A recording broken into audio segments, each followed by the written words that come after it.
The Book of Leviticus. Leviticus chapter 1. The Lord called to Moses and spoke to him from the tent of meeting. He said, "Speak to the Israelites and say to them, when anyone among you brings an offering to the Lord, bring as your offering an animal from either the herd or the flock. If the offering is a burnt offering from the herd, you are to offer a male without defect. You must present it at the entrance to the tent of meeting, so that it will be acceptable to the Lord. You are to lay your hand on the head of the burnt offering, and it will be accepted on your behalf to make atonement for you. You are to slaughter the young bull before the Lord, and then Aaron's sons, the priests, shall bring the blood and splash it against the sides of the altar at the entrance to the tent of meeting. You are to skin the burnt offering, and cut it into pieces. The sons of Aaron the priest are to put fire on the altar and arrange wood on the fire. Then Aaron's sons the priests shall arrange the pieces, including the head and the fat, on the wood that is burning on the altar. You are to wash the internal organs and the legs with water, and the priest is to burn all of it on the altar. It is a burnt offering, a food offering, an aroma pleasing to the Lord. If the offering is a burnt offering from the flock, from either the sheep or the goats, you are to offer a male without defect. You are to slaughter it at the north side of the altar before the Lord. And Aaron's sons, the priests, shall splash its blood against the sides of the altar. You are to cut it into pieces, and the priest shall arrange them, including the head and the fat, on the wood that is burning on the altar. You are to wash the internal organs and the legs with water, and the priest is to bring all of them and burn them on the altar. It is a burnt offering, a food offering, an aroma pleasing to the Lord. If the offering to the Lord is a burnt offering of birds, you are to offer a dove or a young pigeon. The priest shall bring it to the altar, wring off the head and burn it on the altar.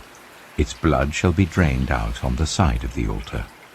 He is to remove the crop and the feathers and throw them down east of the altar where the ashes are. He shall tear it open by the wings, not dividing it completely, and then the priest shall burn it on the wood that is burning on the altar. It is a burnt offering, a food offering, an aroma pleasing to the Lord. Leviticus chapter 2. When anyone brings a grain offering to the Lord, their offering is to be of the finest flour. They are to pour olive oil on it, put incense on it, and take it to Aaron's sons, the priests. The priest shall take a handful of the flour and oil, together with all the incense, and burn this as a memorial portion on the altar, a food offering, an aroma pleasing to the Lord. The rest of the grain offering belongs to Aaron and his sons. It is a most holy part of the food offerings presented to the Lord. If you bring a grain offering baked in an oven, it is to consist of the finest flour, either thick loaves made without yeast and with olive oil mixed in, or thin loaves made without yeast and brushed with olive oil. If your grain offering is prepared on a griddle, it is to be made of the finest flour mixed with oil and without yeast. Crumble it and pour oil on it. It is a grain offering. If your grain offering is cooked in a pan, it is to be made of the finest flour and some olive oil. Bring the grain offering made of these things to the Lord. Present it to the priest, who shall take it to the altar. He shall take out the memorial portion from the grain offering and burn it on the altar as a food offering, an aroma pleasing to the Lord. The rest of the grain offering belongs to Aaron and his sons. It is a most holy part of the food offerings presented to the Lord. Every grain offering you bring to the Lord must be made without yeast. For you are not to burn any yeast or honey in a food offering presented to the Lord. You may bring them to the Lord as an offering of the first fruits, but they are not to be offered on the altar as a pleasing aroma. Season all your grain offerings with salt. Do not leave the salt of the covenant of your God out of your grain offerings. Add salt to all your offerings. If you bring a grain offering of first fruits to the Lord, offer crushed heads of new grain roasted in the fire. Put oil and incense on it. It is a grain offering. The priest shall burn the memorial portion of the crushed grain and the oil, together with all the incense, as a food offering presented to the Lord. Leviticus chapter 3. If your offering is a fellowship offering, and you offer an animal from the herd, whether male or female, you are to present before the Lord an animal without defect.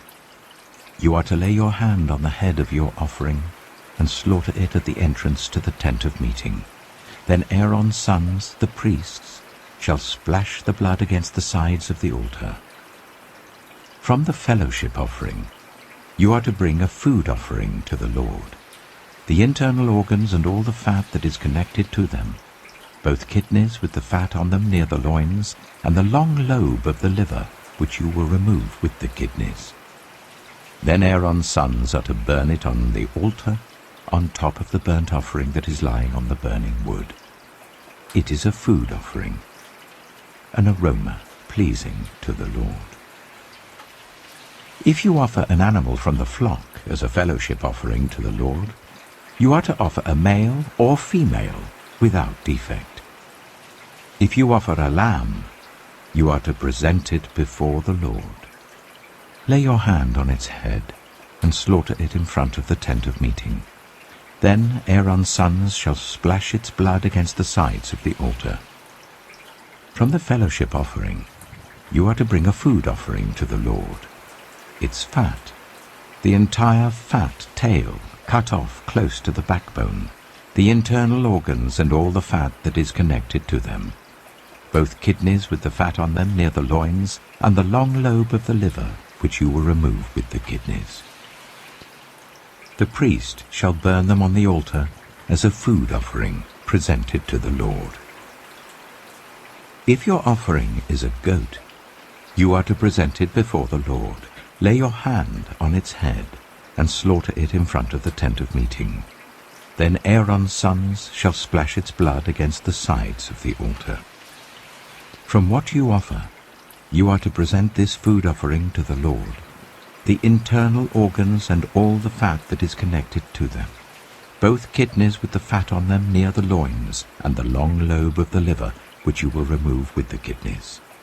The priest shall burn them on the altar as a food offering, a pleasing aroma. All the fat is the Lord's. This is a lasting ordinance for the generations to come wherever you live.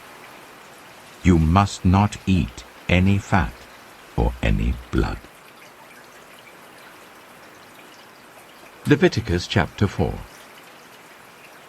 The Lord said to Moses, "Say to the Israelites, when anyone sins unintentionally and does what is forbidden in any of the Lord's commands, if the anointed priest sins, bringing guilt on the people, he must bring to the Lord a young bull without defect as a sin offering for the sin he has committed.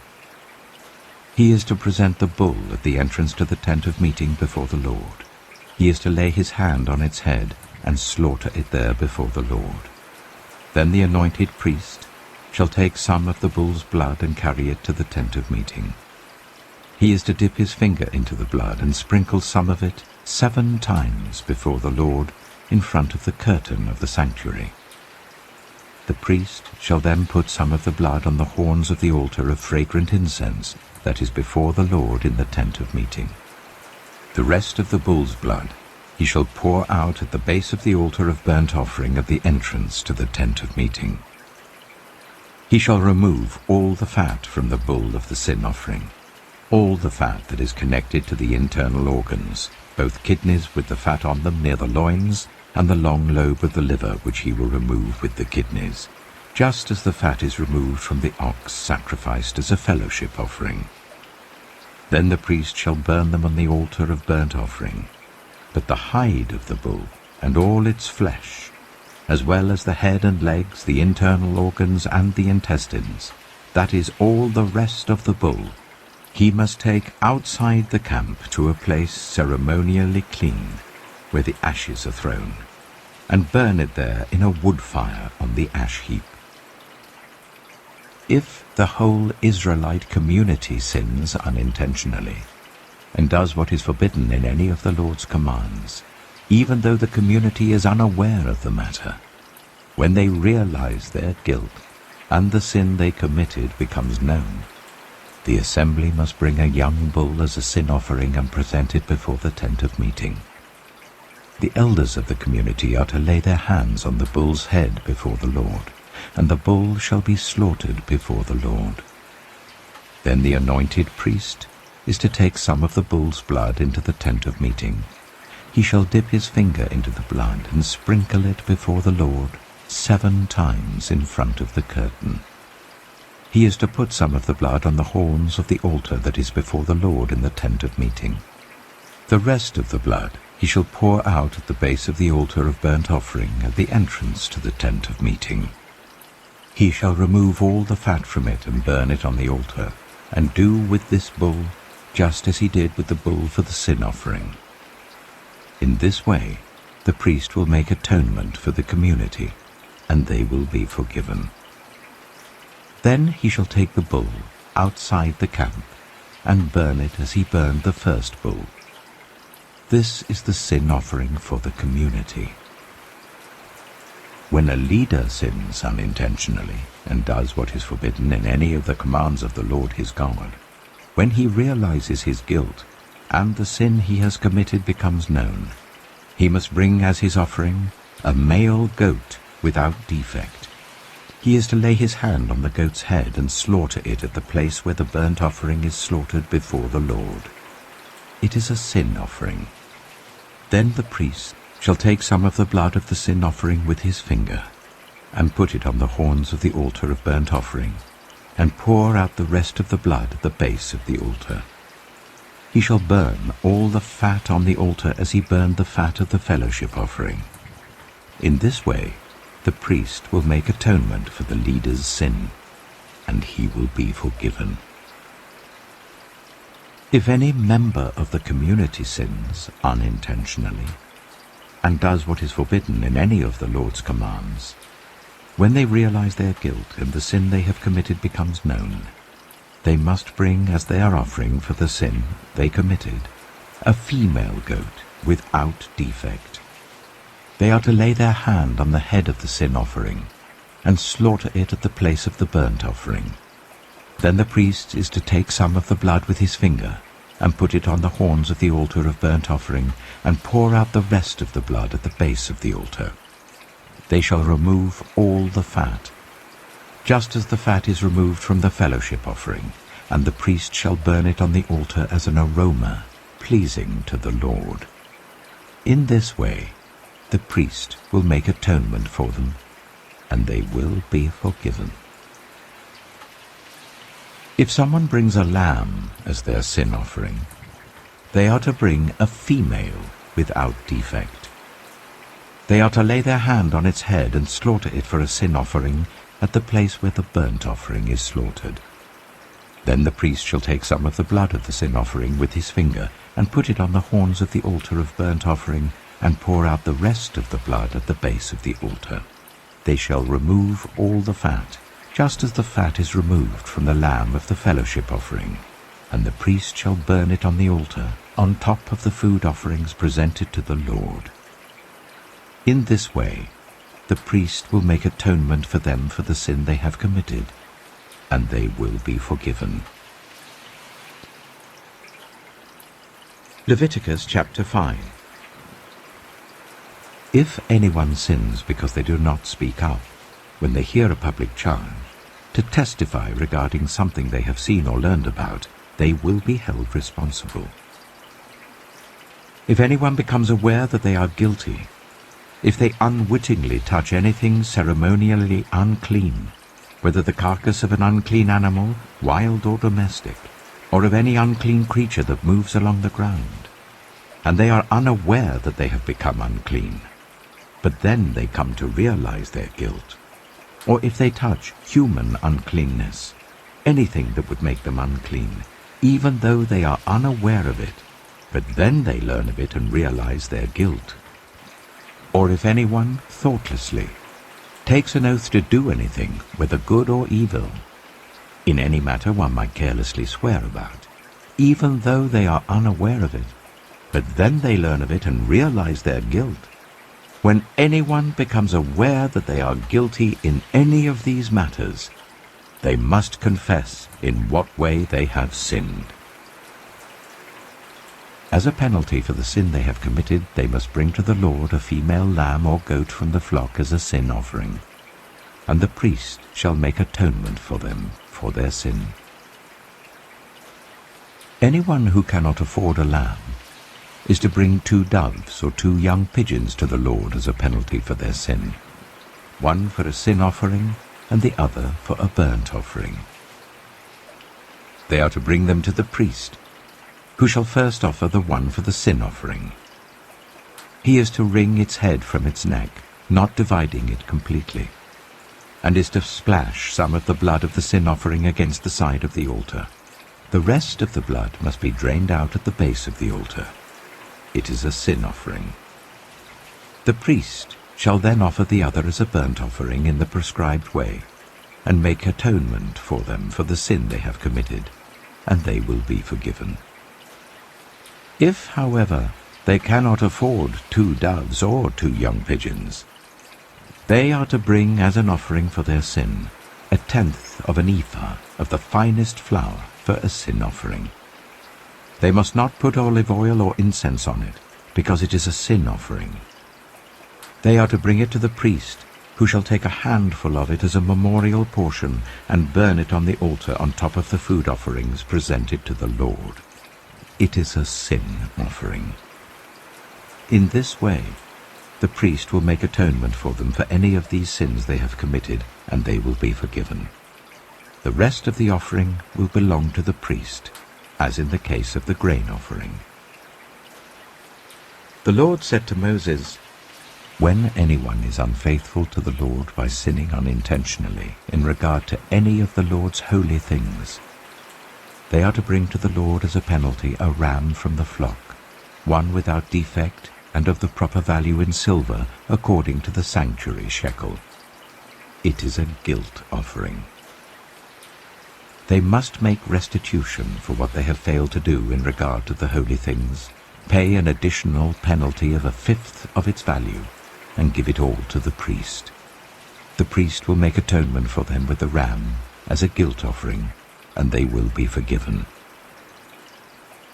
If anyone sins and does what is forbidden in any of the Lord's commands, even though they do not know it, they are guilty and will be held responsible. They are to bring to the priest as a guilt offering a ram from the flock, one without defect and of the proper value. In this way the priest will make atonement for them for the wrong they have committed unintentionally, and they will be forgiven. It is a guilt offering. They have been guilty of wrongdoing against the Lord. Leviticus chapter 6. The Lord said to Moses, "If anyone sins and is unfaithful to the Lord by deceiving a neighbor about something entrusted to them, or left in their care, or about something stolen, or if they cheat their neighbor, or if they find lost property and lie about it, or if they swear falsely about any such sin the people may commit, when they sin in any of these ways and realize their guilt, they must return what they have stolen or taken by extortion, or what was entrusted to them, or the lost property they found, or whatever it was they swore falsely about. They must make restitution in full, add 1/5 of the value to it and give it all to the owner on the day they present their guilt offering. And as a penalty, They must bring to the priest, that is, to the Lord, their guilt offering. A ram from the flock, one without defect and of the proper value. In this way the priest will make atonement for them before the Lord, and they will be forgiven for any of the things they did that made them guilty. The Lord said to Moses, "Give Aaron and his sons this command. These are the regulations for the burnt offering. The burnt offering is to remain on the altar hearth throughout the night till morning, and the fire must be kept burning on the altar. The priest shall then put on his linen clothes with linen undergarments next to his body, and shall remove the ashes of the burnt offering that the fire has consumed on the altar, and place them beside the altar. Then he is to take off these clothes and put on others, and carry the ashes outside the camp to a place that is ceremonially clean. The fire on the altar must be kept burning. It must not go out. Every morning the priest is to add firewood and arrange the burnt offering on the fire and burn the fat of the fellowship offerings on it. The fire must be kept burning on the altar continuously. It must not go out. These are the regulations for the grain offering. Aaron's sons are to bring it before the Lord in front of the altar. The priest is to take a handful of the finest flour and some olive oil, together with all the incense on the grain offering, and burn the memorial portion on the altar as an aroma pleasing to the Lord. Aaron and his sons shall eat the rest of it, but it is to be eaten without yeast in the sanctuary area. They are to eat it in the courtyard of the tent of meeting. It must not be baked with yeast. I have given it as their share of the food offerings presented to me. Like the sin offering and the guilt offering, it is most holy. Any male descendant of Aaron may eat it. For all generations to come, it is his perpetual share of the food offerings presented to the Lord. Whatever touches it will become holy.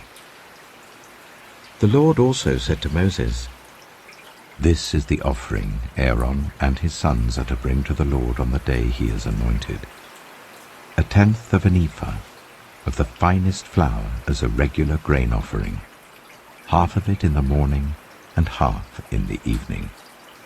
It must be prepared with oil on a griddle. Bring it well mixed and present the grain offering, broken in pieces as an aroma pleasing to the Lord. The son who is to succeed him as an anointed priest shall prepare it. It is the Lord's perpetual share and is to be burned completely. Every grain offering of a priest shall be burned completely. It must not be eaten." The Lord said to Moses, "Say to Aaron and his sons, these are the regulations for the sin offering. The sin offering is to be slaughtered before the Lord in the place where the burnt offering is slaughtered. It is most holy.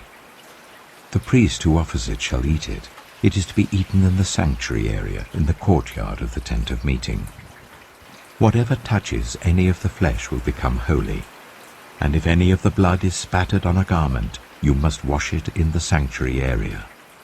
The clay pot that the meat is cooked in must be broken, but if it is cooked in a bronze pot, the pot is to be scoured and rinsed with water. Any male in a priest's family may eat it. It is most holy. But any sin offering whose blood is brought into the tent of meeting to make atonement in the holy place must not be eaten. It must be burned." Leviticus chapter 7. These are the regulations for the guilt offering, which is most holy. The guilt offering is to be slaughtered in the place where the burnt offering is slaughtered, and its blood is to be splashed against the sides of the altar. All its fat shall be offered, the fat tail and the fat that covers the internal organs, both kidneys with the fat on them near the loins, and the long lobe of the liver, which is to be removed with the kidneys.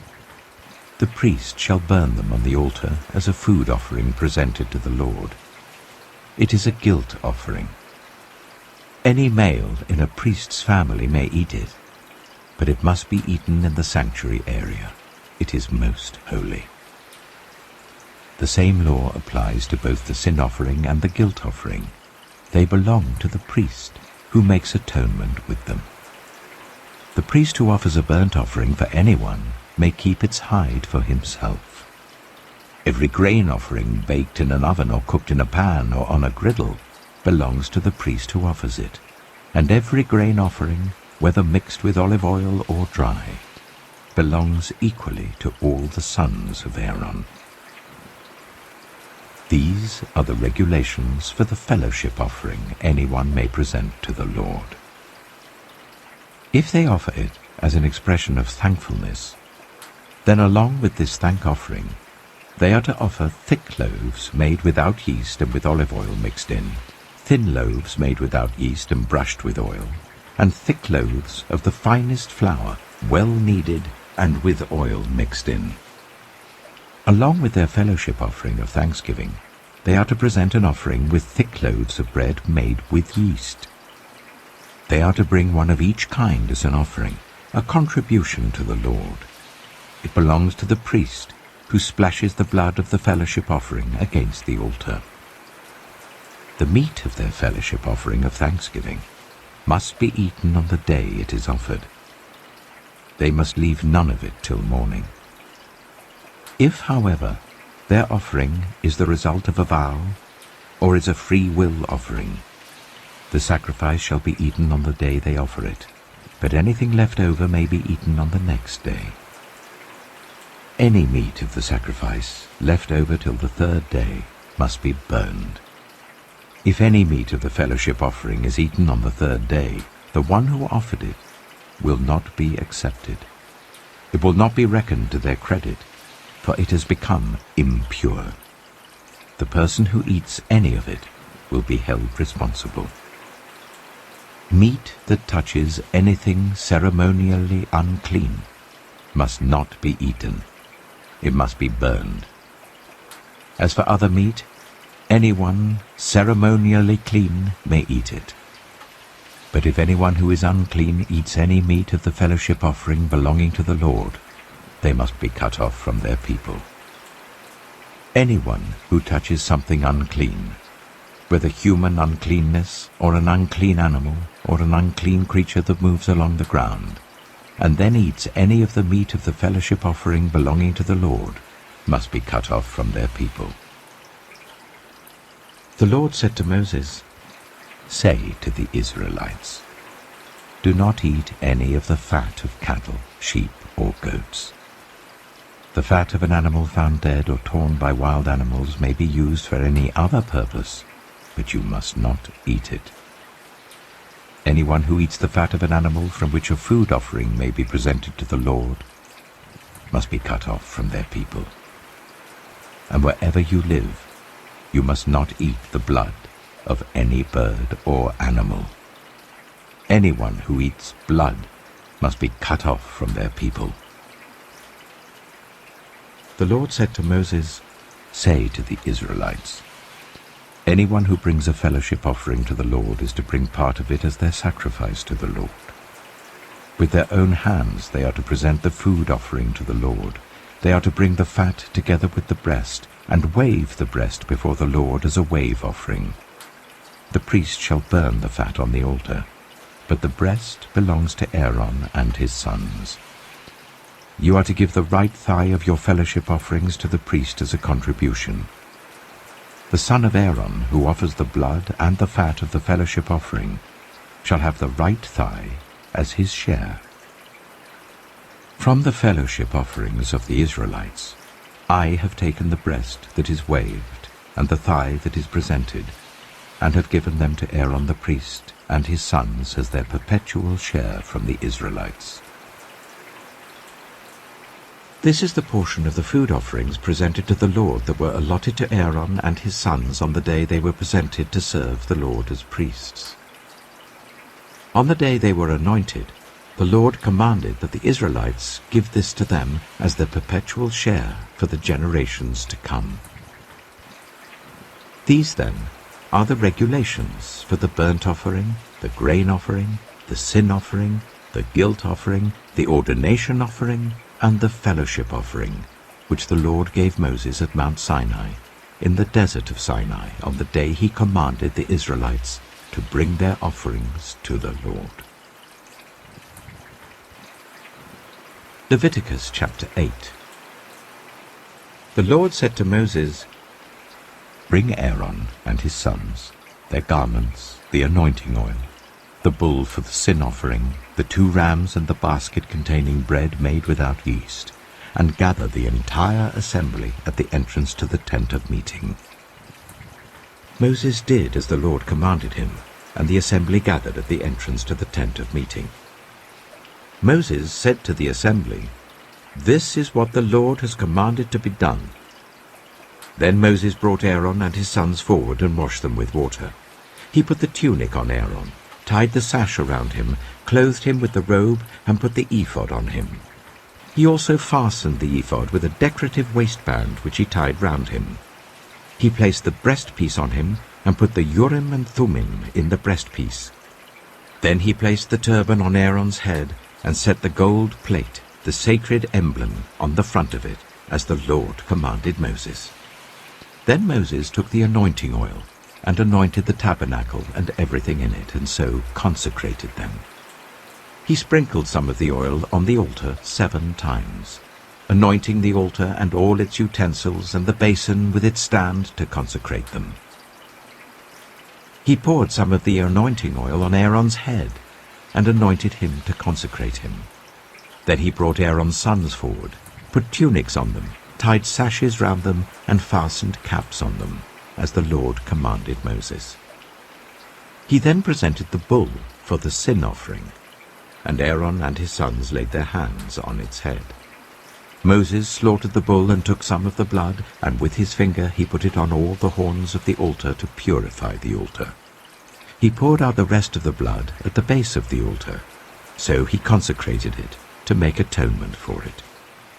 Moses also took all the fat around the internal organs, the long lobe of the liver and both kidneys and their fat, and burned it on the altar. But the bull with its hide and its flesh and its intestines he burned outside the camp, as the Lord commanded Moses.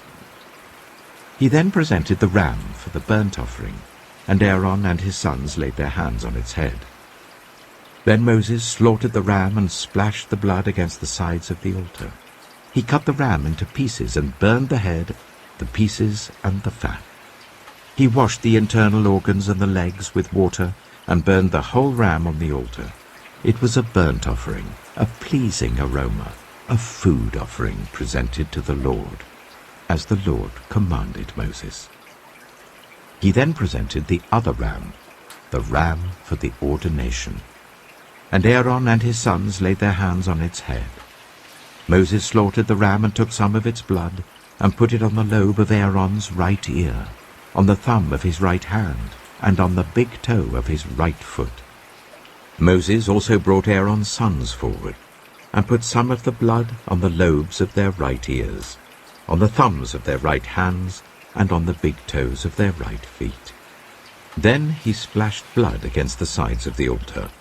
After that he took the fat tail, all the fat around the internal organs, the long lobe of the liver, both kidneys and their fat, and the right thigh. And from the basket of bread made without yeast, which was before the Lord, he took 1 thick loaf with olive oil mixed in, and 1 thin loaf, and he put these on the fat portions and on the right thigh. He put all these in the hands of Aaron and his sons, and they waved them before the Lord as a wave offering. Then Moses took them from their hands and burned them on the altar on top of the burnt offering as an ordination offering, a pleasing aroma, a food offering presented to the Lord.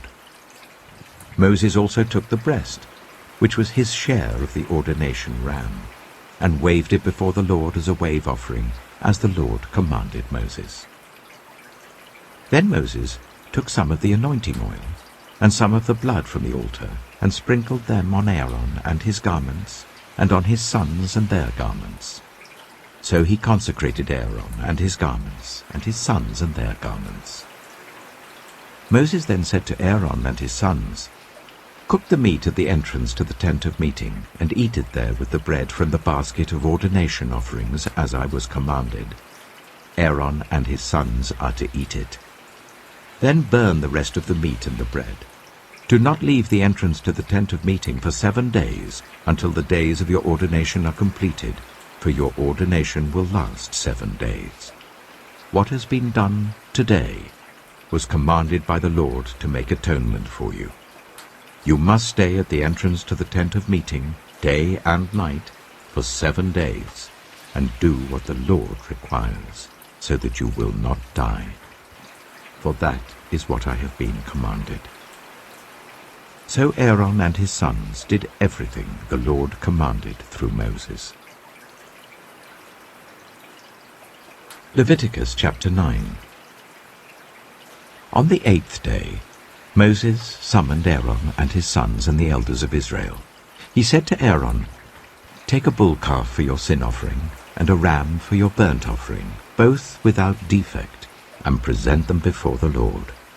Then say to the Israelites, take a male goat for a sin offering, a calf and a lamb, both a year old and without defect, for a burnt offering, and an ox and a ram for a fellowship offering to sacrifice before the Lord, together with a grain offering mixed with olive oil. For today the Lord will appear to you." They took the things Moses commanded to the front of the tent of meeting, and the entire assembly came near and stood before the Lord. Then Moses said, "This is what the Lord has commanded you to do, so that the glory of the Lord may appear to you." Moses said to Aaron, "Come to the altar and sacrifice your sin offering and your burnt offering, and make atonement for yourself and the people. Sacrifice the offering that is for the people, and make atonement for them, as the Lord has commanded." So Aaron came to the altar and slaughtered the calf as a sin offering for himself. His sons brought the blood to him, and he dipped his finger into the blood and put it on the horns of the altar. The rest of the blood he poured out at the base of the altar. On the altar he burned the fat, the kidneys, and the long lobe of the liver from the sin offering, as the Lord commanded Moses. The flesh and the hide he burned outside the camp. Then he slaughtered the burnt offering. His sons handed him the blood, and he splashed it against the sides of the altar. They handed him the burnt offering, piece by piece, including the head, and he burned them on the altar. He washed the internal organs and the legs and burned them on top of the burnt offering on the altar. Aaron then brought the offering that was for the people. He took the goat for the people's sin offering, and slaughtered it and offered it for a sin offering, as he did with the first one. He brought the burnt offering and offered it in the prescribed way. He also brought the grain offering, took a handful of it and burned it on the altar in addition to the morning's burnt offering. He slaughtered the ox and the ram as the fellowship offering for the people. His sons handed him the blood, and he splashed it against the sides of the altar. But the fat portions of the ox and the ram, the fat tail, the layer of fat, the kidneys, and the long lobe of the liver, these they laid on the breasts. And then Aaron burned the fat on the altar. Aaron waved the breasts and the right thigh before the Lord as a wave offering, as Moses commanded. Then Aaron lifted his hands towards the people and blessed them. And having sacrificed the sin offering, the burnt offering, and the fellowship offering, he stepped down. Moses and Aaron then went into the tent of meeting. When they came out, they blessed the people, and the glory of the Lord appeared to all the people. Fire came out from the presence of the Lord, and consumed the burnt offering and the fat portions on the altar. And when all the people saw it, they shouted for joy, and fell face down. Leviticus chapter 10. Aaron's sons, Nadab and Abihu, took their censers, put fire in them, and added incense. And they offered unauthorized fire before the Lord, contrary to his command. So fire came out from the presence of the Lord and consumed them, and they died before the Lord. Moses then said to Aaron, "This is what the Lord spoke of when he said, 'Among those who approach me I will be proved holy. In the sight of all the people I will be honored.'" Aaron remained silent. Moses summoned Mishael and Elzaphan, the sons of Aaron's uncle Uzziel, and said to them, "Come here, carry your cousins outside the camp away from the front of the sanctuary." So they came and carried them, still in their tunics, outside the camp as Moses ordered. Then Moses said to Aaron and his sons Eleazar and Ithamar, "Do not let your hair become unkempt, and do not tear your clothes, or you will die, and the Lord will be angry with the whole community. But your relatives, all the Israelites, may mourn for those the Lord has destroyed by fire. Do not leave the entrance to the tent of meeting, or you will die, because the Lord's anointing oil is on you." So they did as Moses said.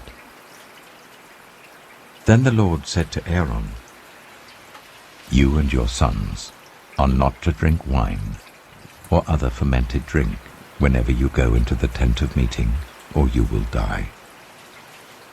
This is a lasting ordinance for the generations to come, so that you can distinguish between the holy and the common, between the unclean and the clean, and so you can teach the Israelites all the decrees the Lord has given them through Moses."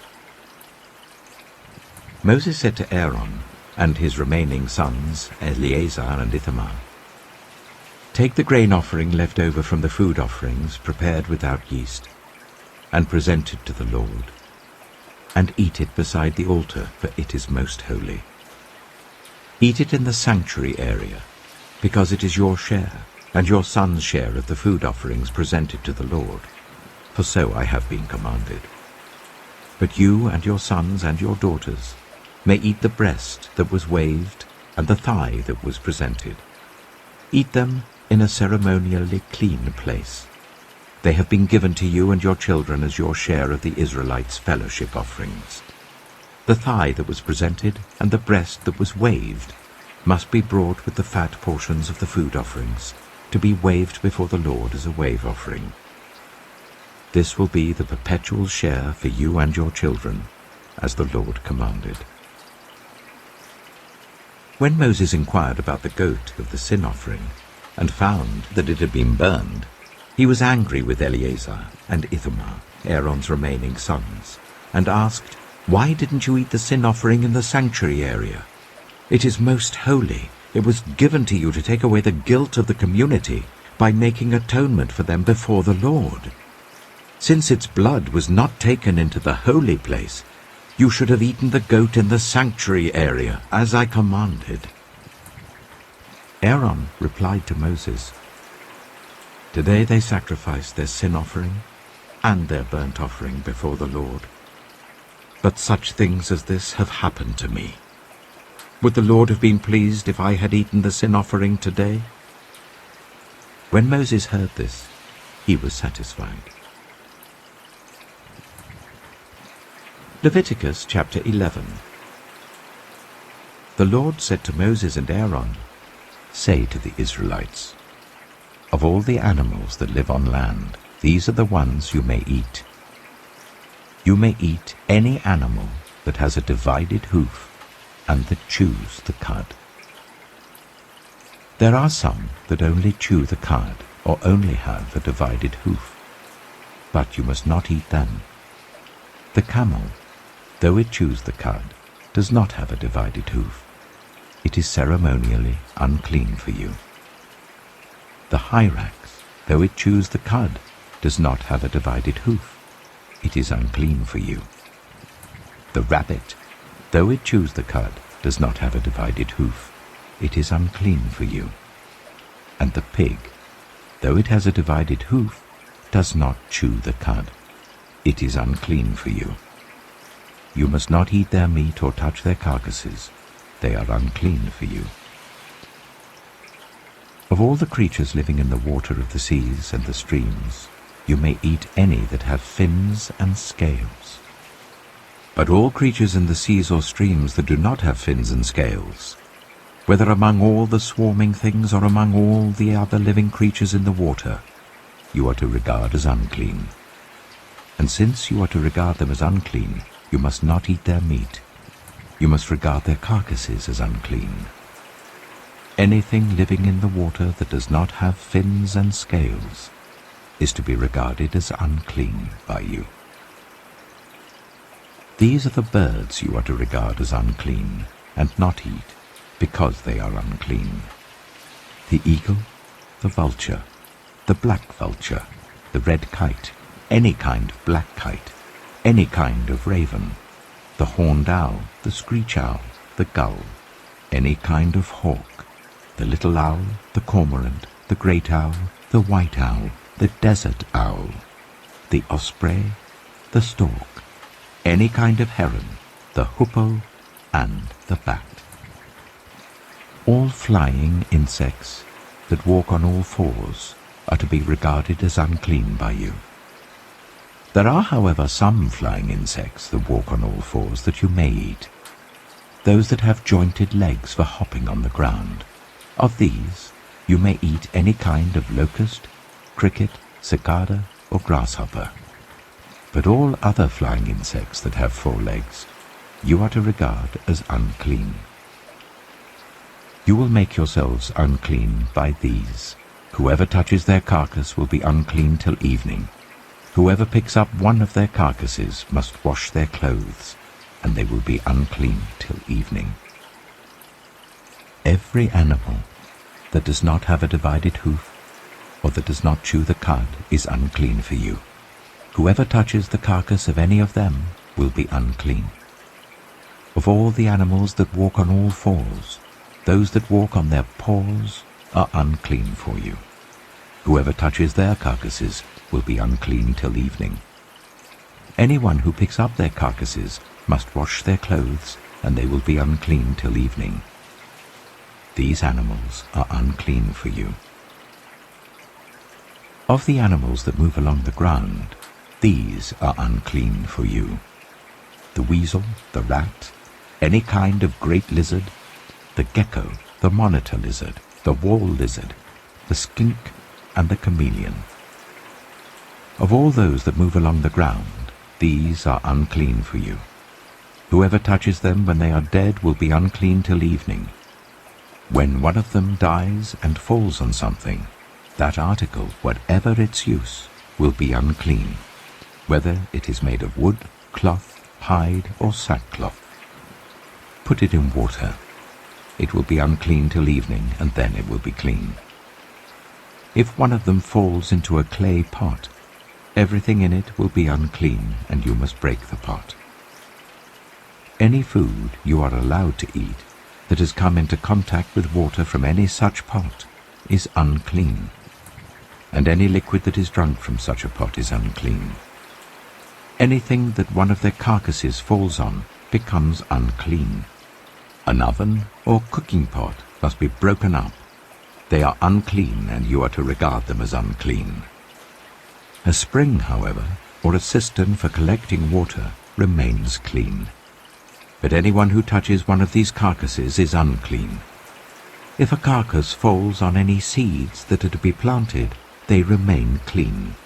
But if water has been put on the seed and a carcass falls on it, it is unclean for you. If an animal that you are allowed to eat dies, anyone who touches its carcass will be unclean till evening. Anyone who eats some of its carcass must wash their clothes, and they will be unclean till evening. Anyone who picks up the carcass must wash their clothes, and they will be unclean till evening. Every creature that moves along the ground is to be regarded as unclean. It is not to be eaten. You are not to eat any creature that moves along the ground, whether it moves on its belly or walks on all fours or on many feet.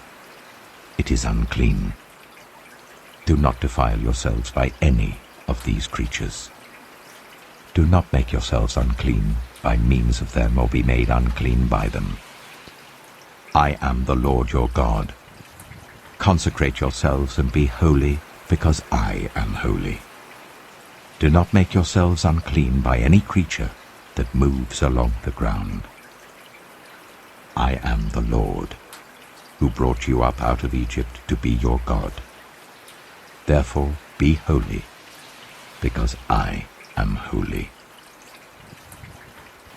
These are the regulations concerning animals, birds, every living thing that moves about in the water, and every creature that moves along the ground. You must distinguish between the unclean and the clean, between living creatures that may be eaten and those that may not be eaten. Leviticus chapter 12. The Lord said to Moses, "Say to the Israelites, a woman who becomes pregnant and gives birth to a son will be ceremonially unclean for 7 days, just as she is unclean during her monthly period. On the 8th day, the boy is to be circumcised. Then the woman must wait 33 days to be purified from her bleeding. She must not touch anything sacred or go to the sanctuary until the days of her purification are over. If she gives birth to a daughter, for 2 weeks the woman will be unclean as during her period. Then she must wait 66 days to be purified from her bleeding. When the days of her purification for a son or daughter are over, she is to bring to the priest at the entrance to the tent of meeting a year-old lamb for a burnt offering, and a young pigeon or a dove for a sin offering. He shall offer them before the Lord to make atonement for her, and then she will be ceremonially clean from her flow of blood. These are the regulations for the woman who gives birth to a boy or a girl. But if she cannot afford a lamb, she is to bring 2 doves or 2 young pigeons, one for a burnt offering and the other for a sin offering. In this way, the priest will make atonement for her, and she will be clean. Leviticus chapter 13. The Lord said to Moses and Aaron, "When anyone has a swelling or a rash or a shiny spot on their skin that may be a defiling skin disease, they must be brought to Aaron the priest or to one of his sons who is a priest. The priest is to examine the sore on the skin, and if the hair in the sore has turned white, and the sore appears to be more than skin deep, it is a defiling skin disease. When the priest examines that person, he shall pronounce them ceremonially unclean. If the shiny spot on the skin is white but does not appear to be more than skin deep, and the hair in it has not turned white, the priest is to isolate the affected person for 7 days. On the 7th day, the priest is to examine them, and if he sees that the sore is unchanged and has not spread in the skin, he is to isolate them for another 7 days. On the 7th day, the priest is to examine them again, and if the sore has faded and has not spread in the skin, the priest shall pronounce them clean. It is only a rash. They must wash their clothes, and they will be clean. But if the rash does spread in their skin after they have shown themselves to the priest to be pronounced clean, they must appear before the priest again. The priest is to examine that person, and if the rash has spread in the skin, he shall pronounce them unclean. It is a defiling skin disease. When anyone has a defiling skin disease, they must be brought to the priest. The priest is to examine them, and if there is a white swelling in the skin that has turned the hair white, and if there is raw flesh in the swelling, it is a chronic skin disease, and the priest shall pronounce them unclean. He is not to isolate them, because they are already unclean.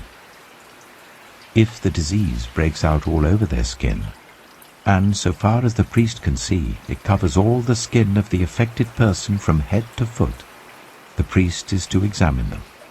and if the disease has covered their whole body, he shall pronounce them clean. Since it has all turned white, they are clean. But whenever raw flesh appears on them, they will be unclean. When the priest sees the raw flesh, he shall pronounce them unclean. The raw flesh is unclean. They have a defiling disease. If the raw flesh changes and turns white, they must go to the priest. The priest is to examine them, and if the sores have turned white, the priest shall pronounce the affected person clean. Then they will be clean. When someone has a boil on their skin and it heals, and in the place where the boil was a white swelling or reddish-white spot appears, they must present themselves to the priest. The priest is to examine it, and if it appears to be more than skin deep and the hair in it has turned white, the priest shall pronounce that person unclean. It is a defiling skin disease that has broken out where the boil was. But if, when the priest examines it, there is no white hair in it, and it is not more than skin deep and has faded, then the priest is to isolate them for 7 days. If it is spreading in the skin, the priest shall pronounce them unclean. It is a defiling disease. But if the spot is unchanged and has not spread, it is only a scar from the boil, and the priest shall pronounce them clean. When someone has a burn on their skin, and a reddish-white or white spot appears in the raw flesh of the burn, the priest is to examine the spot, and if the hair in it has turned white, and it appears to be more than skin deep, it is a defiling disease that has broken out in the burn. The priest shall pronounce them unclean. It is a defiling skin disease. But if the priest examines it, and there is no white hair in the spot, and if it is not more than skin deep and has faded, then the priest is to isolate them for 7 days. On the 7th day, the priest is to examine that person. And if it is spreading in the skin, the priest shall pronounce them unclean. It is a defiling skin disease. If, however, the spot is unchanged, and has not spread in the skin but has faded, it is a swelling from the burn, and the priest shall pronounce them clean. It is only a scar from the burn. If a man or woman has a sore on their head or chin, the priest is to examine the sore, and if it appears to be more than skin deep and the hair in it is yellow and thin, the priest shall pronounce them unclean. It is a defiling skin disease on the head or chin. But if, when the priest examines the sore, it does not seem to be more than skin deep and there is no black hair in it, then the priest is to isolate the affected person for 7 days. On the 7th day, the priest is to examine the sore, and if it has not spread and there is no yellow hair in it, and it does not appear to be more than skin deep, then the man or woman must shave themselves, except for the affected area, and the priest is to keep them isolated another 7 days. On the 7th day, the priest is to examine the sore, and if it has not spread in the skin and appears to be no more than skin deep, the priest shall pronounce them clean. They must wash their clothes, and they will be clean.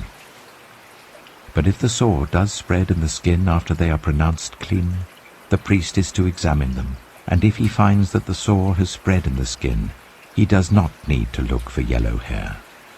They are unclean. If, however, the sore is unchanged so far as the priest can see, and if black hair has grown in it, the affected person is healed. They are clean, and the priest shall pronounce them clean. When a man or woman has white spots on the skin, the priest is to examine them, and if the spots are dull white, it is a harmless rash that has broken out on the skin. They are clean. A man who has lost his hair and is bald is clean. If he has lost his hair from the front of his scalp and has a bald forehead, he is clean. But if he has a reddish-white sore on his bald head or forehead, it is a defiling disease breaking out on his head or forehead. The priest is to examine him, And if the swollen sore on his head or forehead is reddish-white, like a defiling skin disease, the man is diseased and is unclean. The priest shall pronounce him unclean because of the sore on his head.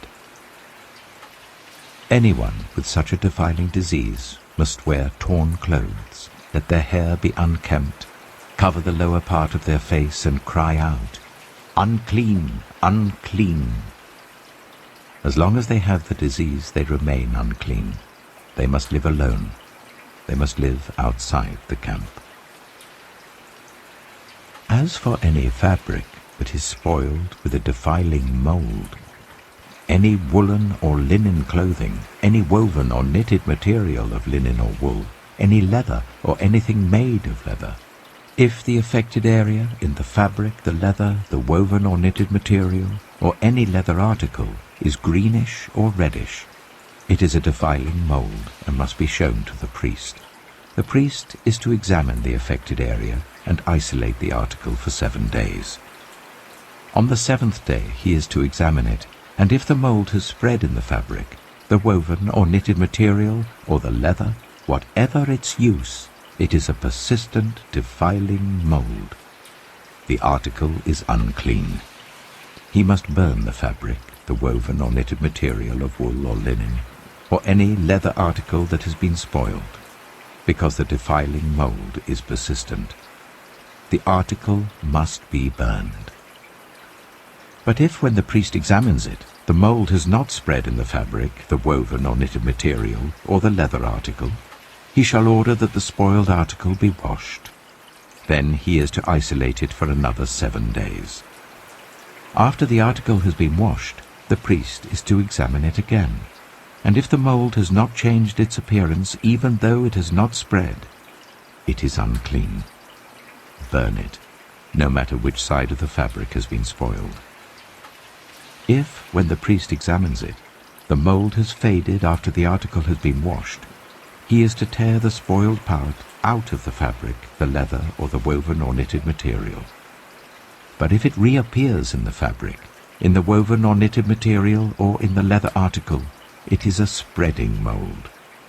Whatever has the mold must be burned. Any fabric, woven or knitted material, or any leather article that has been washed and is rid of the mold must be washed again. Then it will be clean. These are the regulations concerning defiling molds in woolen or linen clothing, woven or knitted material, or any leather article, for pronouncing them clean or unclean. Leviticus chapter 14. The Lord said to Moses, "These are the regulations for any diseased person at the time of their ceremonial cleansing, when they are brought to the priest. The priest is to go outside the camp and examine them. If they have been healed of their defiling skin disease, the priest shall order that 2 live clean birds and some cedar wood, scarlet yarn and hyssop be brought for the person to be cleansed. Then the priest shall order that 1 of the birds be killed over fresh water in a clay pot. He is then to take the live bird and dip it, together with the cedar wood, the scarlet yarn and the hyssop, into the blood of the bird that was killed over the fresh water. 7 times he shall sprinkle the one to be cleansed of the defiling disease, and then pronounce them clean. After that he is to release the live bird in the open fields. The person to be cleansed must wash their clothes, shave off all their hair, and bathe with water. Then they will be ceremonially clean. After this they may come into the camp, but they must stay outside their tent for 7 days. On the 7th day they must shave off all their hair. They must shave their head, their beard, their eyebrows, and the rest of their hair. They must wash their clothes and bathe themselves with water, and they will be clean.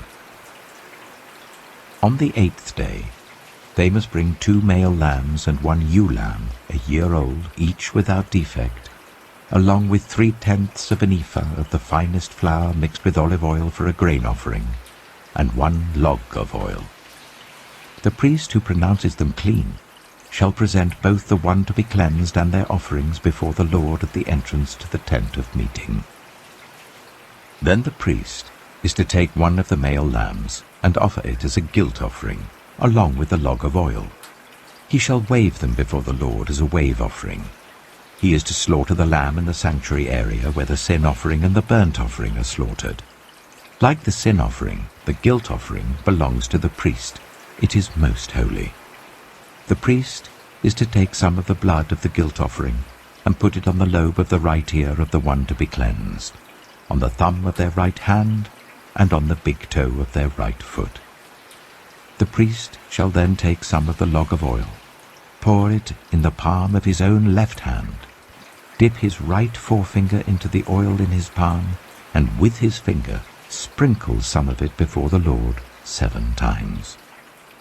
The priest is to put some of the oil remaining in his palm on the lobe of the right ear of the one to be cleansed, on the thumb of their right hand, and on the big toe of their right foot, on top of the blood of the guilt offering. The rest of the oil in his palm the priest shall put on the head of the one to be cleansed, and make atonement for them before the Lord. Then the priest is to sacrifice the sin offering, and make atonement for the one to be cleansed from their uncleanness. After that, the priest shall slaughter the burnt offering, and offer it on the altar, together with the grain offering, and make atonement for them, and they will be clean. If, however, they are poor, and cannot afford these, they must take one male lamb as a guilt offering, to be waved to make atonement for them, together with 1/10 of an ephah of the finest flour mixed with olive oil for a grain offering, a log of oil, and 2 doves or 2 young pigeons, such as they can afford, one for a sin offering and the other for a burnt offering. On the 8th day they must bring them for their cleansing to the priest at the entrance to the tent of meeting before the Lord. The priest is to take the lamb for the guilt offering together with the log of oil, and wave them before the Lord as a wave offering. He shall slaughter the lamb for the guilt offering, and take some of its blood and put it on the lobe of the right ear of the one to be cleansed, on the thumb of their right hand, and on the big toe of their right foot. The priest is to pour some of the oil into the palm of his own left hand, and with his right forefinger sprinkle some of the oil from his palm 7 times before the Lord.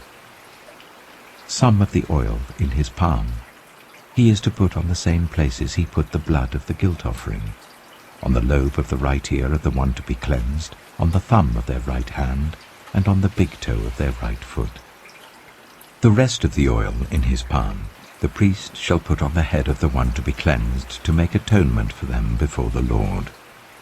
Then he shall sacrifice the doves or the young pigeons, such as the person can afford, one as a sin offering and the other as a burnt offering, together with the grain offering.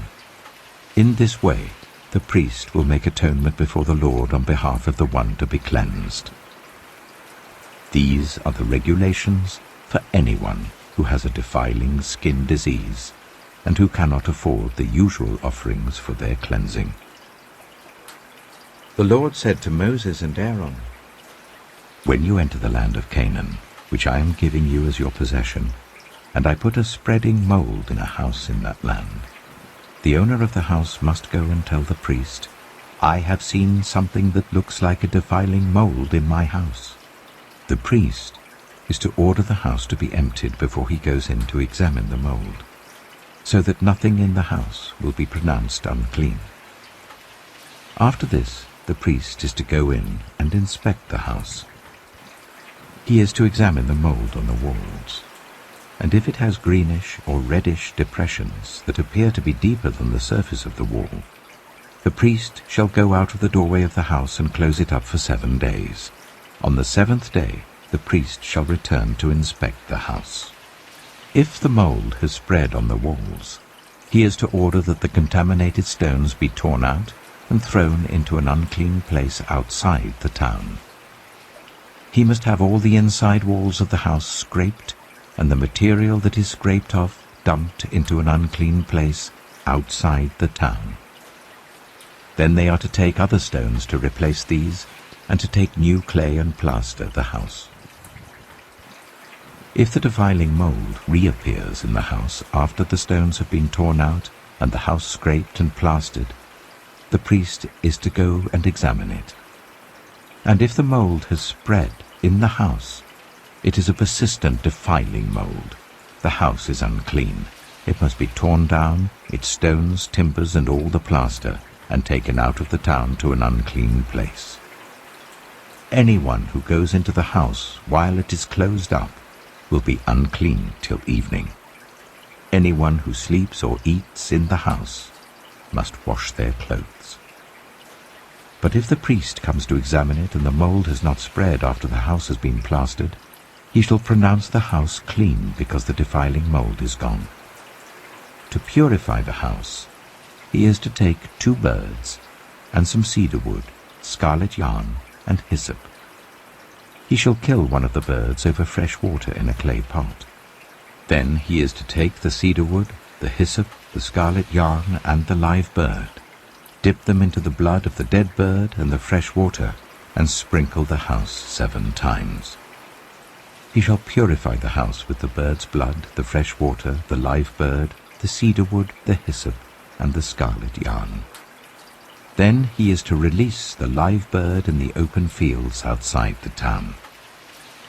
In this way he will make atonement for the house, and it will be clean.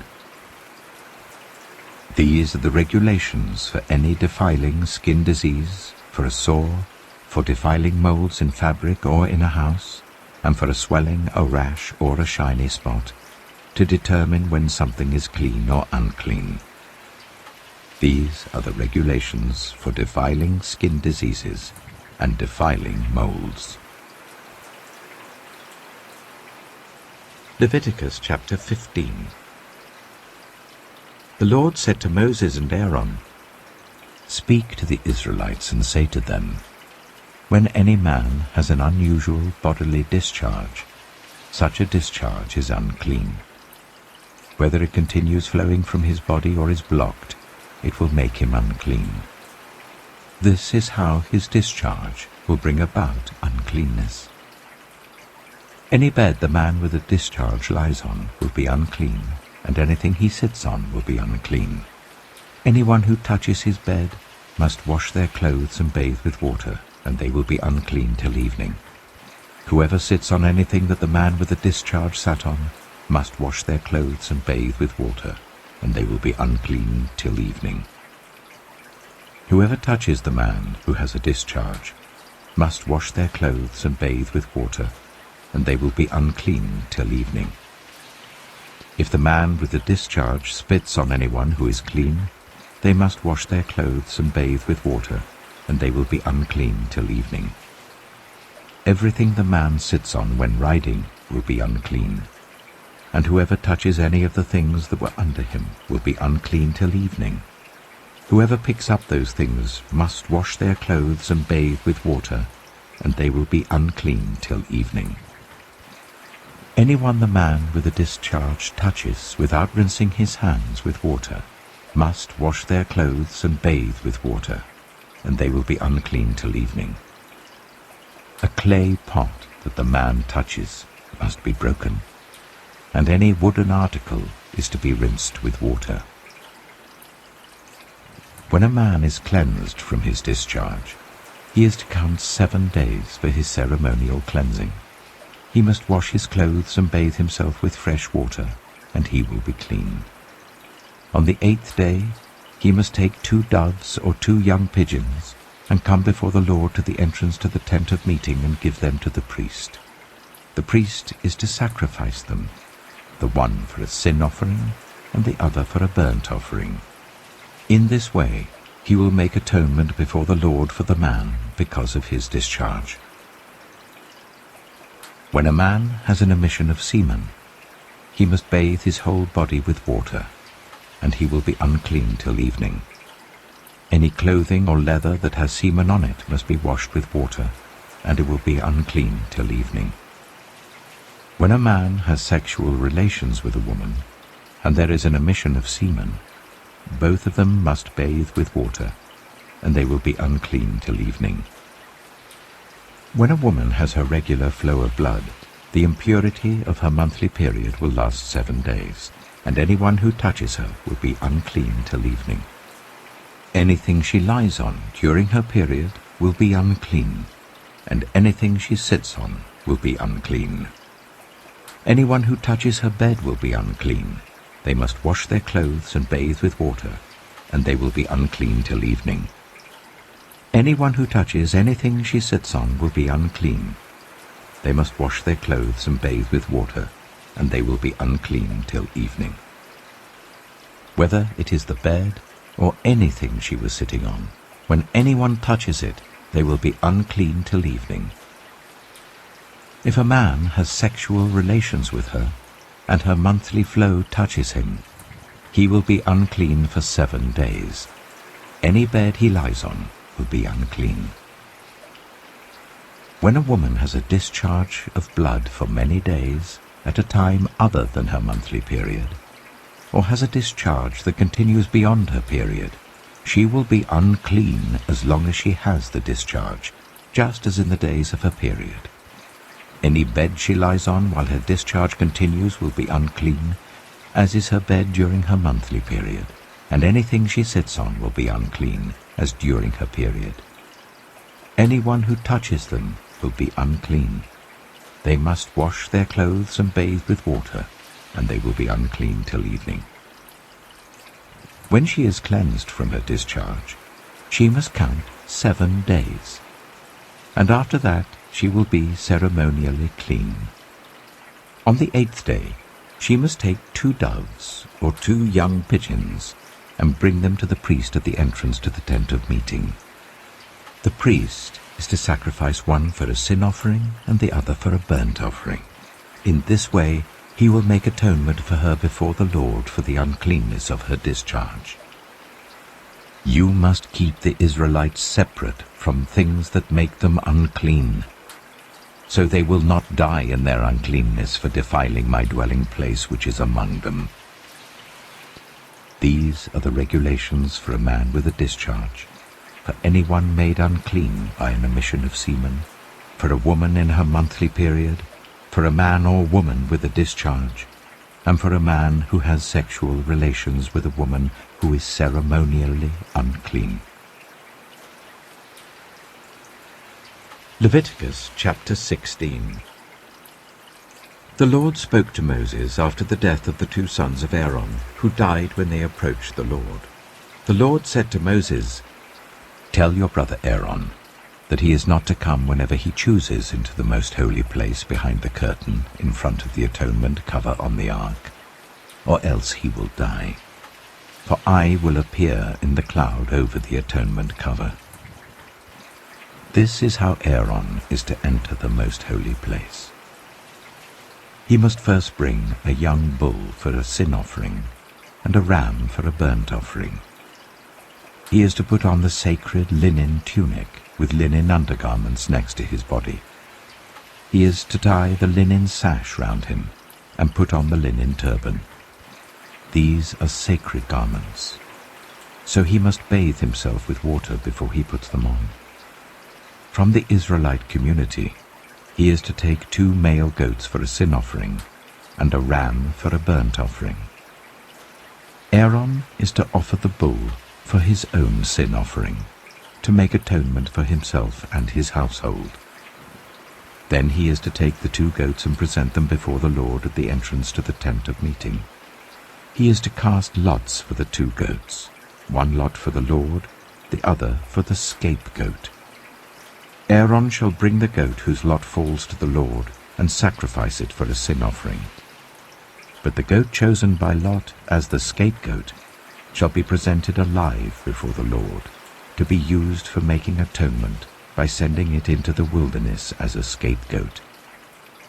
Aaron shall bring the bull for his own sin offering to make atonement for himself and his household, and he is to slaughter the bull for his own sin offering. He is to take a censer full of burning coals from the altar before the Lord, and 2 handfuls of finely ground fragrant incense, and take them behind the curtain. He is to put the incense on the fire before the Lord, and the smoke of the incense will conceal the atonement cover above the tablets of the covenant law, so that he will not die. He is to take some of the bull's blood and with his finger sprinkle it on the front of the atonement cover. Then he shall sprinkle some of it with his finger 7 times before the atonement cover. He shall then slaughter the goat for the sin offering for the people, and take its blood behind the curtain and do with it as he did with the bull's blood. He shall sprinkle it on the atonement cover and in front of it. In this way he will make atonement for the most holy place because of the uncleanness and rebellion of the Israelites, whatever their sins have been. He is to do the same for the tent of meeting, which is among them in the midst of their uncleanness. No one is to be in the tent of meeting from the time Aaron goes in to make atonement in the most holy place until he comes out, having made atonement for himself, his household, and the whole community of Israel. Then he shall come out to the altar that is before the Lord and make atonement for it. He shall take some of the bull's blood and some of the goat's blood and put it on all the horns of the altar. He shall sprinkle some of the blood on it with his finger 7 times to cleanse it and consecrate it from the uncleanness of the Israelites. When Aaron has finished making atonement for the most holy place, the tent of meeting and the altar, he shall bring forward the live goat. He is to lay both hands on the head of the live goat and confess over it all the wickedness and rebellion of the Israelites, all their sins, and put them on the goat's head. He shall send the goat away into the wilderness in the care of someone appointed for the task. The goat will carry on itself all their sins to a remote place, and the man shall release it in the wilderness. Then Aaron is to go into the tent of meeting and take off the linen garments he put on before he entered the most holy place, and he is to leave them there. He shall bathe himself with water in the sanctuary area and put on his ordinary garments. Then he shall come out and sacrifice the burnt offering for himself and the burnt offering for the people, to make atonement for himself and the people. He shall also burn the fat of the sin offering on the altar. The man who releases the goat as a scapegoat must wash his clothes and bathe himself with water. Afterwards he may come into the camp. The bull and the goat for the sin offerings, whose blood was brought into the most holy place to make atonement, must be taken outside the camp. Their hides, flesh, and intestines are to be burned. The man who burns them must wash his clothes and bathe himself with water. Afterwards he may come into the camp. This is to be a lasting ordinance for you. On the 10th day of the 7th month you must deny yourselves and not do any work, whether native-born or a foreigner residing among you, because on this day atonement will be made for you to cleanse you. Then before the Lord you will be clean from all your sins. It is a day of Sabbath rest, and you must deny yourselves. It is a lasting ordinance. The priest who is anointed and ordained to succeed his father as high priest is to make atonement. He is to put on the sacred linen garments and make atonement for the most holy place, for the tent of meeting and the altar, and for the priests and all the members of the community. This is to be a lasting ordinance for you. Atonement is to be made once a year for all the sins of the Israelites. And it was done as the Lord commanded Moses. Leviticus chapter 17. The Lord said to Moses, "Speak to Aaron and his sons, and to all the Israelites, and say to them, This is what the Lord has commanded. Any Israelite who sacrifices an ox, a lamb, or a goat in the camp or outside it, instead of bringing it to the entrance to the tent of meeting to present it as an offering to the Lord in front of the tabernacle of the Lord, that person shall be considered guilty of bloodshed. They have shed blood and must be cut off from their people. This is so that the Israelites will bring to the Lord the sacrifices they are now making in the open fields. They must bring them to the priest, that is, to the Lord, at the entrance to the tent of meeting, and sacrifice them as fellowship offerings. The priest is to splash the blood against the altar of the Lord at the entrance to the tent of meeting, and burn the fat as an aroma pleasing to the Lord. They must no longer offer any of their sacrifices to the goat idols to whom they prostitute themselves. This is to be a lasting ordinance for them and for the generations to come. Say to them, any Israelite or any foreigner residing among them who offers a burnt offering or sacrifice and does not bring it to the entrance to the tent of meeting to sacrifice it to the Lord must be cut off from the people of Israel. I will set my face against any Israelite or any foreigner residing among them who eats blood, and I will cut them off from the people. For the life of a creature is in the blood, and I have given it to you to make atonement for yourselves on the altar. It is the blood that makes atonement for one's life. Therefore I say to the Israelites, none of you may eat blood, nor may any foreigner residing among you eat blood. Any Israelite or any foreigner residing among you who hunts any animal or bird that may be eaten must drain out the blood and cover it with earth, because the life of every creature is its blood. That is why I have said to the Israelites, you must not eat the blood of any creature, because the life of every creature is its blood. Anyone who eats it must be cut off. Anyone, whether native-born or foreigner, who eats anything found dead or torn by wild animals, must wash their clothes and bathe with water, and they will be ceremonially unclean till evening.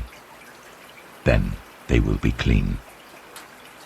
But if they do not wash their clothes and bathe themselves, they will be held responsible. Leviticus chapter 18. The Lord said to Moses, speak to the Israelites, and say to them, I am the Lord your God. You must not do as they do in Egypt, where you used to live, and you must not do as they do in the land of Canaan, where I am bringing you. Do not follow their practices. You must obey my laws, and be careful to follow my decrees. I am the Lord your God. Keep my decrees and laws, for the person who obeys them will live by them. I am the Lord. No one is to approach any close relative to have sexual relations. I am the Lord. Do not dishonor your father by having sexual relations with your mother. She is your mother. Do not have relations with her. Do not have sexual relations with your father's wife. That would dishonor your father. Do not have sexual relations with your sister, either your father's daughter or your mother's daughter, whether she was born in the same home or elsewhere.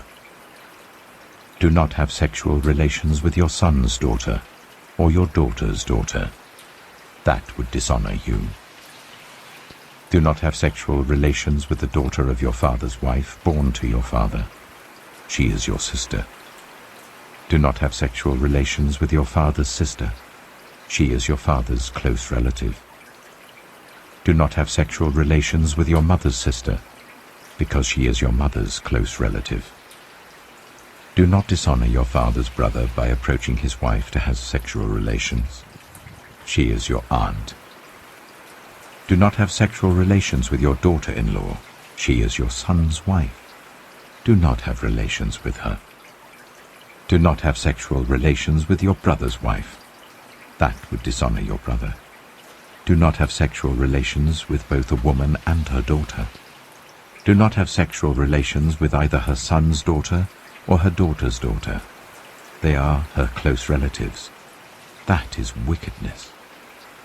Do not take your wife's sister as a rival wife and have sexual relations with her while your wife is living. Do not approach a woman to have sexual relations during the uncleanness of her monthly period. Do not have sexual relations with your neighbor's wife and defile yourself with her. Do not give any of your children to be sacrificed to Moloch, for you must not profane the name of your God. I am the Lord. Do not have sexual relations with a man as one does with a woman. That is detestable. Do not have sexual relations with an animal and defile yourself with it. A woman must not present herself to an animal to have sexual relations with it. That is a perversion. Do not defile yourselves in any of these ways, because this is how the nations that I am going to drive out before you became defiled. Even the land was defiled, so I punished it for its sin, and the land vomited out its inhabitants. But you must keep my decrees and my laws. The native-born and the foreigners residing among you must not do any of these detestable things. For all these were done by the people who lived in the land before you, and the land became defiled. And if you defile the land, it will vomit you out as it vomited out the nations that were before you. Everyone who does any of these detestable things, such persons must be cut off from their people. Keep my requirements, and do not follow any of the detestable customs that were practiced before you came, and do not defile yourselves with them. I am the Lord your God. Leviticus chapter 19. The Lord said to Moses, "Speak to the entire assembly of Israel, and say to them, Be holy, because I, the Lord your God, am holy. Each of you must respect your mother and father, and you must observe my Sabbaths. I am the Lord your God. Do not turn to idols or make metal gods for yourselves. I am the Lord your God. When you sacrifice a fellowship offering to the Lord, sacrifice it in such a way that it will be accepted on your behalf. It shall be eaten on the day you sacrifice it or on the next day. Anything left over until the third day must be burned. If any of it is eaten on the third day, it is impure and will not be accepted. Whoever eats it will be held responsible because they have desecrated what is holy to the Lord. They must be cut off from their people. When you reap the harvest of your land, do not reap to the very edges of your field, or gather the gleanings of your harvest. Do not go over your vineyard a second time, or pick up the grapes that have fallen. Leave them for the poor and the foreigner. I am the Lord your God. Do not steal. Do not lie. Do not deceive one another. Do not swear falsely by my name and so profane the name of your God. I am the Lord. Do not defraud or rob your neighbor. Do not hold back the wages of a hired worker overnight. Do not curse the deaf or put a stumbling block in front of the blind, but fear your God. I am the Lord. Do not pervert justice. Do not show partiality to the poor or favoritism to the great, but judge your neighbor fairly. Do not go about spreading slander among your people. Do not do anything that endangers your neighbor's life. I am the Lord. Do not hate a fellow Israelite in your heart. Rebuke your neighbor frankly, so that you will not share in their guilt. Do not seek revenge or bear a grudge against anyone among your people, but love your neighbor as yourself. I am the Lord. Keep my decrees.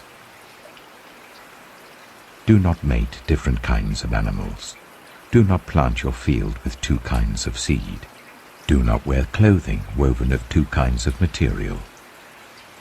If a man sleeps with a female slave who is promised to another man, but who has not been ransomed or given her freedom, there must be due punishment. Yet they are not to be put to death because she had not been freed. The man, however, must bring a ram to the entrance to the tent of meeting for a guilt offering to the Lord. With the ram of the guilt offering, the priest is to make atonement for him before the Lord for the sin he has committed, and his sin will be forgiven. When you enter the land and plant any kind of fruit tree, regard its fruit as forbidden. For 3 years you are to consider it forbidden. It must not be eaten. In the 4th year, all its fruit will be holy, an offering of praise to the Lord. But in the 5th year, you may eat its fruit. In this way your harvest will be increased. I am the Lord your God. Do not eat any meat with the blood still in it. Do not practice divination or seek omens. Do not cut the hair at the sides of your head or clip off the edges of your beard. Do not cut your bodies for the dead or put tattoo marks on yourselves. I am the Lord. Do not degrade your daughter by making her a prostitute, or the land will turn to prostitution and be filled with wickedness. Observe my Sabbaths and have reverence for my sanctuary. I am the Lord. Do not turn to mediums or seek out spiritists, for you will be defiled by them. I am the Lord your God. Stand up in the presence of the aged. Show respect for the elderly and revere your God. I am the Lord. When a foreigner resides among you in your land, do not ill-treat them. The foreigner residing among you must be treated as your native-born. Love them as yourself, for you were foreigners in Egypt. I am the Lord your God. Do not use dishonest standards when measuring length, weight, or quantity. Use honest scales and honest weights, an honest ephah and an honest hin. I am the Lord your God who brought you out of Egypt. Keep all my decrees and all my laws and follow them. I am the Lord. Leviticus chapter 20. The Lord said to Moses, "Say to the Israelites, any Israelite or any foreigner residing in Israel who sacrifices any of his children to Molech is to be put to death. The members of the community are to stone him. I myself will set my face against him and will cut him off from his people, for by sacrificing his children to Molech, he has defiled my sanctuary and profaned my holy name. If the members of the community close their eyes when that man sacrifices one of his children to Molech, and if they fail to put him to death, I myself will set my face against him and his family, and will cut them off from their people, together with all who follow him in prostituting themselves to Molech. I will set my face against anyone who turns to mediums and spiritists to prostitute themselves by following them, and I will cut them off from their people. Consecrate yourselves and be holy, because I am the Lord your God. Keep my decrees and follow them. I am the Lord who makes you holy. Anyone who curses their father or mother is to be put to death. Because they have cursed their father or mother, their blood will be on their own head. If a man commits adultery with another man's wife, with the wife of his neighbor, both the adulterer and the adulteress are to be put to death. If a man has sexual relations with his father's wife, he has dishonored his father. Both the man and the woman are to be put to death. Their blood will be on their own heads. If a man has sexual relations with his daughter-in-law, both of them are to be put to death. What they have done is a perversion. Their blood will be on their own heads. If a man has sexual relations with a man, as one does with a woman, Both of them have done what is detestable. They are to be put to death. Their blood will be on their own heads. If a man marries both a woman and her mother, it is wicked. Both he and they must be burned in the fire, so that no wickedness will be among you. If a man has sexual relations with an animal, he is to be put to death, and you must kill the animal. If a woman approaches an animal to have sexual relations with it, kill both the woman and the animal. They are to be put to death. Their blood will be on their own heads. If a man marries his sister, the daughter of either his father or his mother, and they have sexual relations, it is a disgrace. They are to be publicly removed from their people. He has dishonored his sister and will be held responsible. If a man has sexual relations with a woman during her monthly period, he has exposed the source of her flow, and she has also uncovered it. Both of them are to be cut off from their people. Do not have sexual relations with the sister of either your mother or your father, for that would dishonor a close relative. Both of you will be held responsible. If a man has sexual relations with his aunt, he has dishonored his uncle. They will be held responsible. They will die childless. If a man marries his brother's wife, it is an act of impurity. He has dishonored his brother. They will be childless. Keep all my decrees and laws and follow them, so that the land where I am bringing you to live may not vomit you out. You must not live according to the customs of the nations I am going to drive out before you. Because they did all these things, I abhorred them. But I said to you, you will possess their land. I will give it to you as an inheritance, a land flowing with milk and honey. I am the Lord your God, who has set you apart from the nations. You must therefore make a distinction between clean and unclean animals, and between unclean and clean birds. Do not defile yourselves by any animal or bird or anything that moves along the ground. Those that I have set apart as unclean for you. You are to be holy to me, because I, the Lord, am holy, and I have set you apart from the nations to be my own. A man or woman who is a medium or spiritist among you must be put to death. You are to stone them. Their blood will be on their own heads. Leviticus chapter 21. The Lord said to Moses, "Speak to the priests, the sons of Aaron, and say to them, a priest must not make himself ceremonially unclean for any of his people who die, except for a close relative, such as his mother or father, his son or daughter, his brother, or an unmarried sister who is dependent on him since she has no husband. For her he may make himself unclean. He must not make himself unclean for people related to him by marriage, and so defile himself. Priests must not shave their heads, or shave off the edges of their beards, or cut their bodies. They must be holy to their God, and must not profane the name of their God. Because they present the food offerings to the Lord, the food of their God, they are to be holy. They must not marry women defiled by prostitution or divorced from their husbands, because priests are holy to their God. Regard them as holy, because they offer up the food of your God. Consider them holy, because I, the Lord, am holy, I who make you holy. If a priest's daughter defiles herself by becoming a prostitute, she disgraces her father. She must be burned in the fire. The high priest, the one among his brothers who has had the anointing oil poured on his head, and who has been ordained to wear the priestly garments, must not let his hair become unkempt or tear his clothes. He must not enter a place where there is a dead body.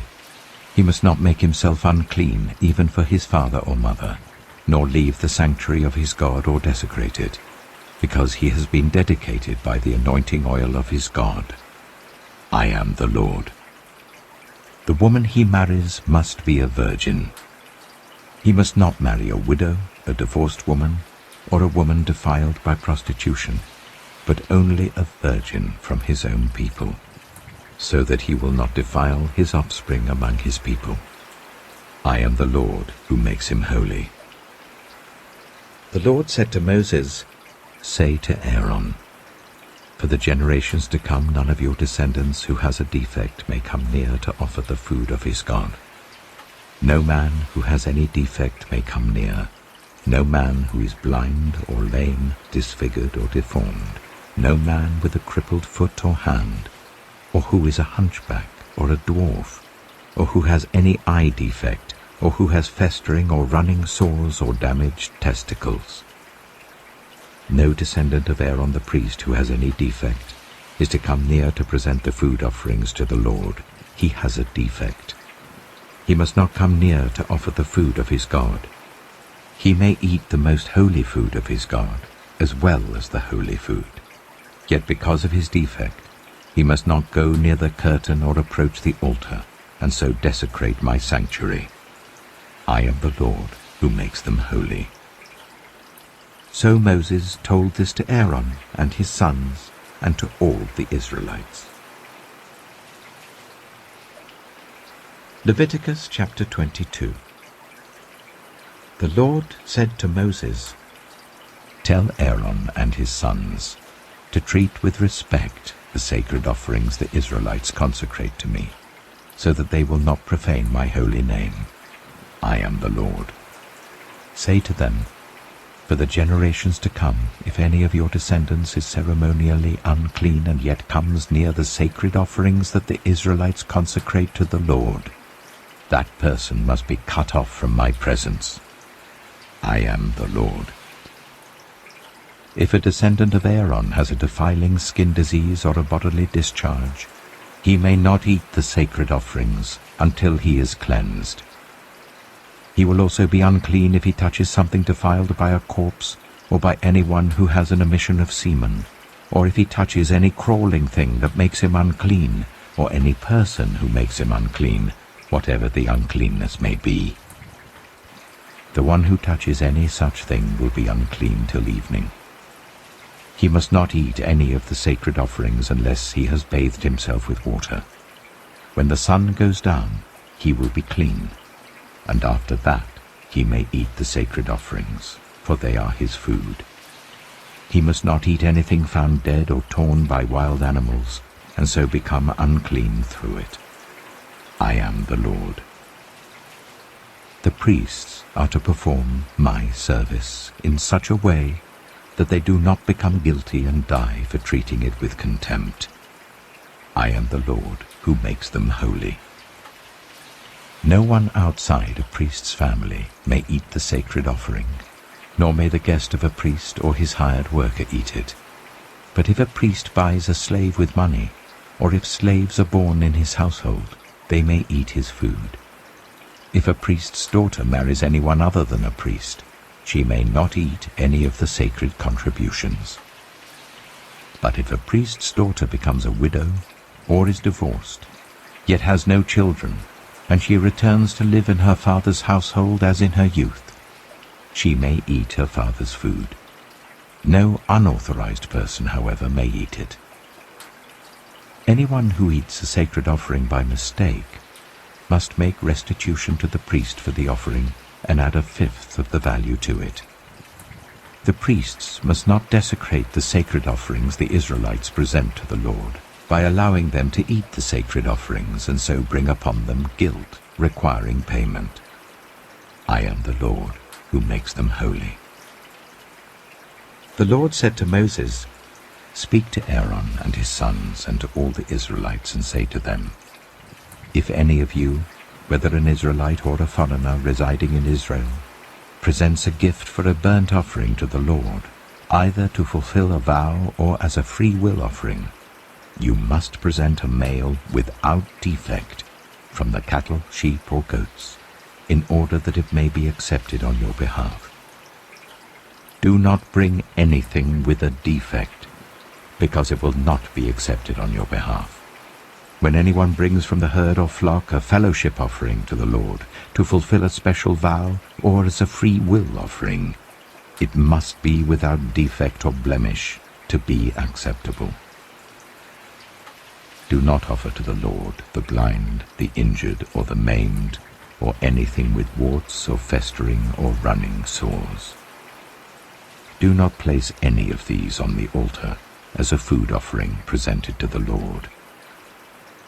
You may, however, present as a free will offering an ox or a sheep that is deformed or stunted, but it will not be accepted in fulfillment of a vow. You must not offer to the Lord an animal whose testicles are bruised, crushed, torn, or cut.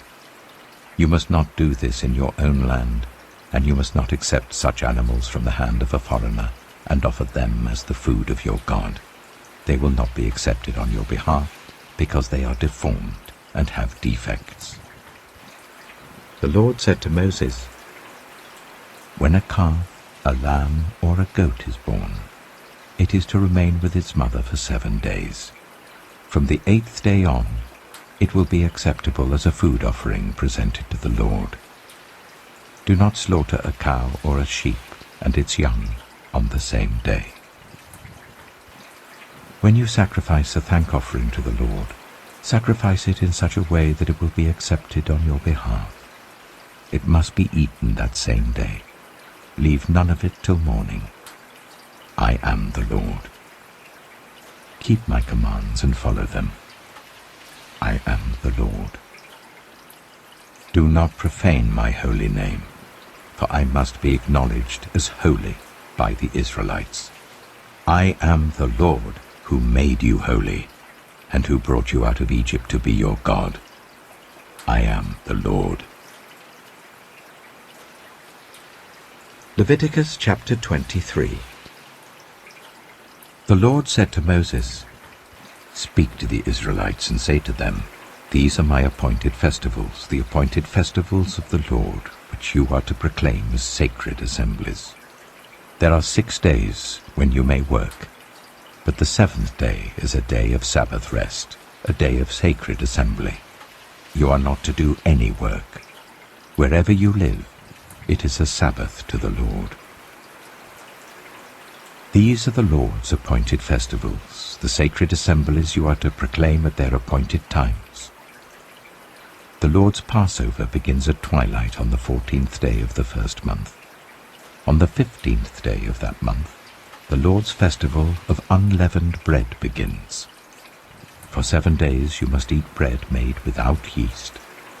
On the first day hold a sacred assembly, and do not do any of your ordinary work. For 7 days present a food offering to the Lord, and on the 7th day hold a sacred assembly, and do not do any of your ordinary work." The Lord said to Moses, "Speak to the Israelites and say to them, When you enter the land I am going to give you and you reap its harvest, bring to the priest a sheaf of the first grain you harvest. He is to wave the sheaf before the Lord, so it will be accepted on your behalf. The priest is to wave it on the day after the Sabbath. On the day you wave the sheaf, you must sacrifice as a burnt offering to the Lord a lamb a year old without defect, together with its grain offering of 1/5 of an ephah of the finest flour mixed with olive oil. A food offering presented to the Lord, a pleasing aroma, and its drink offering of 1/4 of a hin of wine. You must not eat any bread, or roasted or new grain, until the very day you bring this offering to your God. This is to be a lasting ordinance for the generations to come, wherever you live. From the day after the Sabbath, the day you brought the sheaf of the wave offering, count 7 full weeks. Count 50 days up to the day after the 7th Sabbath, and then present an offering of new grain to the Lord. From wherever you live, bring 2 loaves made of 1/5 of an ephah of the finest flour, baked with yeast, as a wave offering of first fruits to the Lord. Present with this bread 7 male lambs, each a year old and without defect, 1 young bull and 2 rams. They will be a burnt offering to the Lord, together with their grain offerings and drink offerings, a food offering, an aroma pleasing to the Lord. Then sacrifice 1 male goat for a sin offering and 2 lambs, each a year old, for a fellowship offering.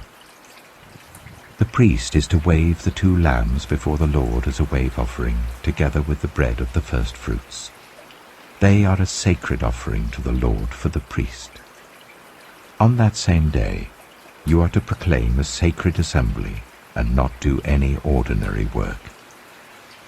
This is to be a lasting ordinance for the generations to come, wherever you live. When you reap the harvest of your land, do not reap to the very edges of your field, or gather the gleanings of your harvest. Leave them for the poor and for the foreigner residing among you. I am the Lord your God. The Lord said to Moses, "Say to the Israelites, on the first day of the 7th month, you are to have a day of Sabbath rest, a sacred assembly commemorated with trumpet blasts. Do not do any of your ordinary work, but present a food offering to the Lord." The Lord said to Moses, "The 10th day of this 7th month is the Day of Atonement. Hold a sacred assembly and deny yourselves, and present a food offering to the Lord. Do not do any work on that day, because it is the Day of Atonement, when atonement is made for you before the Lord your God. Those who do not deny themselves on that day must be cut off from their people. I will destroy from among their people anyone who does any work on that day. You shall do no work at all. This is to be a lasting ordinance for the generations to come wherever you live. It is a day of Sabbath rest for you, and you must deny yourselves. From the evening of the 9th day of the month until the following evening, you are to observe your Sabbath." The Lord said to Moses, "Say to the Israelites, on the 15th day of the 7th month, the Lord's festival of tabernacles begins, and it lasts for 7 days. The first day is a sacred assembly. Do not do any of your ordinary work. For 7 days present food offerings to the Lord, and on the 8th day hold a sacred assembly and present a food offering to the Lord. It is the closing special assembly. Do not do any of your ordinary work." These are the Lord's appointed festivals, which you are to proclaim as sacred assemblies for bringing food offerings to the Lord, the burnt offerings and grain offerings, sacrifices and drink offerings required for each day. These offerings are in addition to those for the Lord's Sabbaths, and in addition to your gifts, and whatever you have vowed, and all the free-will offerings you give to the Lord. So, beginning with the 15th day of the 7th month, after you have gathered the crops of the land, celebrate the festival to the Lord for 7 days. The first day is a day of Sabbath rest, and the 8th day also is a day of Sabbath rest. On the first day you are to take branches from luxuriant trees, from palms, willows, and other leafy trees, and rejoice before the Lord your God for 7 days. Celebrate this as a festival to the Lord for 7 days each year. This is to be a lasting ordinance for the generations to come. Celebrate it in the 7th month. Live in temporary shelters for 7 days. All native-born Israelites are to live in such shelters, so that your descendants will know that I made the Israelites live in temporary shelters when I brought them out of Egypt. I am the Lord your God. So Moses announced to the Israelites the appointed festivals of the Lord. Leviticus chapter 24. The Lord said to Moses, "Command the Israelites to bring you clear oil of pressed olives for the light, so that the lamps may be kept burning continually. Outside the curtain that shields the ark of the covenant law in the tent of meeting, Aaron is to tend the lamps before the Lord from evening till morning continually. This is to be a lasting ordinance for the generations to come. The lamps on the pure gold lampstand before the Lord must be tended continually. Take the finest flour and bake 12 loaves of bread, using 1/5 of an ephah for each loaf. Arrange them in 2 piles, 6 in each pile, on the table of pure gold before the Lord. By each pile put some pure incense as a memorial portion, to represent the bread and to be a food offering presented to the Lord. This bread is to be set out before the Lord regularly, Sabbath after Sabbath, on behalf of the Israelites, as a lasting covenant. It belongs to Aaron and his sons, who are to eat it in the sanctuary area, because it is a most holy part of their perpetual share of the food offerings presented to the Lord. Now the son of an Israelite mother and an Egyptian father went out among the Israelites, and a fight broke out in the camp between him and an Israelite. The son of the Israelite woman used the name blasphemously with a curse, so they brought him to Moses. His mother's name was Shelomith, the daughter of Dibri the Danite. They put him in custody until the will of the Lord should be made clear to them. Then the Lord said to Moses, "Take the blasphemer outside the camp. All those who heard him are to lay their hands on his head, and the entire assembly is to stone him. Say to the Israelites, anyone who curses their God will be held responsible. Anyone who uses the name of the Lord blasphemously is to be put to death. The entire assembly must stone them, whether foreigner or native born. When they use the name blasphemously, they are to be put to death. Anyone who takes the life of a human being is to be put to death. Anyone who takes the life of someone's animal must make restitution, life for life. Anyone who injures their neighbor is to be injured in the same manner, fracture for fracture, eye for eye, tooth for tooth. The one who has inflicted the injury must suffer the same injury. Whoever kills an animal must make restitution, but whoever kills a human being is to be put to death. You are to have the same law for the foreigner and the native born. I am the Lord your God." Then Moses spoke to the Israelites, and they took the blasphemer outside the camp and stoned him. The Israelites did as the Lord commanded Moses. Leviticus chapter 25. The Lord said to Moses at Mount Sinai, "Speak to the Israelites and say to them, when you enter the land I am going to give you, the land itself must observe a Sabbath to the Lord. For 6 years sow your fields, and for 6 years prune your vineyards and gather their crops. But in the 7th year, the land is to have a year of Sabbath rest, a Sabbath to the Lord. Do not sow your fields or prune your vineyards. Do not reap what grows of itself, or harvest the grapes of your untended vines. The land is to have a year of rest. Whatever the land yields during the Sabbath year will be food for you, for yourself, your male and female servants, and the hired worker and the temporary resident who live among you, as well as for your livestock and the wild animals in your land. Whatever the land produces may be eaten.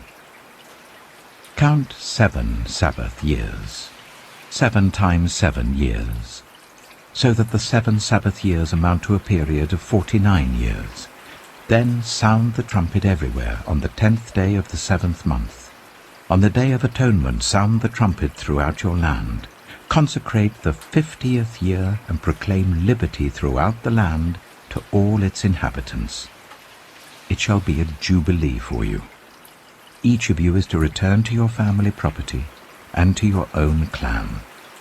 The 50th year shall be a jubilee for you. Do not sow and do not reap what grows of itself, or harvest the untended vines. For it is a jubilee, and is to be holy for you. Eat only what is taken directly from the fields. In this year of jubilee, everyone is to return to their own property. If you sell land to any of your own people or buy land from them, do not take advantage of each other. You are to buy from your own people on the basis of the number of years since the Jubilee, and they are to sell to you on the basis of the number of years left for harvesting crops. When the years are many, you are to increase the price, and when the years are few, you are to decrease the price, because what is really being sold to you is the number of crops. Do not take advantage of each other, but fear your God. I am the Lord your God. Follow my decrees and be careful to obey my laws, and you will live safely in the land. Then the land will yield its fruit, and you will eat your fill and live there in safety. You may ask, what will we eat in the 7th year if we do not plant or harvest our crops? I will send you such a blessing in the 6th year that the land will yield enough for 3 years. While you plant during the 8th year, you will eat from the old crop and will continue to eat from it until the harvest of the 9th year comes in. The land must not be sold permanently because the land is mine, and you reside in my land as foreigners and strangers. Throughout the land that you hold as a possession, you must provide for the redemption of the land. If one of your fellow Israelites becomes poor and sells some of their property, their nearest relative is to come and redeem what they have sold. If, however, there is no one to redeem it for them, but later on they prosper and acquire sufficient means to redeem it themselves, they are to determine the value for the years since they sold it and refund the balance to the one to whom they sold it. They can then go back to their own property. But if they do not acquire the means to repay, what was sold will remain in the possession of the buyer until the year of Jubilee. It will be returned in the Jubilee, and they can go back to their property. Anyone who sells a house in a walled city retains the right of redemption a full year after its sale. During that time, the seller may redeem it. If it is not redeemed before a full year has passed, the house in the walled city shall belong permanently to the buyer and the buyer's descendants. It is not to be returned in the Jubilee. But houses in villages without walls round them are to be considered as belonging to the open country. They can be redeemed, and they are to be returned in the Jubilee. The Levites always have the right to redeem their houses in the Levitical towns which they possess. So the property of the Levites is redeemable, that is, a house sold in any town they hold, and is to be returned in the Jubilee, because the houses in the towns of the Levites are their property among the Israelites, but the pasture land belonging to their towns must not be sold. It is their permanent possession. If any of your fellow Israelites become poor and are unable to support themselves among you, help them as you would a foreigner and stranger, so that they can continue to live among you. Do not take interest or any profit from them, but fear your God, so that they may continue to live among you. You must not lend them money at interest or sell them food at a profit. I am the Lord your God, who brought you out of Egypt to give you the land of Canaan, and to be your God. If any of your fellow Israelites become poor and sell themselves to you, do not make them work as slaves. They are to be treated as hired workers or temporary residents among you. They are to work for you until the year of Jubilee. Then they and their children are to be released, and they will go back to their own clans and to the property of their ancestors. Because the Israelites are my servants whom I brought out of Egypt, they must not be sold as slaves. Do not rule over them ruthlessly, but fear your God. Your male and female slaves are to come from the nations around you. From them you may buy slaves. You may also buy some of the temporary residents living among you, and members of their clans born in your country, and they will become your property. You can bequeath them to your children as inherited property, and can make them slaves for life. But you must not rule over your fellow Israelites ruthlessly. If a foreigner residing among you becomes rich, and any of your fellow Israelites become poor and sell themselves to the foreigner, or to a member of the foreigner's clan, they retain the right of redemption after they have sold themselves. One of their relatives may redeem them, an uncle or a cousin, or any blood relative in their clan may redeem them. Or, if they prosper, they may redeem themselves. They and their buyer are to count the time from the year they sold themselves up to the year of Jubilee. The price for their release is to be based on the rate paid to a hired worker for that number of years. If many years remain, they must pay for their redemption a larger share of the price paid for them. If only a few years remain until the year of Jubilee, they are to compute that and pay for their redemption accordingly. They are to be treated as workers hired from year to year. You must see to it that those to whom they owe service do not rule over them ruthlessly. Even if someone is not redeemed in any of these ways, they and their children are to be released in the year of Jubilee, for the Israelites belong to me as servants. They are my servants whom I brought out of Egypt. I am the Lord your God. Leviticus chapter 26. Do not make idols, or set up an image, or a sacred stone for yourselves.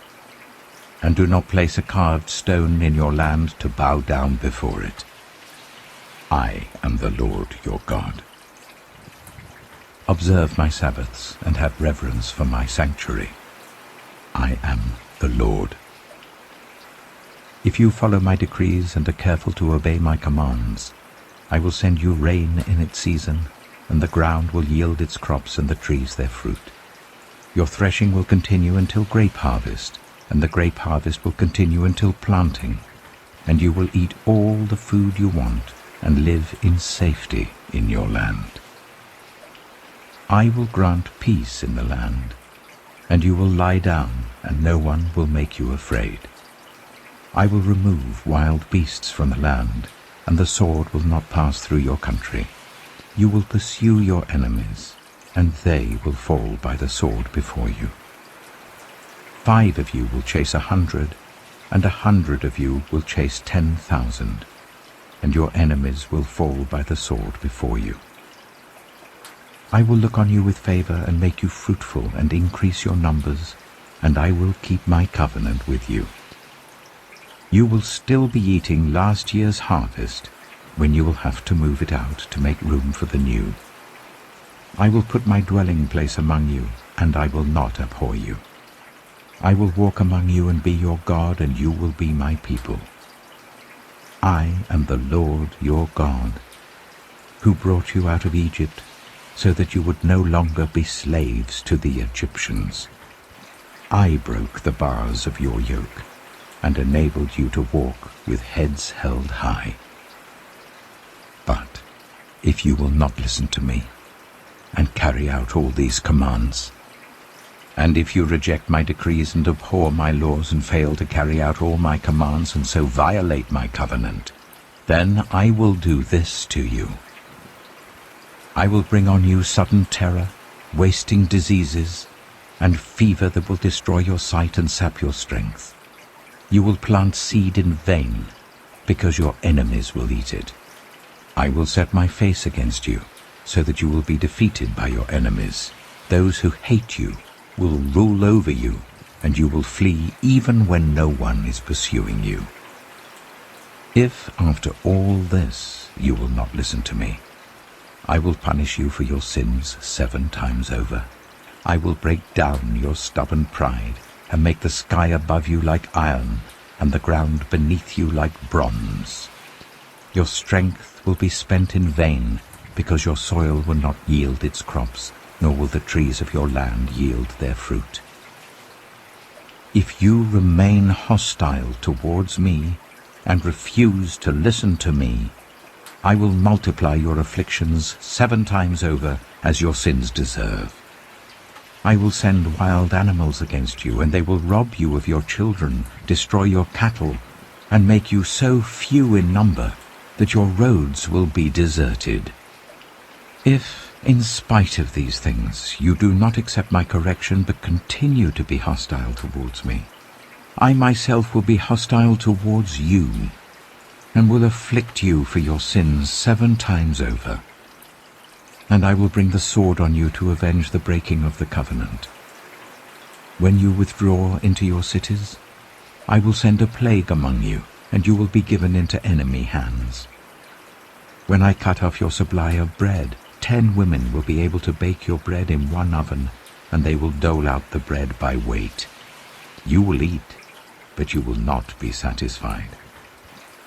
If, in spite of this, you still do not listen to me but continue to be hostile towards me, then in my anger I will be hostile towards you, and I myself will punish you for your sins 7 times over. You will eat the flesh of your sons and the flesh of your daughters. I will destroy your high places, cut down your incense altars, and pile your dead bodies on the lifeless forms of your idols. And I will abhor you. I will turn your cities into ruins and lay waste your sanctuaries, and I will take no delight in the pleasing aroma of your offerings. I myself will lay waste the land, so that your enemies who live there will be appalled. I will scatter you among the nations and will draw out my sword and pursue you. Your land will be laid waste and your cities will lie in ruins. Then the land will enjoy its Sabbath years all the time that it lies desolate, and you are in the country of your enemies. Then the land will rest and enjoy its Sabbaths. All the time that it lies desolate, the land will have the rest it did not have during the Sabbaths you lived in it. As for those of you who are left, I will make their hearts so fearful in the lands of their enemies that the sound of a wind-blown leaf will put them to flight. They will run as though fleeing from the sword, and they will fall, even though no one is pursuing them. They will stumble over one another, as though fleeing from the sword, even though no one is pursuing them. So you will not be able to stand before your enemies. You will perish among the nations. The land of your enemies will devour you. Those of you who are left will waste away in the lands of their enemies because of their sins. Also because of their ancestors' sins, they will waste away.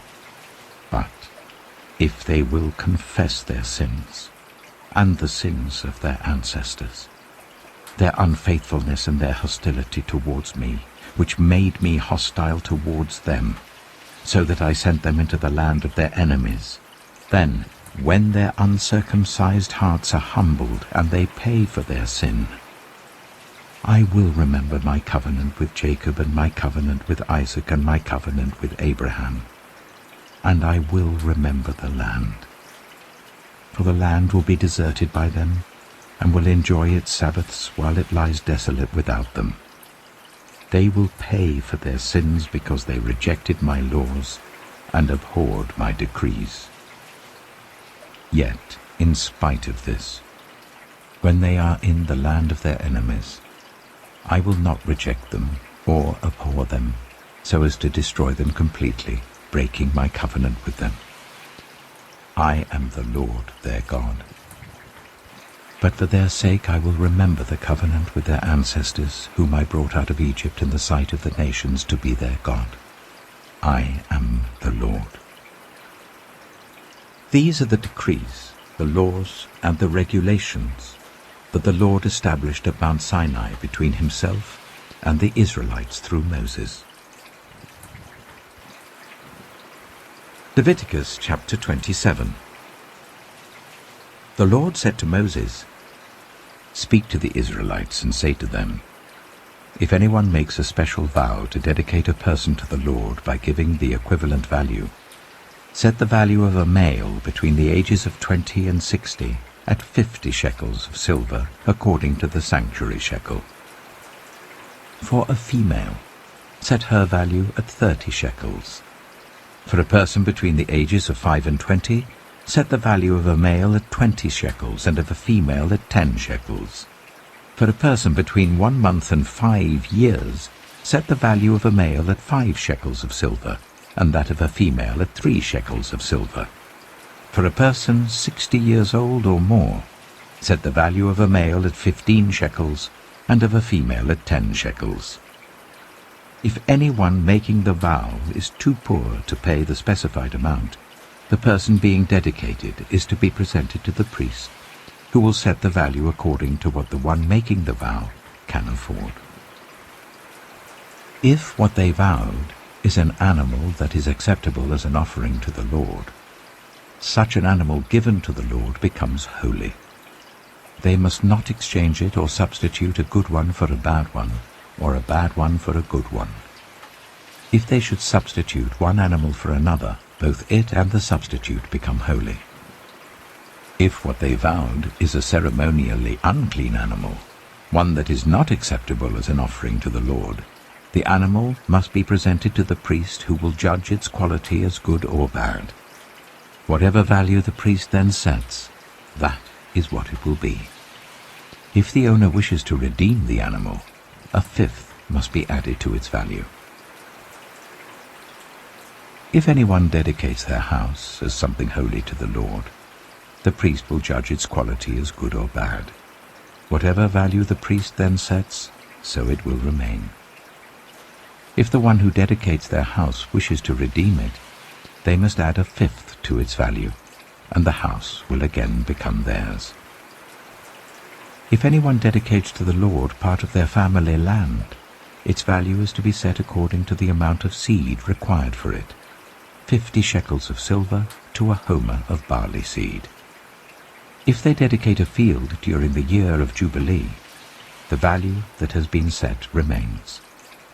But if they dedicate a field after the Jubilee, the priest will determine the value according to the number of years that remain until the next year of Jubilee, and its set value will be reduced. If the one who dedicates the field wishes to redeem it, they must add a fifth to its value, and the field will again become theirs.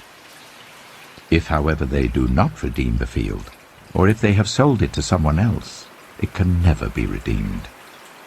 When the field is released in the Jubilee, it will become holy, like a field devoted to the Lord. It will become priestly property. If anyone dedicates to the Lord a field they have bought which is not part of their family land, the priest will determine its value up to the year of Jubilee, and the owner must pay its value on that day as something holy to the Lord. In the year of Jubilee, the field will revert to the person from whom it was bought, the one whose land it was. Every value is to be set according to the sanctuary shekel, 20 gerahs to the shekel. No one, however, may dedicate the firstborn of an animal, since the firstborn already belongs to the Lord. Whether an ox or a sheep, it is the Lord's. If it is one of the unclean animals, it may be bought back at its set value, adding a fifth of the value to it. If it is not redeemed, it is to be sold at its set value. But nothing that a person owns and devotes to the Lord, whether a human being or an animal or family land, may be sold or redeemed. Everything so devoted is most holy to the Lord. No one devoted to destruction may be ransomed. They are to be put to death. A tithe of everything from the land, whether grain from the soil or fruit from the trees, belongs to the Lord. It is holy to the Lord. Whoever would redeem any of their tithe must add a fifth of the value to it. Every tithe of the herd and flock, every 10th animal that passes under the shepherd's rod, will be holy to the Lord. No one may pick out the good from the bad, or make any substitution. If anyone does make a substitution, both the animal and its substitute become holy and cannot be redeemed. These are the commands the Lord gave Moses at Mount Sinai for the Israelites.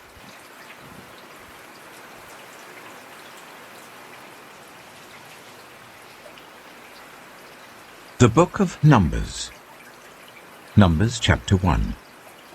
The Lord spoke to Moses in the tent of meeting in the desert of Sinai on the first day of the 2nd month of the 2nd year, after the Israelites came out of Egypt. He said, "Take a census of the whole Israelite community by their clans and families, listing every man by name, one by one. You and Aaron are to count according to their divisions all the men in Israel who are 20 years old or more, and able to serve in the army. One man from each tribe, each of them the head of his family, is to help you. These are the names of the men who are to assist you. From Reuben, Elizur, son of Shedeiah. From Simeon, Shelumiel, son of Zurishaddai. From Judah, Nachshon, son of Amminadab. From Issachar, Nathanael, son of Zuar. From Zebulun, Eliab, son of Helon. From the sons of Joseph. From Ephraim, Elishama, son of Ammihud. From Manasseh, Gamaliel, son of Pedazah. From Benjamin, Abidan, son of Gideoni. From Dan, Ahiezer, son of Ammishaddai. From Asher, Pagiel, son of Ochran. From Gad, Eliasaph, son of Duel. From Naphtali, Ahira, son of Enan. These were the men appointed from the community, the leaders of their ancestral tribes. They were the heads of the clans of Israel. Moses and Aaron took these men whose names had been specified, and they called the whole community together on the first day of the 2nd month. The people registered their ancestry by their clans and families, and the men 20 years old or more were listed by name, one by one, as the Lord commanded Moses. And so he counted them in the desert of Sinai. From the descendants of Reuben, the firstborn son of Israel, all the men 20 years old or more who were able to serve in the army were listed by name, one by one, according to the records of their clans and families. The number from the tribe of Reuben was 46,500. From the descendants of Simeon, all the men 20 years old or more who were able to serve in the army were counted and listed by name, one by one, according to the records of their clans and families. The number from the tribe of Simeon was 59,300. From the descendants of Gad, all the men 20 years old or more who were able to serve in the army were listed by name, according to the records of their clans and families. The number from the tribe of Gad was 45,650. From the descendants of Judah, all the men 20 years old or more who were able to serve in the army were listed by name, according to the records of their clans and families. The number from the tribe of Judah was 74,600. From the descendants of Issachar, all the men 20 years old or more who were able to serve in the army were listed by name, according to the records of their clans and families. The number from the tribe of Issachar was 54,400. From the descendants of Zebulun, all the men 20 years old or more who were able to serve in the army were listed by name, according to the records of their clans and families. The number from the tribe of Zebulun was 57,400. From the sons of Joseph, from the descendants of Ephraim, all the men 20 years old or more who were able to serve in the army were listed by name, according to the records of their clans and families. The number from the tribe of Ephraim was 40,500. From the descendants of Manasseh, all the men 20 years old or more who were able to serve in the army were listed by name, according to the records of their clans and families. The number from the tribe of Manasseh was 32,200. From the descendants of Benjamin, all the men 20 years old or more who were able to serve in the army were listed by name, according to the records of their clans and families. The number from the tribe of Benjamin was 35,400. From the descendants of Dan, all the men 20 years old or more who were able to serve in the army were listed by name according to the records of their clans and families. The number from the tribe of Dan was 62,700. From the descendants of Asher, all the men 20 years old or more who were able to serve in the army were listed by name according to the records of their clans and families. The number from the tribe of Asher was 41,500. From the descendants of Naphtali, all the men 20 years old or more who were able to serve in the army were listed by name according to the records of their clans and families. The number from the tribe of Naphtali was 53,400. These were the men counted by Moses and Aaron and the 12 leaders of Israel, each one representing his family. All the Israelites, 20 years old or more who were able to serve in Israel's army, were counted according to their families. The total number was 603,550. The ancestral tribe of the Levites, however, was not counted along with the others. The Lord had said to Moses, "You must not count the tribe of Levi, or include them in the census of the other Israelites. Instead, appoint the Levites to be in charge of the tabernacle of the covenant law, over all its furnishings and everything belonging to it. They are to carry the tabernacle and all its furnishings. They are to take care of it and camp round it. Whenever the tabernacle is to move, the Levites are to take it down. And whenever the tabernacle is to be set up, the Levites shall do it. Anyone else who approaches it is to be put to death." The Israelites are to set up their tents by divisions, each of them in their own camp under their standard. The Levites, however, are to set up their tents round the tabernacle of the covenant law, so that my wrath will not fall on the Israelite community. The Levites are to be responsible for the care of the tabernacle of the covenant law. The Israelites did all this just as the Lord commanded Moses. Numbers chapter 2. The Lord said to Moses and Aaron, "The Israelites are to camp round the tent of meeting, some distance from it, each of them under their standard and holding the banners of their family. On the east, towards the sunrise, the divisions of the camp of Judah are to camp under their standard. The leader of the people of Judah is Nachshon, son of Amminadab. His division numbers 74,600. The tribe of Issachar will camp next to them. The leader of the people of Issachar is Nathanael, son of Zuar. His division numbers 54,400. The tribe of Zebulun will be next. The leader of the people of Zebulun is Eliab, son of Helon. His division numbers 57,400.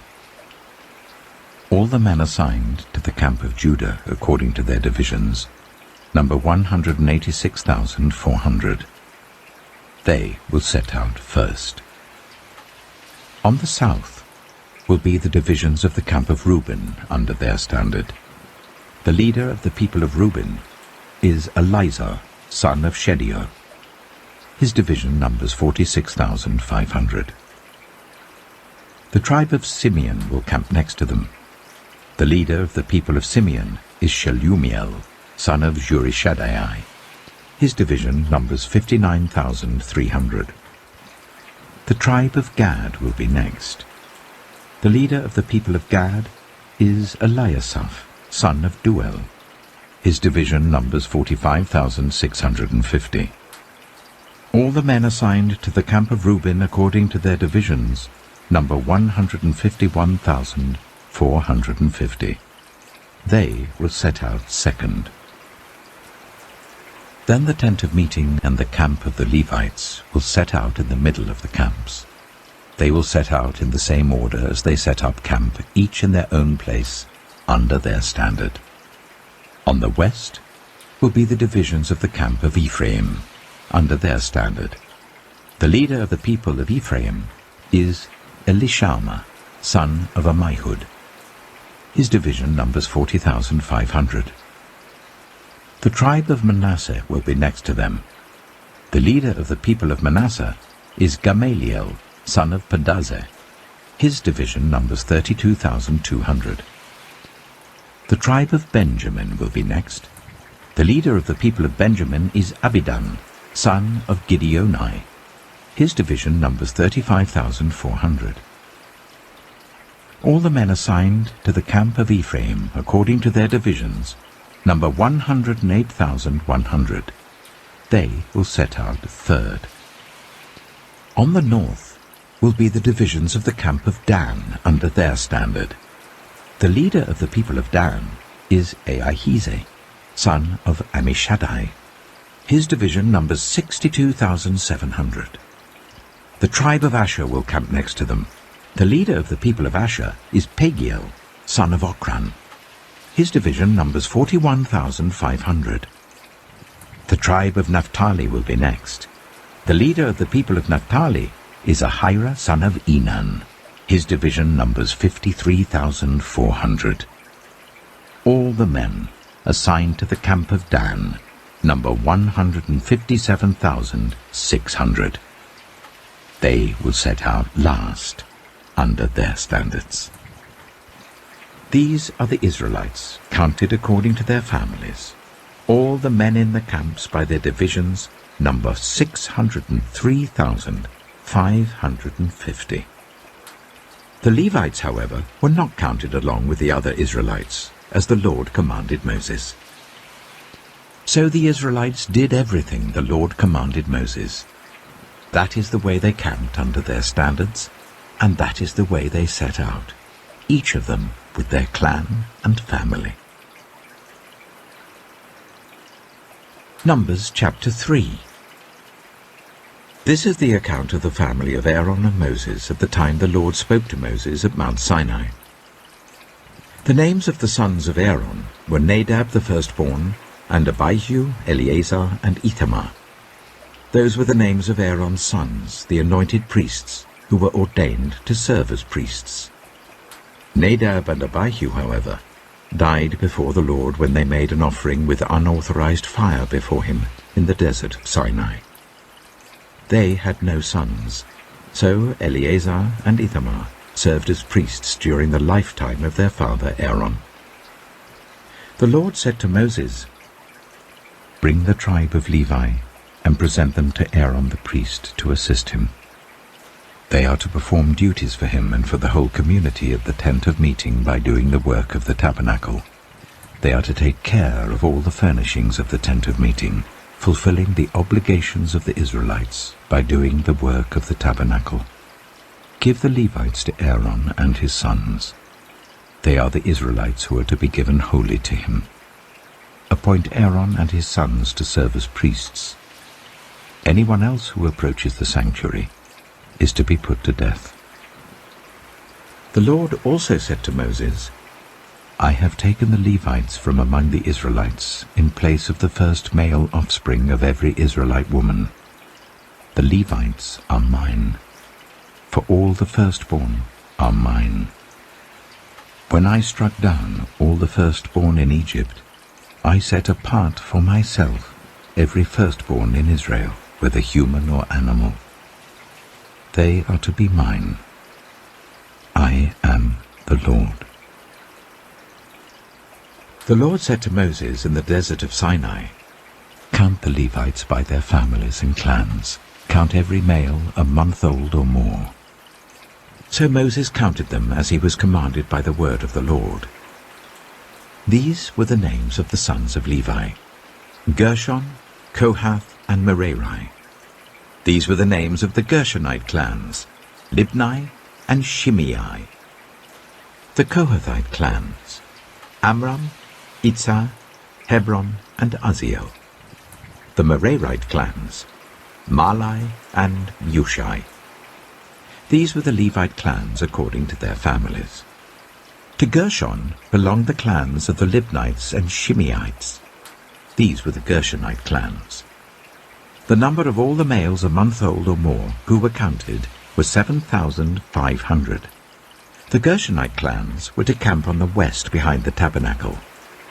The leader of the families of the Gershonites was Eliasaph, son of Lael. At the tent of meeting, the Gershonites were responsible for the care of the tabernacle and tent, its coverings, the curtain at the entrance to the tent of meeting, the curtains of the courtyard, the curtain at the entrance to the courtyard surrounding the tabernacle and altar, and the ropes, and everything related to their use. To Kohath belonged the clans of the Amramites, Izharites, Hebronites, and Uzzielites. These were the Kohathite clans. The number of all the males a month old or more was 8,600. The Kohathites were responsible for the care of the sanctuary. The Kohathite clans were to camp on the south side of the tabernacle. The leader of the families of the Kohathite clans was Eliaphan, son of Uzziel. They were responsible for the care of the ark, the table, the lampstand, the altars, the articles of the sanctuary used in ministering, the curtain, and everything related to their use. The chief leader of the Levites was Eleazar, son of Aaron the priest. He was appointed over those who were responsible for the care of the sanctuary. To Merari belonged the clans of the Mahlites and the Mushites. These were the Merarite clans. The number of all the males a month old or more who were counted was 6,200. The leader of the families of the Merarite clans was Zuriel, son of Abihail. They were to camp on the north side of the tabernacle. The Merarites were appointed to take care of the frames of the tabernacle, its crossbars, posts, bases, all its equipment, and everything related to their use, as well as the posts of the surrounding courtyard with their bases, tent pegs, and ropes. Moses and Aaron and his sons were to camp to the east of the tabernacle, towards the sunrise, in front of the tent of meeting. They were responsible for the care of the sanctuary on behalf of the Israelites. Anyone else who approached the sanctuary was to be put to death. The total number of Levites counted at the Lord's command by Moses and Aaron according to their clans, including every male a month old or more, was 22,000. The Lord said to Moses, "Count all the firstborn Israelite males who are a month old or more, and make a list of their names. Take the Levites for me in place of all the firstborn of the Israelites, and the livestock of the Levites in place of all the firstborn of the livestock of the Israelites. I am the Lord." So Moses counted all the firstborn of the Israelites as the Lord commanded him. The total number of firstborn males a month old or more, listed by name, was 22,273. The Lord also said to Moses, "Take the Levites in place of all the firstborn of Israel, and the livestock of the Levites in place of their livestock. The Levites are to be mine. I am the Lord. To redeem the 273 firstborn Israelites who exceed the number of the Levites, collect 5 shekels for each one, according to the sanctuary shekel, which weighs 20 gerahs. Give the money for the redemption of the additional Israelites to Aaron and his sons." So Moses collected the redemption money from those who exceeded the number redeemed by the Levites. From the firstborn of the Israelites he collected silver weighing 1,365 shekels, according to the sanctuary shekel. Moses gave the redemption money to Aaron and his sons, as he was commanded by the word of the Lord. Numbers chapter 4. The Lord said to Moses and Aaron, "Take a census of the Kohathite branch of the Levites by their clans and families. Count all the men from 30 to 50 years of age who come to serve in the work of the tent of meeting. This is the work of the Kohathites at the tent of meeting, the care of the most holy things. When the camp is to move, Aaron and his sons are to go in and take down the shielding curtain and put it over the ark of the covenant law. Then they are to cover the curtain with durable leather, spread a cloth of solid blue over that, and put the poles in place. Over the table of the presence they are to spread a blue cloth, and put on it the plates, dishes and bowls, and the jars for drink offerings. The bread that is continually there is to remain on it. They are to spread a scarlet cloth over them, cover that with durable leather, and put the poles in place. They are to take a blue cloth, and cover the lampstand that is for light, together with its lamps, its wick trimmers and trays, and all its jars for the oil used to supply it. Then they are to wrap it and all its accessories in a covering of durable leather, and put it on a carrying frame. Over the gold altar they are to spread a blue cloth, and cover that with durable leather, and put the poles in place. They are to take all the articles used for ministering in the sanctuary, wrap them in a blue cloth, cover that with durable leather, and put them on a carrying frame. They are to remove the ashes from the bronze altar and spread a purple cloth over it. Then they are to place on it all the utensils used for ministering at the altar, including the fire pans, meat forks, shovels, and sprinkling bowls. Over it they are to spread a covering of durable leather and put the poles in place. After Aaron and his sons have finished covering the holy furnishings and all the holy articles, and when the camp is ready to move, only then are the Kohathites to come and do the carrying. But they must not touch the holy things, or they will die. The Kohathites are to carry those things that are in the tent of meeting. Eleazar, son of Aaron the priest, is to have charge of the oil for the light, the fragrant incense, the regular grain offering, and the anointing oil. He is to be in charge of the entire tabernacle and everything in it, including its holy furnishings and articles. The Lord said to Moses and Aaron, "See that the Kohathite tribal clans are not destroyed from among the Levites, so that they may live and not die when they come near the most holy things. Do this for them. Aaron and his sons are to go into the sanctuary and assign to each man his work and what he is to carry. But the Kohathites must not go in to look at the holy things even for a moment, or they will die." The Lord said to Moses, "Take a census also of the Gershonites by their families and clans. Count all the men from 30 to 50 years of age who come to serve in the work at the tent of meeting. This is the service of the Gershonite clans in their carrying and their other work. They are to carry the curtains of the tabernacle, that is, the tent of meeting, its covering and its outer covering of durable leather, the curtains for the entrance to the tent of meeting, the curtains of the courtyard surrounding the tabernacle and altar, the curtain for the entrance to the courtyard, the ropes, and all the equipment used in the service of the tent.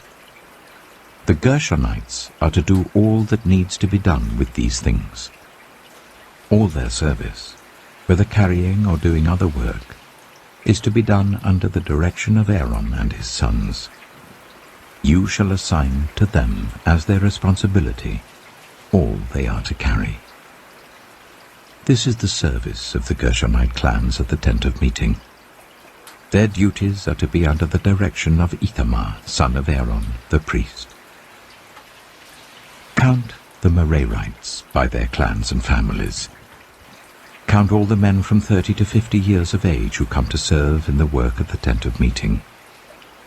As part of all their service at the tent, they are to carry the frames of the tabernacle, its crossbars, posts and bases, as well as the posts of the surrounding courtyard with their bases, tent pegs, ropes, all their equipment, and everything related to their use.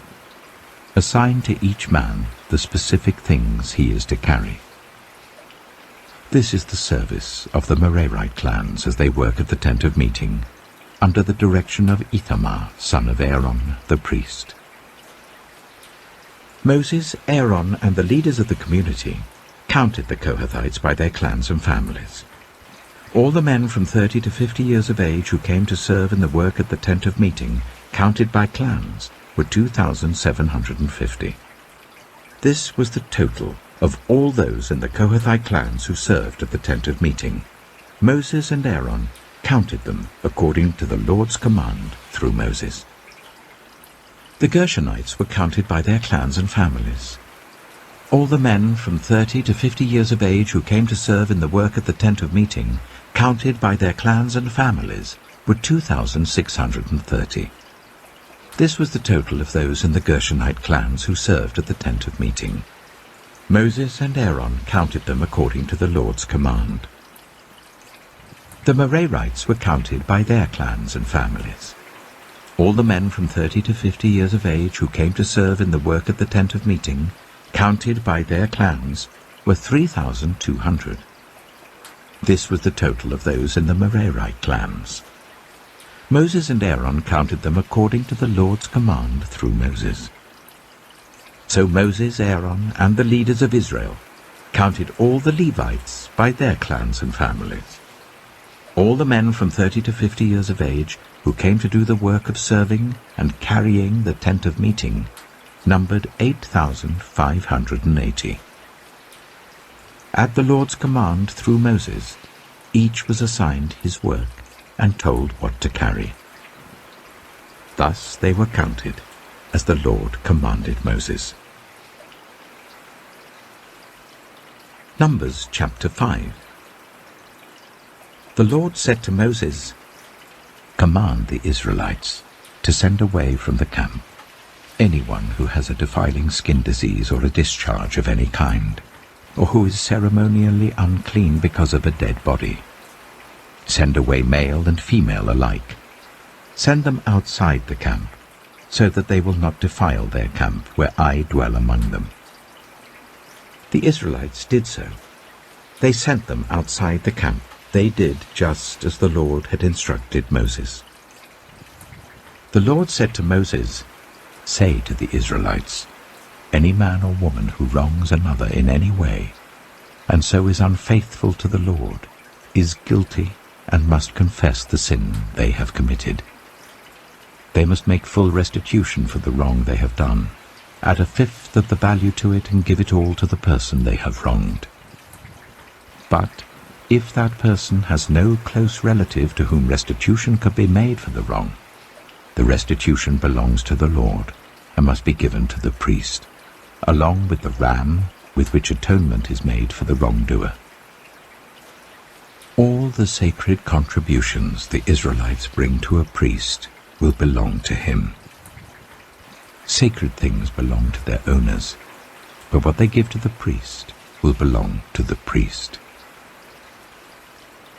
Then the Lord said to Moses, "Speak to the Israelites and say to them, if a man's wife goes astray and is unfaithful to him so that another man has sexual relations with her, and this is hidden from her husband, and her impurity is undetected, since there is no witness against her and she has not been caught in the act, and if feelings of jealousy come over her husband, and he suspects his wife and she is impure, or if he is jealous and suspects her, even though she is not impure, then he is to take his wife to the priest.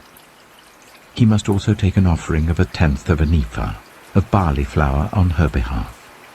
He must not pour olive oil on it or put incense on it, because it is a grain offering for jealousy, a reminder offering to draw attention to wrongdoing. The priest shall bring her and make her stand before the Lord. Then he shall take some holy water in a clay jar and put some dust from the tabernacle floor into the water.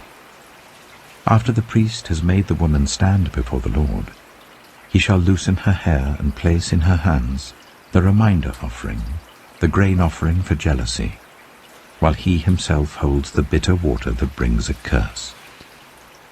Then the priest shall put the woman under oath and say to her, if no other man has had sexual relations with you, and you have not gone astray and become impure while married to your husband, may this bitter water that brings a curse not harm you.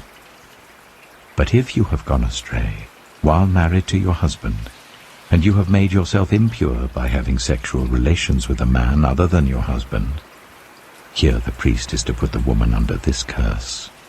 May the Lord cause you to become a curse among your people, when he makes your womb miscarry and your abdomen swell. May this water that brings a curse enter your body, so that your abdomen swells or your womb miscarries. Then the woman is to say, Amen, so be it. The priest is to write these curses on a scroll, and then wash them off into the bitter water. He shall make the woman drink the bitter water that brings a curse, and this water that brings a curse and causes bitter suffering will enter her. The priest is to take from her hands the grain offering for jealousy, wave it before the Lord and bring it to the altar. The priest is then to take a handful of the grain offering as a memorial offering and burn it on the altar. After that, he is to make the woman drink the water. If she has made herself impure and been unfaithful to her husband, this will be the result. When she is made to drink the water that brings a curse and causes bitter suffering, it will enter her. Her abdomen will swell, and her womb will miscarry, and she will become a curse. If, however, the woman has not made herself impure, but is clean, she will be cleared of guilt, and will be able to have children. This, then, is the law of jealousy, when a woman goes astray and makes herself impure while married to her husband, or when feelings of jealousy come over a man because he suspects his wife. The priest is to make her stand before the Lord, and is to apply this entire law to her. The husband will be innocent of any wrongdoing, but the woman will bear the consequences of her sin. Numbers chapter 6.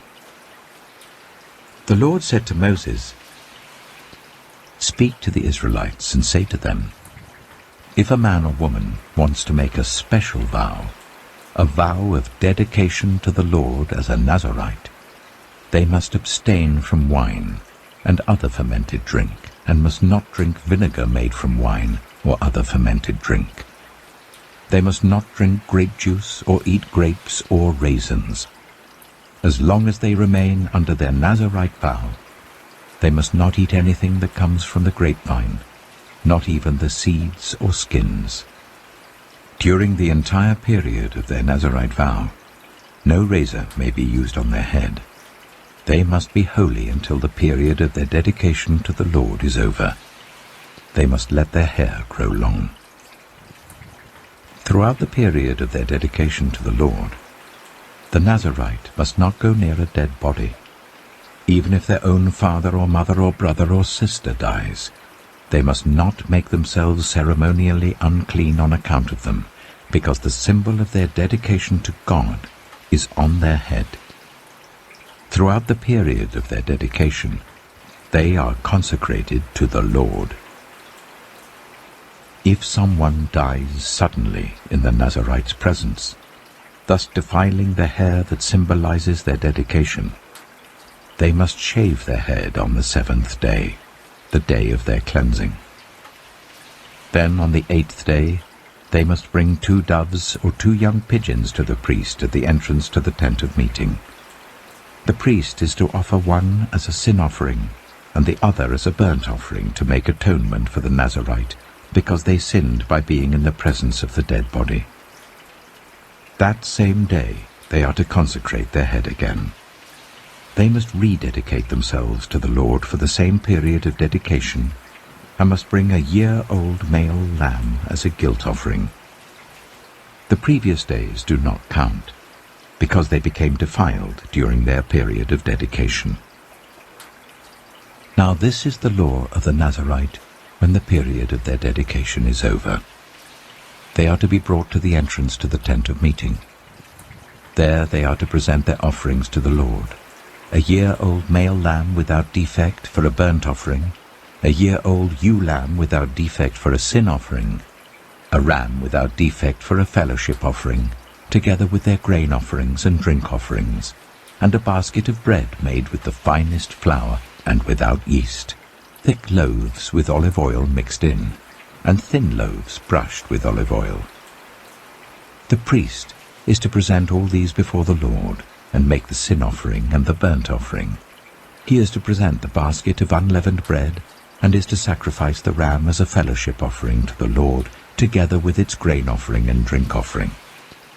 Then, at the entrance to the tent of meeting, the Nazirite must shave off the hair that symbolizes their dedication.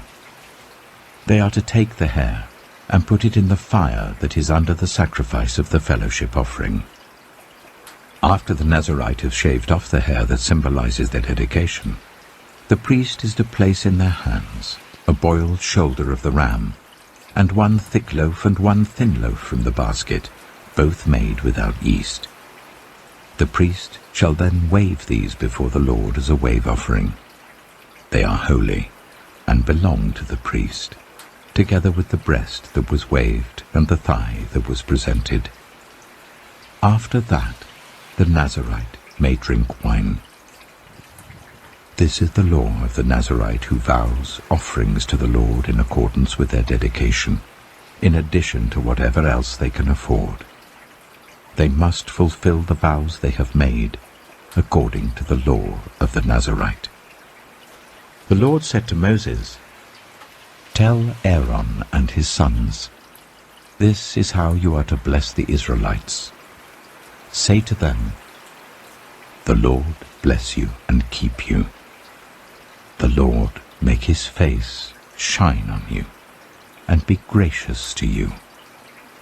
The Lord turn his face towards you, and give you peace." So they will put my name on the Israelites, and I will bless them. Numbers chapter 7. When Moses finished setting up the tabernacle, he anointed and consecrated it and all its furnishings. He also anointed and consecrated the altar and all its utensils. Then the leaders of Israel, the heads of families who were the tribal leaders in charge of those who were counted, made offerings. They brought as their gifts before the Lord 6 covered carts and 12 oxen, an ox from each leader and a cart from every 2. These they presented before the tabernacle. The Lord said to Moses, "Accept these from them, that they may be used in the work at the tent of meeting. Give them to the Levites as each man's work requires." So Moses took the carts and oxen and gave them to the Levites. He gave 2 carts and 4 oxen to the Gershonites as their work required, and he gave 4 carts and 8 oxen to the Merarites as their work required. They were all under the direction of Ithamar, son of Aaron, the priest. But Moses did not give any to the Kohathites, because they were to carry on their shoulders the holy things for which they were responsible. When the altar was anointed, the leaders brought their offerings for its dedication and presented them before the altar. For the Lord had said to Moses, "Each day 1 leader is to bring his offering for the dedication of the altar." The one who brought his offering on the first day was Nachshon, son of Amminadab, of the tribe of Judah. His offering was 1 silver plate weighing 130 shekels, and 1 silver sprinkling bowl weighing 70 shekels, both according to the sanctuary shekel, each filled with the finest flour mixed with olive oil as a grain offering. 1 gold dish weighing 10 shekels filled with incense, 1 young bull, 1 ram, and 1 male lamb a year old for a burnt offering, 1 male goat for a sin offering, and 2 oxen, 5 rams, 5 male goats, and 5 male lambs a year old to be sacrificed as a fellowship offering. This was the offering of Nachshon, son of Amminadab. On the second day, Nathanael, son of Zuar, the leader of Issachar, brought his offering. The offering he brought was 1 silver plate weighing 130 shekels, and 1 silver sprinkling bowl weighing 70 shekels, both according to the sanctuary shekel, each filled with the finest flour mixed with olive oil as a grain offering. 1 gold dish weighing 10 shekels filled with incense. 1 young bull, 1 ram, and 1 male lamb a year old for a burnt offering. 1 male goat for a sin offering. And 2 oxen, 5 rams, 5 male goats, and 5 male lambs a year old to be sacrificed as a fellowship offering. This was the offering of Nathanael, son of Zuar. On the 3rd day, Eliab, son of Helon, the leader of the people of Zebulun, brought his offering. His offering was 1 silver plate weighing 130 shekels, and 1 silver sprinkling bowl weighing 70 shekels, both according to the sanctuary shekel, each filled with the finest flour mixed with olive oil as a grain offering. 1 gold dish weighing 10 shekels, filled with incense. 1 young bull, 1 ram, and 1 male lamb a year old for a burnt offering. 1 male goat for a sin offering, and 2 oxen, 5 rams, 5 male goats, and 5 male lambs a year old to be sacrificed as a fellowship offering. This was the offering of Eliab, son of Helon. On the 4th day, Elizur, son of Shedeur, the leader of the people of Reuben, brought his offering. His offering was 1 silver plate weighing 130 shekels, and 1 silver sprinkling bowl weighing 70 shekels, both according to the sanctuary shekel, each filled with the finest flour mixed with olive oil as a grain offering. 1 gold dish weighing 10 shekels filled with incense.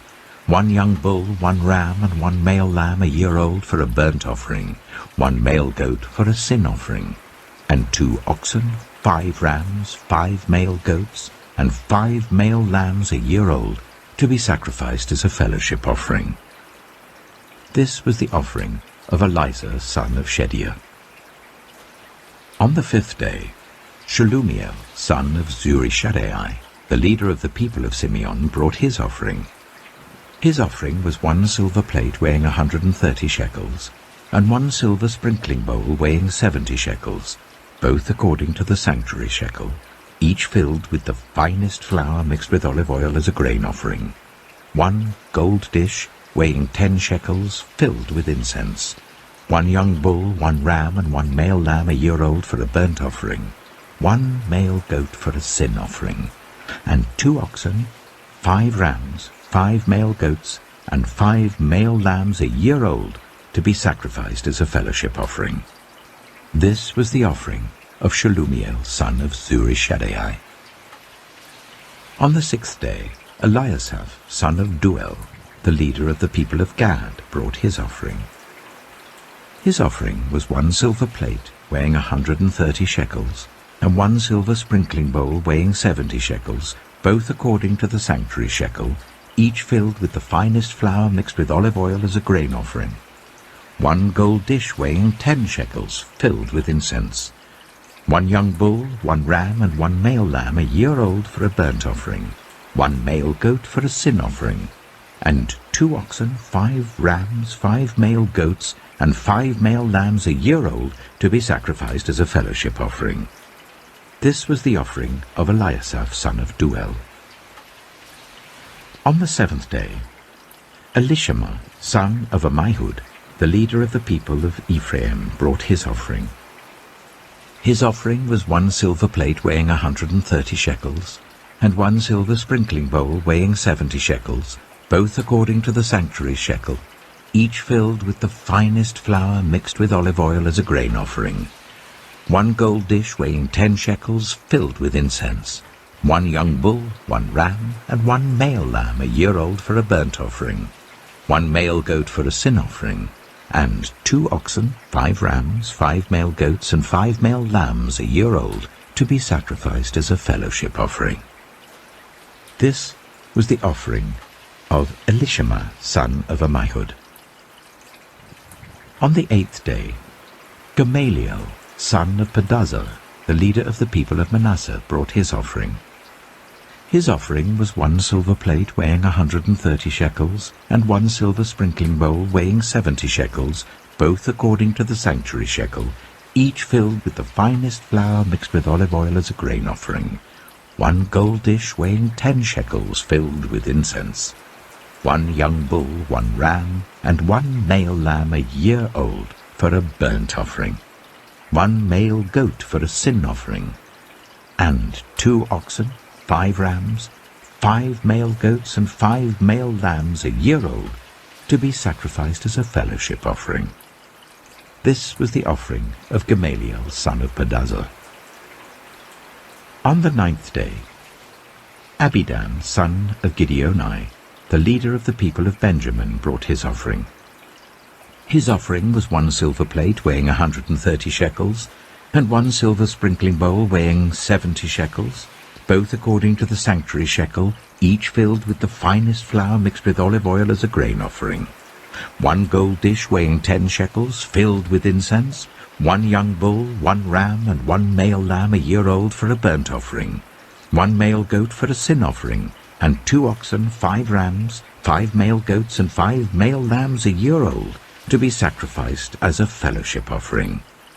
This was the offering of Abidan, son of Gideoni.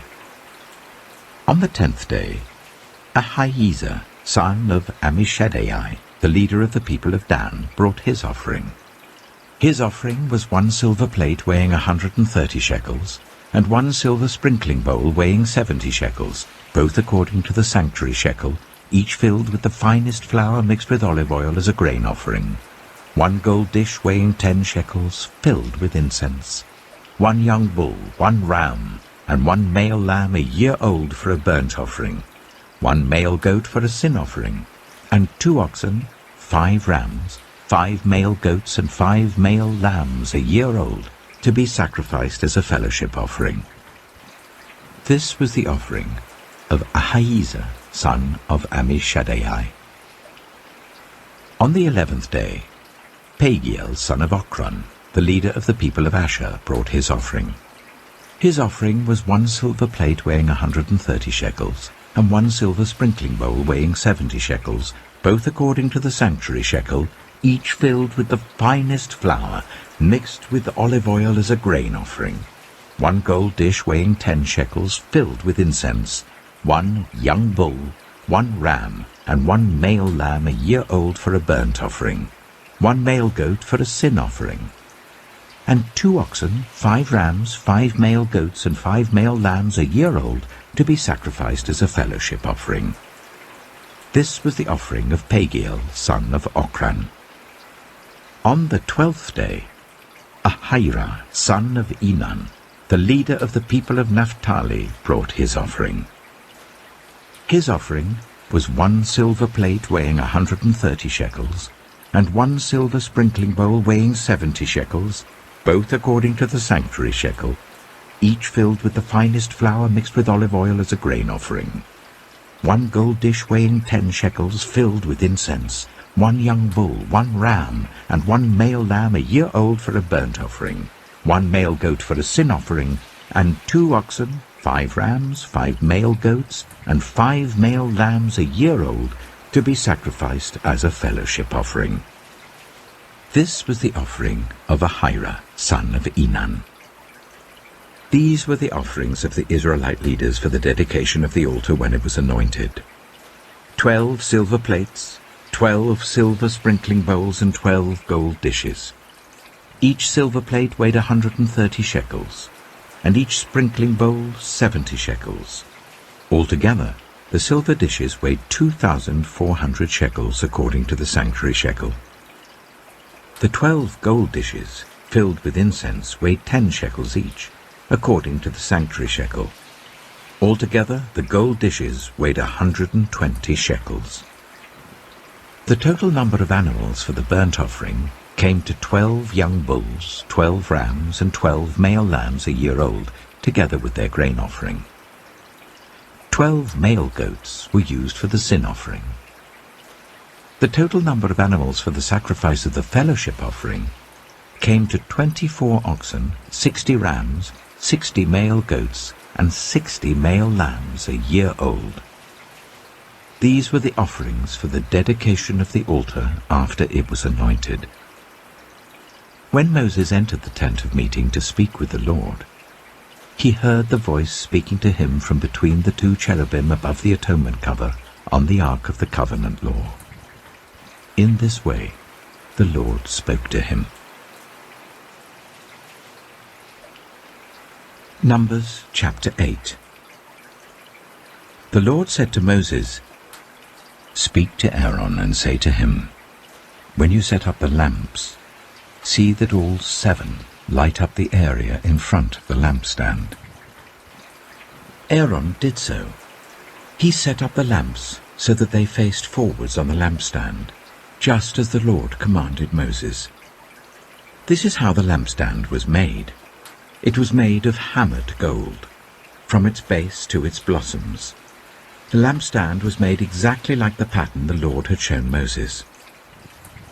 The Lord said to Moses, "Take the Levites from among all the Israelites and make them ceremonially clean. To purify them, do this: sprinkle the water of cleansing on them, then make them shave their whole bodies and wash their clothes, and so they will purify themselves. Make them take a young bull with its grain offering of the finest flour mixed with olive oil. Then you are to take a second young bull for a sin offering.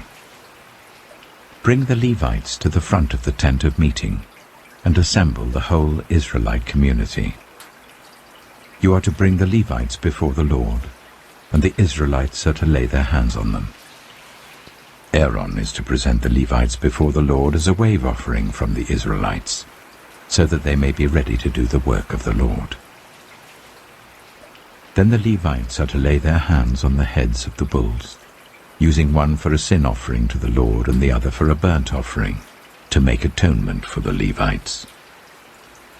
Make the Levites stand in front of Aaron and his sons, and then present them as a wave offering to the Lord. In this way you are to set the Levites apart from the other Israelites, and the Levites will be mine. After you have purified the Levites and presented them as a wave offering, they are to come to do their work at the tent of meeting. They are the Israelites who are to be given wholly to me. I have taken them as my own, in place of the firstborn, the first male offspring from every Israelite woman. Every firstborn male in Israel, whether human or animal, is mine. When I struck down all the firstborn in Egypt, I set them apart for myself. And I have taken the Levites in place of all the firstborn sons in Israel. From among all the Israelites, I have given the Levites as gifts to Aaron and his sons, to do the work at the tent of meeting on behalf of the Israelites, and to make atonement for them so that no plague will strike the Israelites when they go near the sanctuary. Moses, Aaron, and the whole Israelite community did with the Levites just as the Lord commanded Moses. The Levites purified themselves and washed their clothes. Then Aaron presented them as a wave offering before the Lord and made atonement for them to purify them. After that, the Levites came to do their work at the tent of meeting under the supervision of Aaron and his sons. They did with the Levites just as the Lord commanded Moses. The Lord said to Moses, "This applies to the Levites. Men 25 years old or more shall come to take part in the work at the tent of meeting, but at the age of 50 they must retire from their usual duties and work no longer. They may assist their brothers in performing their duties at the tent of meeting, but they themselves must not do the work. This, then, is how you are to assign the responsibilities of the Levites." Numbers chapter 9. The Lord spoke to Moses in the desert of Sinai in the first month of the second year after they came out of Egypt. He said, "Make the Israelites celebrate the Passover at the appointed time. Celebrate it at the appointed time, at twilight on the 14th day of this month, in accordance with all its rules and regulations." So Moses told the Israelites to celebrate the Passover, and they did so in the desert of Sinai at twilight on the 14th day of the first month. The Israelites did everything just as the Lord commanded Moses. But some of them could not celebrate the Passover on that day, because they were ceremonially unclean on account of a dead body. So they came to Moses and Aaron that same day, and said to Moses, "We have become unclean because of a dead body. But why should we be kept from presenting the Lord's offering with the other Israelites at the appointed time?" Moses answered them, "Wait until I find out what the Lord commands concerning you." Then the Lord said to Moses, "Tell the Israelites, when any of you or your descendants are unclean because of a dead body, or are away on a journey, they are still to celebrate the Lord's Passover. But they are to do it on the 14th day of the second month at twilight. They are to eat the lamb together with unleavened bread and bitter herbs. They must not leave any of it till morning or break any of its bones. When they celebrate the Passover, they must follow all the regulations. But if anyone who is ceremonially clean and not on a journey fails to celebrate the Passover, they must be cut off from their people for not presenting the Lord's offering at the appointed time. They will bear the consequences of their sin. A foreigner residing among you is also to celebrate the Lord's Passover in accordance with its rules and regulations. You must have the same regulations for both the foreigner and the native-born. On the day the tabernacle, the tent of the covenant law, was set up, the cloud covered it. From evening till morning the cloud above the tabernacle looked like fire. That is how it continued to be. The cloud covered it, and at night it looked like fire. Whenever the cloud lifted from above the tent, the Israelites set out. Wherever the cloud settled, the Israelites set up camp. At the Lord's command, the Israelites set out, and at his command, they set up camp. As long as the cloud stayed over the tabernacle, they remained in camp. When the cloud remained over the tabernacle a long time, the Israelites obeyed the Lord's order and did not set out. Sometimes the cloud was over the tabernacle for only a few days. At the Lord's command, they would set up camp, and then at his command, they would set out. Sometimes the cloud stayed only from evening till morning, and when it lifted in the morning, they set out. Whether by day or by night, whenever the cloud lifted, they set out. Whether the cloud stayed over the tabernacle for 2 days, or a month, or a year, the Israelites would remain in camp and not set out. But when it lifted, they would set out. At the Lord's command, they set up camp, and at the Lord's command, they set out. They obeyed the Lord's order in accordance with his command through Moses. Numbers chapter 10. The Lord said to Moses, "Make 2 trumpets of hammered silver, and use them for calling the community together and for the camps to set out. When both are sounded, the whole community is to assemble before you at the entrance to the tent of meeting. If only one is sounded, the leaders, the heads of the clans of Israel, are to assemble before you. When a trumpet blast is sounded, the tribes camping on the east are to set out. At the sounding of a second blast, the camps on the south are to set out. The blast will be the signal for setting out. To gather the assembly, blow the trumpets, but not with the signal for setting out. The sons of Aaron, the priests, are to blow the trumpets. This is to be a lasting ordinance for you and the generations to come. When you go into battle in your own land against an enemy who is oppressing you, sound a blast on the trumpets. Then you will be remembered by the Lord your God and rescued from your enemies. Also at your times of rejoicing, your appointed festivals and new moon feasts, you are to sound the trumpets over your burnt offerings and fellowship offerings, and they will be a memorial for you before your God. I am the Lord your God. On the 20th day of the second month of the second year, The cloud lifted from above the tabernacle of the covenant law. Then the Israelites set out from the desert of Sinai and travelled from place to place until the cloud came to rest in the desert of Paran. They set out this first time at the Lord's command through Moses.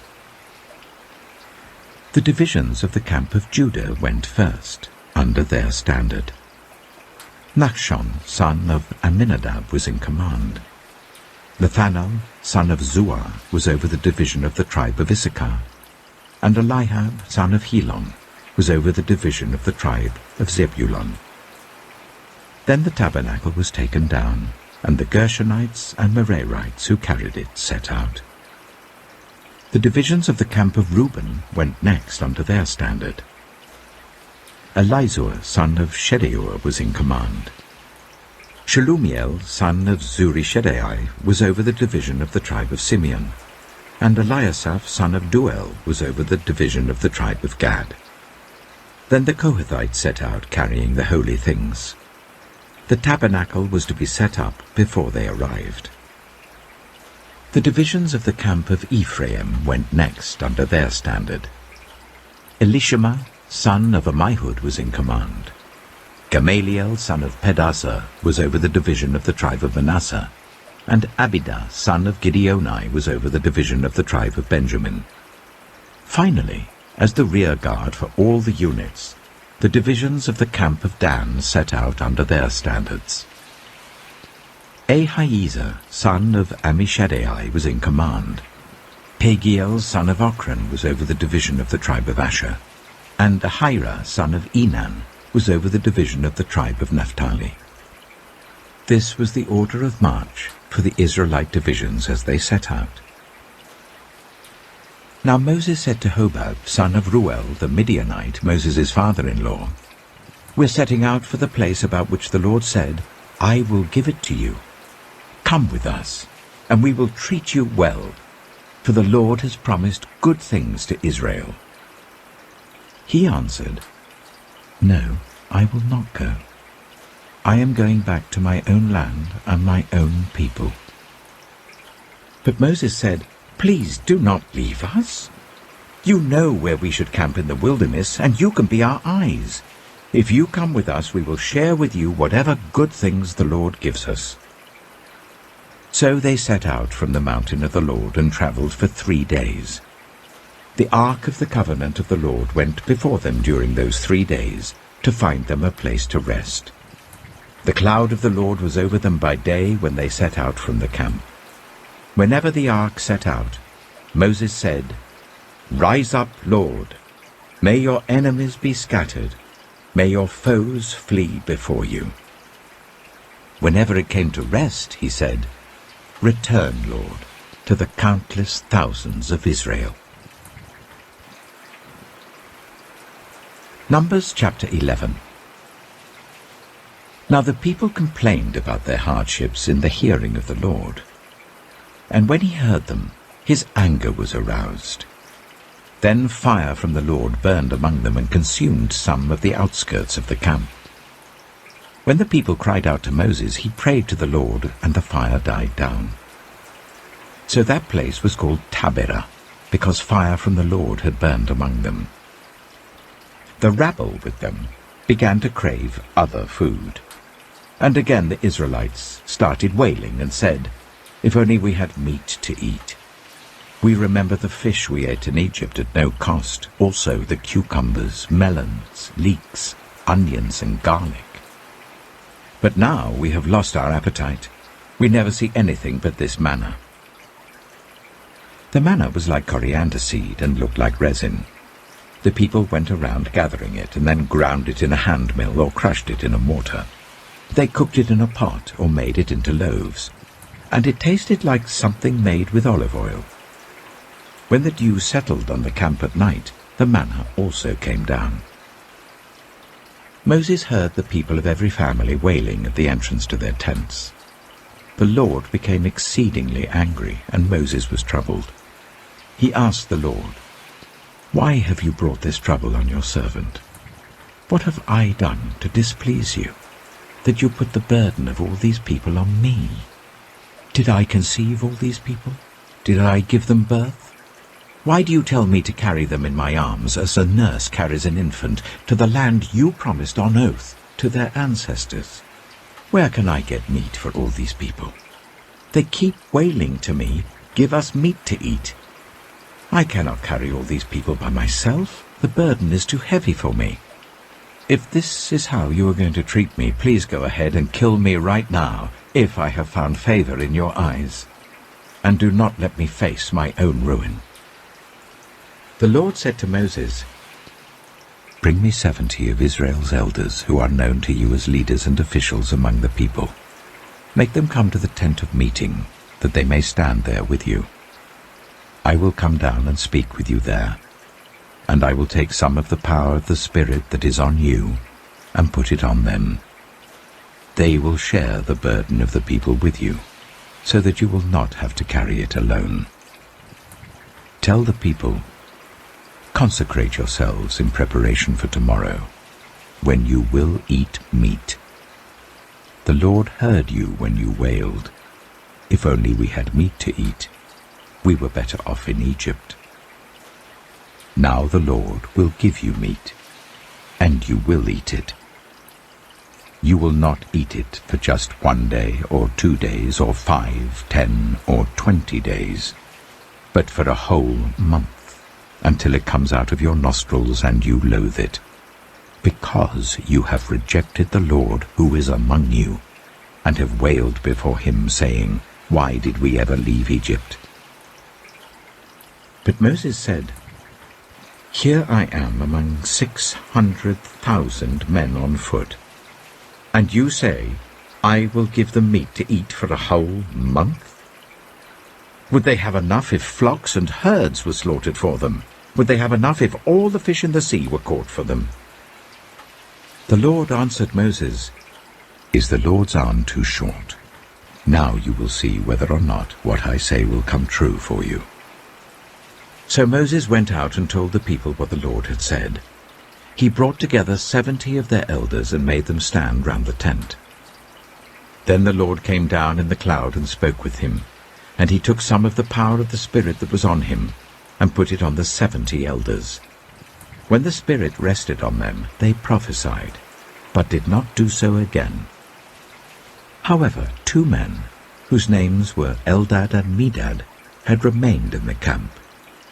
They were listed among the elders, but did not go out to the tent. Yet the Spirit also rested on them, and they prophesied in the camp. A young man ran and told Moses, "Eldad and Medad are prophesying in the camp."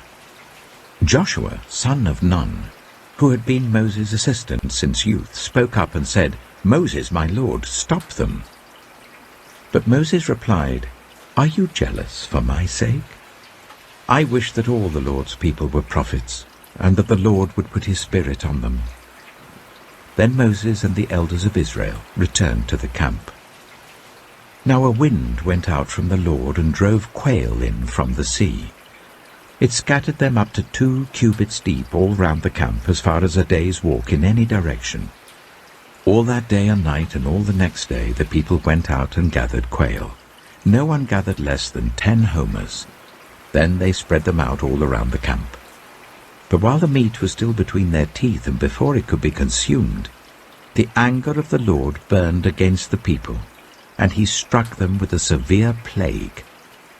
Therefore the place was named Kibroth Hattaavah, because there they buried the people who had craved other food. From Kibroth Hattaavah the people travelled to Hazeroth and stayed there. Numbers chapter 12. Miriam and Aaron began to talk against Moses because of his Cushite wife, for he had married a Cushite. "Has the Lord spoken only through Moses?" they asked. "Hasn't he also spoken through us?" And the Lord heard this. Now Moses was a very humble man, more humble than anyone else on the face of the earth. At once the Lord said to Moses, Aaron, and Miriam, "Come out to the tent of meeting, all 3 of you." So the 3 of them went out. Then the Lord came down in a pillar of cloud, he stood at the entrance to the tent and summoned Aaron and Miriam. When the two of them stepped forward, he said, "Listen to my words. When there is a prophet among you, I, the Lord, reveal myself to them in visions. I speak to them in dreams. But this is not true of my servant Moses. He is faithful in all my house. With him I speak face to face, clearly, and not in riddles. He sees the form of the Lord. Why then were you not afraid to speak against my servant Moses?" The anger of the Lord burned against them, and he left them. When the cloud lifted from above the tent, Miriam's skin was leprous. It became as white as snow. Aaron turned towards her and saw that she had a defiling skin disease, and he said to Moses, "Please, my lord, I ask you not to hold against us the sin we have so foolishly committed. Do not let her be like a stillborn infant coming from its mother's womb, with its flesh half eaten away." So Moses cried out to the Lord, "Please, God, heal her." The Lord replied to Moses, "If her father had spat in her face, would she not have been in disgrace for 7 days? Confine her outside the camp for 7 days. After that she can be brought back." So Miriam was confined outside the camp for 7 days, and the people did not move on till she was brought back. After that, the people left Hazeroth and camped in the desert of Paran. Numbers chapter 13. The Lord said to Moses, "Send some men to explore the land of Canaan, which I am giving to the Israelites. From each ancestral tribe send one of its leaders." So at the Lord's command Moses sent them out from the desert of Paran. All of them were leaders of the Israelites. These are their names. From the tribe of Reuben, Shammua, son of Zakkar. From the tribe of Simeon, Shaphat, son of Hori. From the tribe of Judah, Caleb, son of Jephunneh. From the tribe of Issachar, Igal, son of Joseph. From the tribe of Ephraim, Hoshea, son of Nun. From the tribe of Benjamin, Paltai, son of Raphu. From the tribe of Zebulun, Gadiel, son of Sodai. From the tribe of Manasseh, a tribe of Joseph, Gadai, son of Suzai. From the tribe of Dan, Aniel, son of Gemalai. From the tribe of Asher, Sethur, son of Michael. From the tribe of Naphtali, Nabai, son of Vufsai. From the tribe of Gad, Geuel, son of Machi. These are the names of the men Moses sent to explore the land.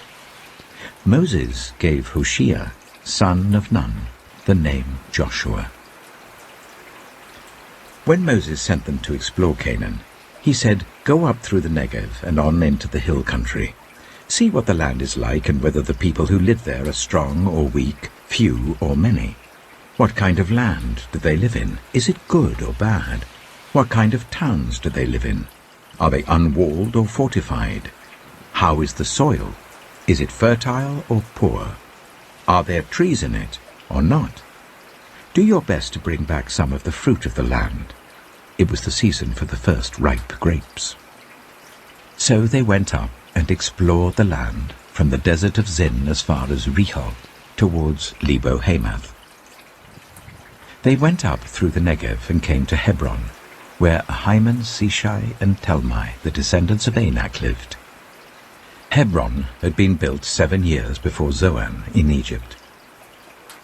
When they reached the valley of Eshcol, they cut off a branch bearing a single cluster of grapes. 2 of them carried it on a pole between them, along with some pomegranates and figs. That place was called the Valley of Eshcol, because of the cluster of grapes the Israelites cut off there. At the end of 40 days they returned from exploring the land. They came back to Moses and Aaron and the whole Israelite community at Kadesh in the desert of Paran.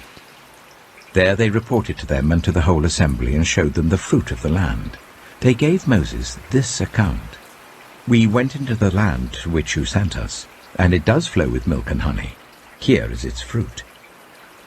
But the people who live there are powerful, and the cities are fortified and very large. We even saw descendants of Anak there. The Amalekites live in the Negev. The Hittites, Jebusites, and Amorites live in the hill country, and the Canaanites live near the sea and along the Jordan." Then Caleb silenced the people before Moses and said, "We should go up and take possession of the land, for we can certainly do it." But the men who had gone up with him said, "We can't attack those people. They are stronger than we are." And they spread among the Israelites a bad report about the land they had explored. They said, "The land we explored devours those living in it. All the people we saw there are of great size. We saw the Nephilim there. The descendants of Anak come from the Nephilim. We seemed like grasshoppers in our own eyes, and we looked the same to them." Numbers chapter 14. That night, all the members of the community raised their voices and wept aloud. All the Israelites grumbled against Moses and Aaron, and the whole assembly said to them, "If only we had died in Egypt or in this wilderness. Why is the Lord bringing us to this land only to let us fall by the sword? Our wives and children will be taken as plunder. Wouldn't it be better for us to go back to Egypt?" And they said to each other, "We should choose a leader and go back to Egypt." Then Moses and Aaron fell face down in front of the whole Israelite assembly gathered there. Joshua, son of Nun, and Caleb, son of Jephunneh, who were among those who had explored the land, tore their clothes, and said to the entire Israelite assembly, "The land we passed through and explored is exceedingly good. If the Lord is pleased with us, he will lead us into that land, a land flowing with milk and honey, and will give it to us. Only do not rebel against the Lord. And do not be afraid of the people of the land, because we will devour them. Their protection is gone, but the Lord is with us. Do not be afraid of them." But the whole assembly talked about stoning them. Then the glory of the Lord appeared at the tent of meeting to all the Israelites. The Lord said to Moses, "How long will these people treat me with contempt? How long will they refuse to believe in me, in spite of all the signs I have performed among them? I will strike them down with a plague and destroy them. But I will make you into a nation greater and stronger than they." Moses said to the Lord, "Then the Egyptians will hear about it. By your power you brought these people up from among them, and they will tell the inhabitants of this land about it.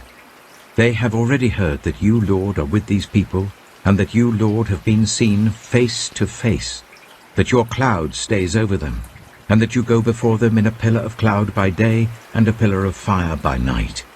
If you put all these people to death, leaving none alive, the nations who have heard this report about you will say, 'The Lord was not able to bring these people into the land he promised them on oath, so he slaughtered them in the wilderness.' Now may the Lord's strength be displayed, just as you have declared. The Lord is slow to anger, abounding in love, and forgiving sin and rebellion. Yet he does not leave the guilty unpunished. He punishes the children for the sin of the parents to the third and fourth generation. In accordance with your great love, forgive the sin of these people, just as you have pardoned them from the time they left Egypt until now." The Lord replied, "I have forgiven them as you asked. Nevertheless, as surely as I live, and as surely as the glory of the Lord fills the whole earth, not one of those who saw my glory and the signs I performed in Egypt and in the wilderness, but who disobeyed me and tested me 10 times, not one of them will ever see the land I promised on oath to their ancestors. No one who has treated me with contempt will ever see it. But because my servant Caleb has a different spirit and follows me wholeheartedly, I will bring him into the land he went to, and his descendants will inherit it. Since the Amalekites and the Canaanites are living in the valleys, turn back tomorrow and set out towards the desert, along the route to the Red Sea." The Lord said to Moses and Aaron, "How long will this wicked community grumble against me? I have heard the complaints of these grumbling Israelites, so tell them, as surely as I live, declares the Lord, I will do to you the very thing I heard you say. In this wilderness your bodies will fall, every one of you 20 years old or more, who was counted in the census and who has grumbled against me. Not one of you will enter the land I swore with uplifted hand to make your home, except Caleb, son of Jephunneh, and Joshua, son of Nun. As for your children that you said would be taken as plunder, I will bring them in to enjoy the land you have rejected. But you, your bodies, will fall in this wilderness. Your children will be shepherds here for 40 years, suffering for your unfaithfulness, until the last of your bodies lies in the wilderness. For 40 years, 1 year for each of the 40 days you explore the land, you will suffer for your sins and know what it is like to have me against you. I, the Lord, have spoken, and I will surely do these things to this whole wicked community which has banded together against me. They will meet their end in this wilderness. Here they will die." So the men Moses had sent to explore the land, who returned and made the whole community grumble against him by spreading a bad report about it, these men who were responsible for spreading the bad report about the land were struck down and died of a plague before the Lord. Of the men who went to explore the land, only Joshua son of Nun and Caleb son of Jephunneh survived. When Moses reported this to all the Israelites, they mourned bitterly. Early the next morning they set out for the highest point in the hill country, saying, "Now we are ready to go up to the land the Lord promised. Surely we have sinned." But Moses said, "Why are you disobeying the Lord's command? This will not succeed. Do not go up, because the Lord is not with you. You will be defeated by your enemies. For the Amalekites and the Canaanites will face you there. Because you have turned away from the Lord, he will not be with you, and you will fall by the sword." Nevertheless, in their presumption they went up towards the highest point in the hill country, though neither Moses nor the ark of the Lord's covenant moved from the camp. Then the Amalekites and the Canaanites who lived in that hill country came down and attacked them and beat them down all the way to Hormah. Numbers chapter 15. The Lord said to Moses, "Speak to the Israelites and say to them, after you enter the land I am giving you as a home, and you present to the Lord food offerings from the herd or the flock, as an aroma pleasing to the Lord, whether burnt offerings or sacrifices, for special vows or free will offerings or festival offerings, then the person who brings an offering shall present to the Lord a grain offering of 1/10 of an ephah of the finest flour, mixed with 1/4 of a hin of olive oil. With each lamb for the burnt offering or the sacrifice, prepare 1/4 of a hin of wine as a drink offering. With a ram, prepare a grain offering of 1/5 of an ephah of the finest flour mixed with 1/3 of a hin of olive oil, and 1/3 of a hin of wine as a drink offering. Offer it as an aroma pleasing to the Lord. When you prepare a young bull as a burnt offering or sacrifice, for a special vow or a fellowship offering to the Lord, bring with the bull a grain offering of 3/10 of an ephah of the finest flour, mixed with 1/2 a hin of olive oil. And also bring 1/2 a hin of wine as a drink offering. This will be a food offering, an aroma pleasing to the Lord. Each bull or ram, each lamb or young goat, is to be prepared in this manner. Do this for each one, for as many as you prepare. Everyone who is native-born must do these things in this way when they present a food offering as an aroma pleasing to the Lord, For generations to come, whenever a foreigner or anyone else living among you presents a food offering as an aroma pleasing to the Lord, they must do exactly as you do. The community is to have the same rules for you and for the foreigner residing among you. This is a lasting ordinance for the generations to come. You and the foreigner shall be the same before the Lord. The same laws and regulations will apply both to you and to the foreigner residing among you. The Lord said to Moses, "Speak to the Israelites and say to them, when you enter the land to which I am taking you, and you eat the food of the land, present a portion as an offering to the Lord. Present a loaf from the first of your ground meal, and present it as an offering from the threshing floor. Throughout the generations to come, you are to give this offering to the Lord from the first of your ground meal. Now, if you as a community unintentionally fail to keep any of these commands the Lord gave Moses, any of the Lord's commands to you through him, from the day the Lord gave them and continuing through the generations to come, and if this is done unintentionally without the community being aware of it, then the whole community is to offer a young bull for a burnt offering as an aroma pleasing to the Lord, along with its prescribed grain offering and drink offering, and a male goat for a sin offering. The priest is to make atonement for the whole Israelite community, and they will be forgiven, for it was not intentional, and they have presented to the Lord for their wrong a food offering and a sin offering. The whole Israelite community and the foreigners residing among them will be forgiven, because all the people were involved in the unintentional wrong. But if just one person sins unintentionally, that person must bring a year-old female goat for a sin offering.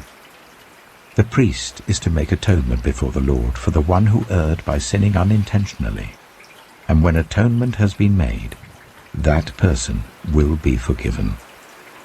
One and the same law applies to everyone who sins unintentionally, whether a native-born Israelite or a foreigner residing among you.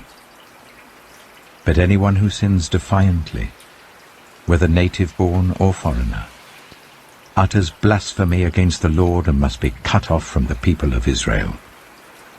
Because they have despised the Lord's word and broken his commands, they must surely be cut off. Their guilt remains on them. While the Israelites were in the wilderness, a man was found gathering wood on the Sabbath day. Those who found him gathering wood brought him to Moses and Aaron and the whole assembly, and they kept him in custody because it was not clear what should be done to him. Then the Lord said to Moses, "The man must die. The whole assembly must stone him outside the camp." So the assembly took him outside the camp and stoned him to death, as the Lord commanded Moses. The Lord said to Moses, "Speak to the Israelites and say to them, throughout the generations to come, you are to make tassels on the corners of your garments, with a blue cord on each tassel.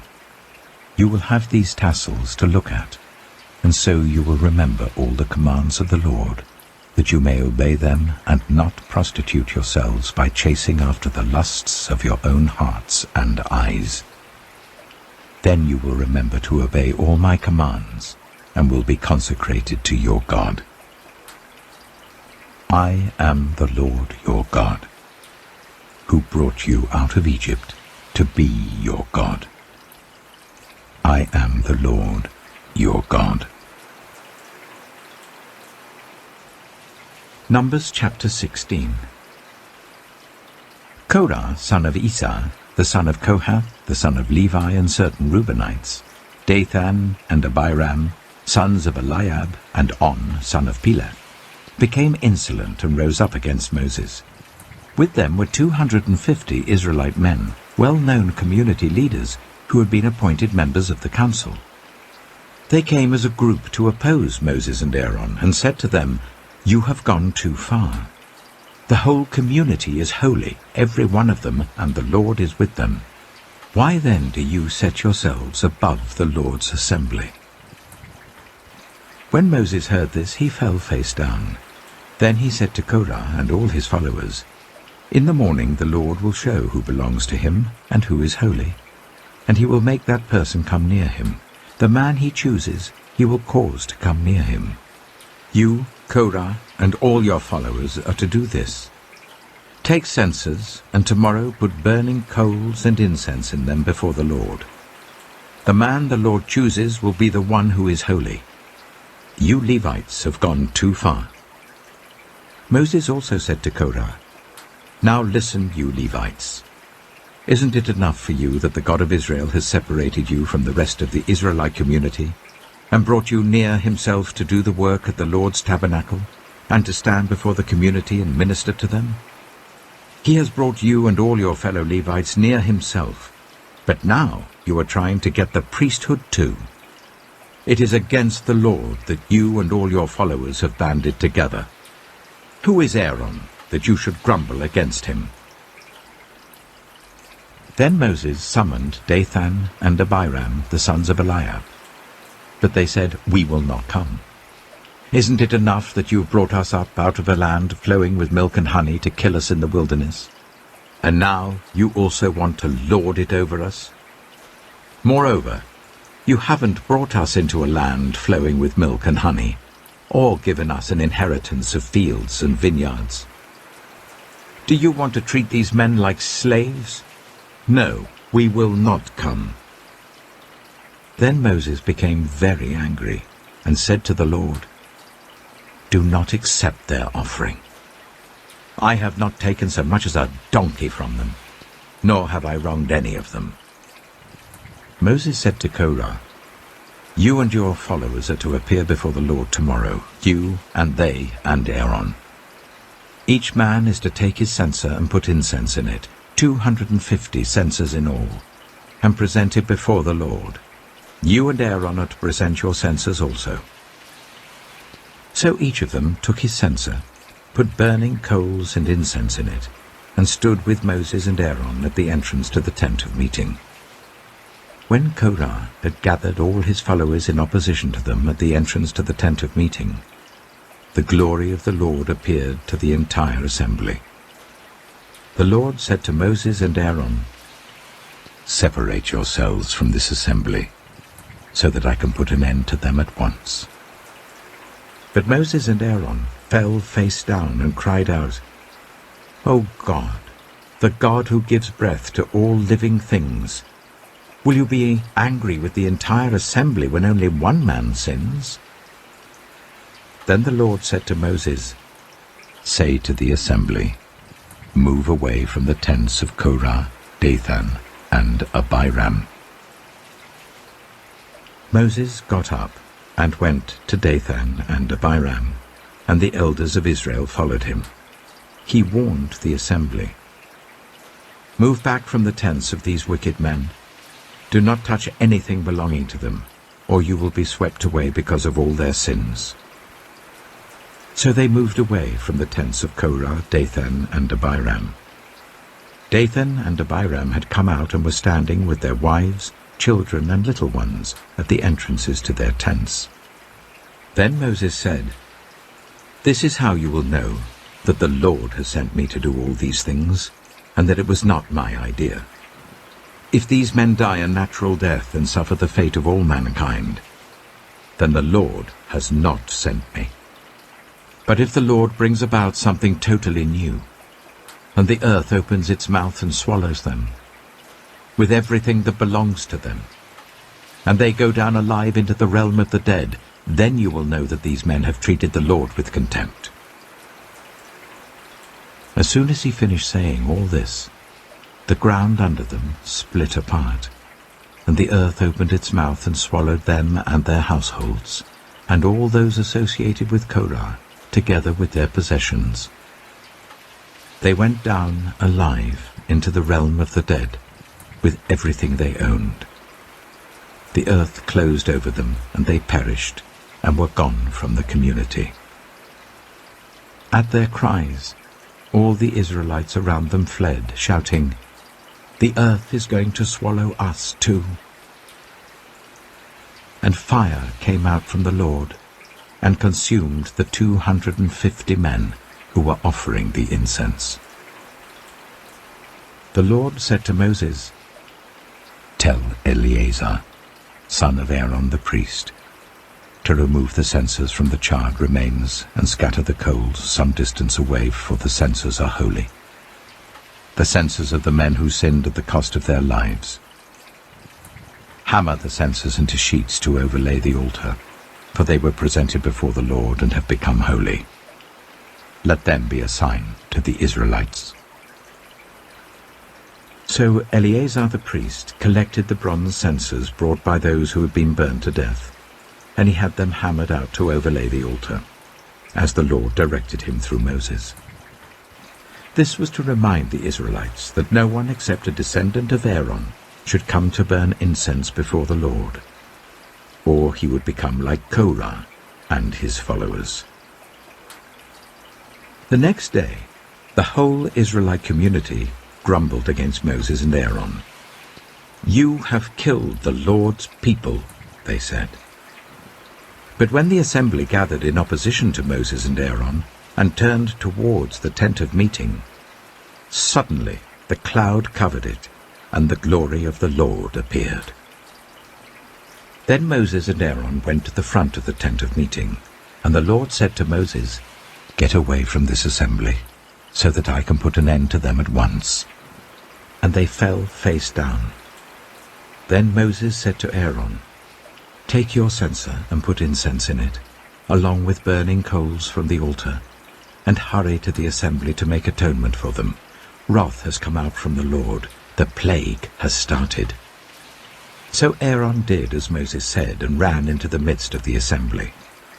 The plague had already started among the people, but Aaron offered the incense and made atonement for them.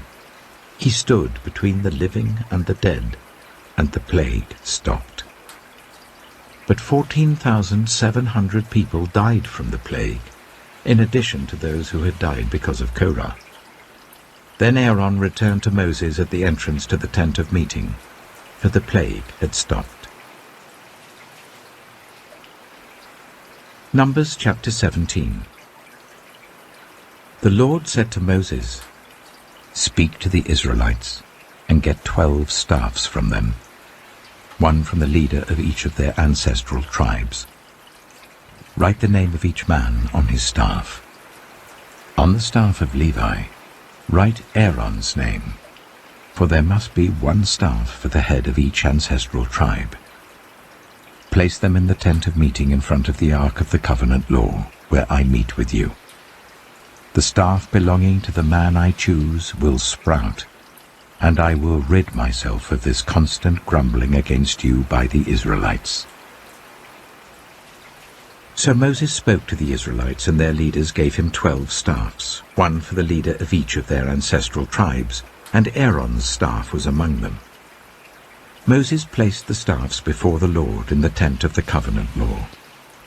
The next day, Moses entered the tent and saw that Aaron's staff, which represented the tribe of Levi, had not only sprouted, but had budded, blossomed, and produced almonds. Then Moses brought out all the staffs from the Lord's presence to all the Israelites. They looked at them, and each of the leaders took his own staff. The Lord said to Moses, "Put back Aaron's staff in front of the ark of the covenant law, to be kept as a sign to the rebellious. This will put an end to their grumbling against me, so that they will not die." Moses did just as the Lord commanded him. The Israelites said to Moses, "We shall die. We are lost. We are all lost. Anyone who even comes near the tabernacle of the Lord will die. Are we all going to die?" Numbers chapter 18. The Lord said to Aaron, "You, your sons, and your family are to bear the responsibility for offenses connected with the sanctuary, and and you and your sons alone are to bear the responsibility for offenses connected with the priesthood. Bring your fellow Levites from your ancestral tribe to join you and assist you when you and your sons minister before the tent of the covenant law. They are to be held responsible to you, and are to perform all the duties of the tent. But they must not go near the furnishings of the sanctuary or the altar, otherwise both they and you will die. They are to join you and be responsible for the care of the tent of meeting, all the work at the tent, and no one else may come near where you are. You are to be responsible for the care of the sanctuary and the altar, so that my wrath will not fall on the Israelites again. I myself have selected your fellow Levites from among the Israelites as a gift to you, dedicated to the Lord to do the work at the tent of meeting. But only you and your sons may serve as priests in connection with everything at the altar and inside the curtain. I am giving you the service of the priesthood as a gift. Anyone else who comes near the sanctuary is to be put to death." Then the Lord said to Aaron, "I myself have put you in charge of the offerings presented to me. All the holy offerings the Israelites give me, I give to you and your sons as your portion, your perpetual share. You are to have the part of the most holy offerings that is kept from the fire. From all the gifts they bring me as most holy offerings, whether grain or sin or guilt offerings, that part belongs to you and your sons. Eat it as something most holy. Every male shall eat it. You must regard it as holy. This also is yours. Whatever is set aside from the gifts of all the wave offerings of the Israelites, I give this to you and your sons and daughters as your perpetual share. Everyone in your household who is ceremonially clean may eat it. I give you all the finest olive oil and all the finest new wine and grain they give to the Lord as the first fruits of their harvest. All the land's first fruits that they bring to the Lord will be yours. Everyone in your household who is ceremonially clean may eat it. Everything in Israel that is devoted to the Lord is yours. The first offspring of every womb, both human and animal, that is offered to the Lord is yours. But you must redeem every firstborn son and every firstborn male of unclean animals. When they are a month old, you must redeem them at the redemption price set at 5 shekels of silver, according to the sanctuary shekel, which weighs 20 gerahs. But you must not redeem the firstborn of an ox, a sheep, or a goat. They are holy. Splash their blood against the altar, and burn their fat as a food offering, an aroma pleasing to the Lord. Their meat is to be yours, just as the breast of the wave offering and the right thigh are yours. Whatever is set aside from the holy offerings the Israelites present to the Lord, I give to you and your sons and daughters as your perpetual share. It is an everlasting covenant of salt before the Lord, for both you and your offspring." The Lord said to Aaron, "You will have no inheritance in their land, nor will you have any share among them. I am your share and your inheritance among the Israelites. I give to the Levites all the tithes in Israel as their inheritance in return for the work they do while serving at the tent of meeting. From now on, the Israelites must not go near the tent of meeting, or they will bear the consequences of their sin and will die. It is the Levites who are to do the work at the tent of meeting and bear the responsibility for any offenses they commit against it. This is a lasting ordinance for the generations to come. They will receive no inheritance among the Israelites. Instead, I give to the Levites as their inheritance the tithes that the Israelites present as an offering to the Lord. That is why I said concerning them, They will have no inheritance among the Israelites. The Lord said to Moses, "Speak to the Levites and say to them, when you receive from the Israelites the tithe I give you as your inheritance, you must present 1/10 of that tithe as the Lord's offering. Your offering will be reckoned to you as grain from the threshing floor, or juice from the winepress. In this way you also will present an offering to the Lord from all the tithes you receive from the Israelites. From these tithes you must give the Lord's portion to Aaron the priest. You must present as the Lord's portion the best and holiest part of everything given to you. Say to the Levites, when you present the best part, it will be reckoned to you as the product of the threshing floor or the winepress. You and your households may eat the rest of it anywhere, for it is your wages for your work at the tent of meeting. By presenting the best part of it, you will not be guilty in this matter. Then you will not defile the holy offerings of the Israelites, and you will not die." Numbers chapter 19. The Lord said to Moses and Aaron, "This is a requirement of the law that the Lord has commanded. Tell the Israelites to bring you a red heifer without defect or blemish, and that has never been under a yoke. Give it to Eleazar the priest. It is to be taken outside the camp and slaughtered in his presence. Then Eleazar the priest is to take some of its blood on his finger and sprinkle it 7 times towards the front of the tent of meeting. While he watches, the heifer is to be burned, its hide, flesh, blood, and intestines. The priest is to take some cedar wood, hyssop, and scarlet wool, and throw them onto the burning heifer. After that, the priest must wash his clothes and bathe himself with water. He may then come into the camp, but he will be ceremonially unclean till evening.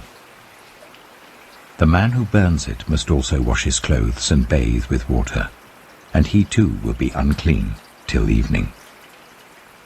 A man who is clean shall gather up the ashes of the heifer and put them in a ceremonially clean place outside the camp. They are to be kept by the Israelite community for use in the water of cleansing. It is for purification from sin.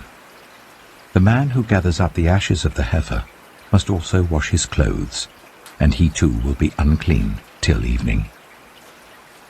This will be a lasting ordinance both for the Israelites and for the foreigners residing among them. Whoever touches a human corpse will be unclean for 7 days. They must purify themselves with the water on the 3rd day and on the 7th day. Then they will be clean. But if they do not purify themselves on the 3rd and 7th day, they will not be clean. If they fail to purify themselves after touching a human corpse, they defile the Lord's tabernacle. They must be cut off from Israel. Because the water of cleansing has not been sprinkled on them, they are unclean. Their uncleanness remains on them. This is the law that applies when a person dies in a tent. Anyone who enters the tent, and anyone who is in it, will be unclean for 7 days. And every open container without a lid fastened on it will be unclean. Anyone out in the open who touches someone who has been killed with a sword, or someone who has died a natural death, or anyone who touches a human bone or a grave, will be unclean for 7 days. For the unclean person, put some ashes from the burned purification offering into a jar, and pour fresh water over them. Then a man who is ceremonially clean is to take some hyssop, dip it in the water and sprinkle the tent and all the furnishings and the people who were there. He must also sprinkle anyone who has touched a human bone or a grave, or anyone who has been killed, or anyone who has died a natural death. The man who is clean is to sprinkle those who are unclean on the 3rd and 7th days, and on the 7th day he is to purify them. Those who are being cleansed must wash their clothes and bathe with water, and that evening they will be clean.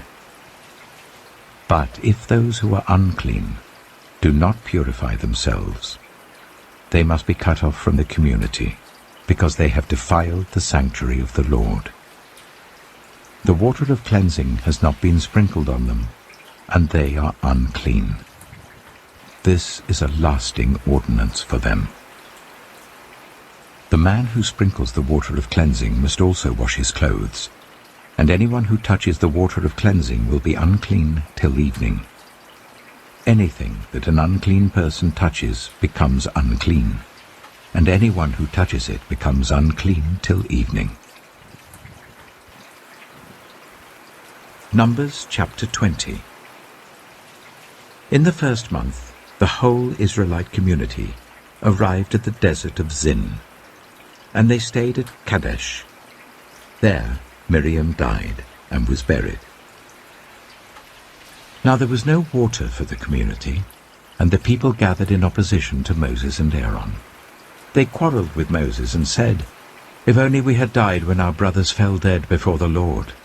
Why did you bring the Lord's community into this wilderness, that we and our livestock should die here? Why did you bring us up out of Egypt to this terrible place? It has no corn or figs, grapevines or pomegranates, and there is no water to drink." Moses and Aaron went from the assembly to the entrance to the tent of meeting and fell face down, and the glory of the Lord appeared to them. The Lord said to Moses, "Take the staff, and you and your brother Aaron gather the assembly together. Speak to that rock before their eyes, and it will pour out its water. You will bring water out of the rock for the community, so that they and their livestock can drink." So Moses took the staff from the Lord's presence, just as he commanded him. He and Aaron gathered the assembly together in front of the rock, and Moses said to them, "Listen, you rebels, must we bring you water out of this rock?" Then Moses raised his arm and struck the rock twice with his staff. Water gushed out, and the community and their livestock drank. But the Lord said to Moses and Aaron, "Because you did not trust in me enough to honor me as holy in the sight of the Israelites, you will not bring this community into the land I give them." These were the waters of Meribah, where the Israelites quarreled with the Lord, and where he was proved holy among them. Moses sent messengers from Kadesh to the king of Edom, saying, "This is what your brother Israel says. You know about all the hardships that have come on us. Our ancestors went down into Egypt, and we lived there many years. The Egyptians ill-treated us and our ancestors, but when we cried out to the Lord, he heard our cry, and sent an angel and brought us out of Egypt. Now we are here at Kadesh, a town on the edge of your territory. Please let us pass through your country. We will not go through any field or vineyard or drink water from any well. We will travel along the king's highway and not turn to the right or to the left until we have passed through your territory." But Edom answered, "You may not pass through here. If you try, we will march out and attack you with the sword." The Israelites replied, "We will go along the main road, and if we or our livestock drink any of your water, we will pay for it. We only want to pass through on foot, nothing else." Again they answered, "You may not pass through." Then Edom came out against them with a large and powerful army. Since Edom refused to let them go through their territory, Israel turned away from them. The whole Israelite community set out from Kadesh and came to Mount Hor. At Mount Hor, near the border of Edom, the Lord said to Moses and Aaron, "Aaron will be gathered to his people. He will not enter the land I give the Israelites, because both of you rebelled against my command at the waters of Meribah. Call Aaron and his son Eleazar, and take them up Mount Hor. Remove Aaron's garments and put them on his son Eleazar. For Aaron will be gathered to his people. He will die there." Moses did as the Lord commanded. They went up Mount Hor in the sight of the whole community. Moses removed Aaron's garments and put them on his son Eleazar, and Aaron died there on top of the mountain. Then Moses and Eleazar came down from the mountain, and when the whole community learned that Aaron had died, all the Israelites mourned for him 30 days. Numbers chapter 21. When the Canaanite king of Arad, who lived in the Negev, heard that Israel was coming along the road to Altharim, he attacked the Israelites and captured some of them. Then Israel made this vow to the Lord: "If you will deliver these people into our hands, we will totally destroy their cities." The Lord listened to Israel's plea and gave the Canaanites over to them. They completely destroyed them and their towns, so the place was named Hormah. They travelled from Mount Hor along the route to the Red Sea to go round Edom. But the people grew impatient on the way. They spoke against God and against Moses and said, "Why have you brought us up out of Egypt to die in the wilderness? There is no bread, there is no water, and we detest this miserable food." Then the Lord sent venomous snakes among them. They bit the people, and many Israelites died. The people came to Moses and said, "We sinned when we spoke against the Lord and against you. Pray that the Lord will take the snakes away from us." So Moses prayed for the people. The Lord said to Moses, "Make a snake and put it up on a pole. Anyone who is bitten can look at it and live." So Moses made a bronze snake and put it up on a pole. Then when anyone was bitten by a snake and looked at the bronze snake, they lived. The Israelites moved on and camped at Oboth. Then they set out from Oboth and camped in Abarim, in the wilderness that faces Moab towards the sunrise. From there they moved on and camped in the Zered Valley. They set out from there and camped alongside the Arnon, which is in the wilderness extending into Amorite territory. The Arnon is the border of Moab, between Moab and the Amorites. That is why the book of the wars of the Lord says, "Zahab in Zuphah and the ravines, the Arnon and the slopes of the ravines that lead to the settlement of Ar, and lie along the border of Moab." From there they continued on to Beer, the well where the Lord said to Moses, "Gather the people together, and I will give them water." Then Israel sang this song: "Spring up, O well, sing about it, about the well that the princes dug, that the nobles of the people sank, the nobles with scepters and staffs."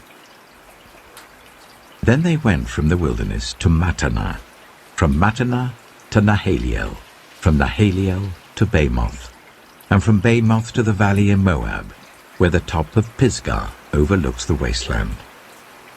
Israel sent messengers to say to Sihon, king of the Amorites, "Let us pass through your country. We will not turn aside into any field or vineyard or drink water from any well. We will travel along the king's highway until we have passed through your territory." But Sihon would not let Israel pass through his territory. He mustered his entire army and marched out into the wilderness against Israel. When he reached Jahaz, he fought with Israel. Israel, however, put him to the sword and took over his land from the Arnon to the Jabbok, but only as far as the Ammonites, because their border was fortified. Israel captured all the cities of the Amorites and occupied them, including Heshbon and all its surrounding settlements. Heshbon was the city of Sihon, king of the Amorites, who had fought against the former king of Moab, and had taken from him all his land as far as the Arnon. That is why the poets say, "Come to Heshbon and let it be rebuilt. Let Sihon's city be restored." Fire went out from Heshbon, a blaze from the city of Sihon. It consumed Ar of Moab. the citizens of Arnon's heights. Woe to you, Moab! You are destroyed, people of Chemosh. He has given up his sons as fugitives and his daughters as captives to Sihon, king of the Amorites. But we have overthrown them. Heshbon's dominion has been destroyed all the way to Dibon, and we have demolished them as far as Nophah, which extends to Medeba. So Israel settled in the land of the Amorites. After Moses had sent spies to Jazer, the Israelites captured its surrounding settlements and drove out the Amorites who were there. Then they turned and went up along the road towards Bashan. And Og, king of Bashan, and his whole army marched out to meet them in battle at Edrei. The Lord said to Moses, "Do not be afraid of him, for I have delivered him into your hands, along with his whole army and his land. Do to him what you did to Sihon, king of the Amorites, who reigned in Heshbon." So they struck him down, together with his sons and his whole army, leaving them no survivors, and they took possession of his land. Numbers chapter 22. Then the Israelites traveled to the plains of Moab and camped along the Jordan opposite Jericho. Now Balak, son of Zippor, saw all that Israel had done to the Amorites, and Moab was terrified because there were so many people. Indeed, Moab was filled with dread because of the Israelites. The Moabites said to the elders of Midian, "This horde is going to lick up everything around us, as an ox licks up the grass of the field." So Balak, son of Zippor, who was king of Moab at that time, sent messengers to summon Balaam, son of Beor, who was at Pethor, near the river Euphrates, in his native land. Balak said, "A people has come out of Egypt. They cover the face of the land and have settled next to me. Now come and put a curse on these people, because they are too powerful for me. Perhaps then I will be able to defeat them and drive them out of the land. For I know that whoever you bless is blessed, and whoever you curse is cursed." The elders of Moab and Midian left, taking with them the fee for divination. When they came to Balaam, they told him what Balak had said. "Spend the night here," Balaam said to them, "and I will report back to you with the answer the Lord gives me." So the Moabite officials stayed with him. God came to Balaam and asked, "Who are these men with you?" Balaam said to God, "Balak, son of Zippor, king of Moab, sent me this message. A people that has come out of Egypt covers the face of the land. Now come and put a curse on them for me. Perhaps then I will be able to fight them and drive them away." But God said to Balaam, "Do not go with them. You must not put a curse on those people because they are blessed." The next morning Balaam got up and said to Balak's officials, "Go back to your own country, for the Lord has refused to let me go with you." So the Moabite officials returned to Balak and said, "Balaam refused to come with us."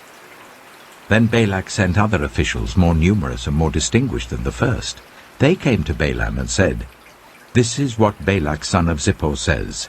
Do not let anything keep you from coming to me, because I will reward you handsomely and do whatever you say. Come and put a curse on these people for me." But Balaam answered them, "Even if Balak gave me all the silver and gold in his palace, I could not do anything great or small to go beyond the command of the Lord my God. Now spend the night here so that I can find out what else the Lord will tell me." That night God came to Balaam and said, "Since these men have come to summon you, go with them, but do only what I tell you."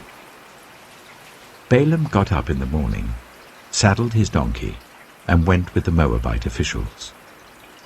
But God was very angry when he went, and the angel of the Lord stood in the road to oppose him. Balaam was riding on his donkey, and his 2 servants were with him. When the donkey saw the angel of the Lord standing in the road with a drawn sword in his hand, It turned off the road into a field. Balaam beat it to get it back on the road. Then the angel of the Lord stood in a narrow path through the vineyards with walls on both sides. When the donkey saw the angel of the Lord, it pressed close to the wall, crushing Balaam's foot against it. So he beat the donkey again. Then the angel of the Lord moved on ahead and stood in a narrow place where there was no room to turn, either to the right or to the left. When the donkey saw the angel of the Lord, it lay down under Balaam, and he was angry and beat it with his staff. Then the Lord opened the donkey's mouth, and it said to Balaam, "What have I done to you to make you beat me these 3 times?" Balaam answered the donkey, "You have made a fool of me. If only I had a sword in my hand, I would kill you here and now." The donkey said to Balaam, "Am I not your own donkey, which you have always ridden to this day? Have I been in the habit of doing this to you?" "No," he said. Then the Lord opened Balaam's eyes, and he saw the angel of the Lord standing in the road with his sword drawn. So he bowed low and fell face down. The angel of the Lord asked him, "Why have you beaten your donkey these 3 times? I have come here to oppose you because your path is a reckless one before me. The donkey saw me and turned away from me these 3 times. If it had not turned away, I would certainly have killed you by now, but I would have spared it." Balaam said to the angel of the Lord, "I have sinned. I did not realize you were standing in the road to oppose me. Now, if you are displeased, I will go back." The angel of the Lord said to Balaam, "Go with the men, but speak only what I tell you." So Balaam went with Balak's officials. When Balak heard that Balaam was coming, he went out to meet him at the Moabite town on the Arnon border, at the edge of his territory. Balak said to Balaam, "Did I not send you an urgent summons? Why didn't you come to me? Am I really not able to reward you?" "Well, I've come to you now," Balaam replied, "but I can't say whatever I please. I must speak only what God puts in my mouth." Then Balaam went with Balak to Kiriath-Huzoth. Balak sacrificed cattle and sheep and gave some to Balaam and the officials who were with him. The next morning Balak took Balaam up to Bamoth Baal, and from there he could see the outskirts of the Israelite camp. Numbers chapter 23. Balaam said, "Build me 7 altars here, and prepare 7 bulls and 7 rams for me." Balak did as Balaam said, and the 2 of them offered a bull and a ram on each altar. Then Balaam said to Balak, "Stay here beside your offering while I go aside. Perhaps the Lord will come to meet with me. Whatever he reveals to me I will tell you." Then he went off to a barren height. God met with him, and Balaam said, "I have prepared 7 altars, and on each altar I have offered a bull and a ram." The Lord put a word in Balaam's mouth and said, "Go back to Balak and give him this word." So he went back to him and found him standing beside his offering with all the Moabite officials. Then Balaam spoke his message. "Balak brought me from Aram, the king of Moab from the eastern mountains.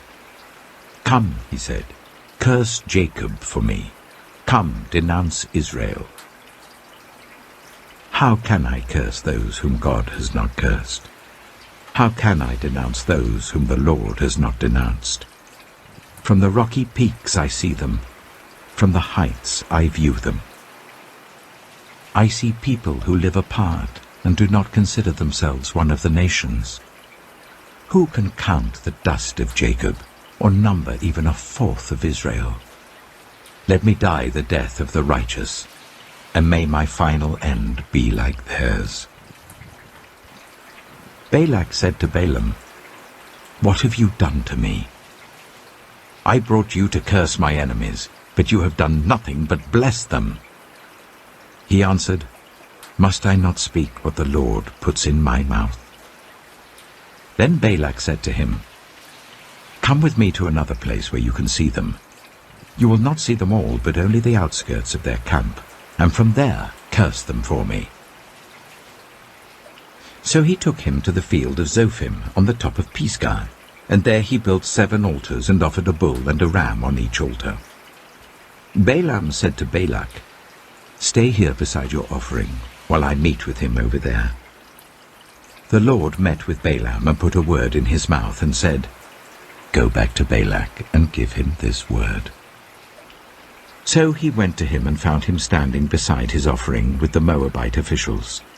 Balak asked him, "What did the Lord say?" Then he spoke his message. "Arise, Balak, and listen. Hear me, son of Zippor. God is not human, that he should lie, not a human being, that he should change his mind. Does he speak and then not act? Does he promise and not fulfill?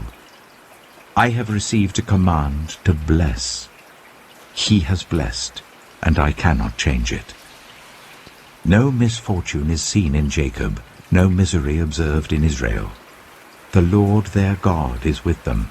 The shout of the king is among them. God brought them out of Egypt. They have the strength of a wild ox. There is no divination against Jacob, no evil omens against Israel. It will now be said of Jacob and of Israel, see what God has done. The people rise like a lioness.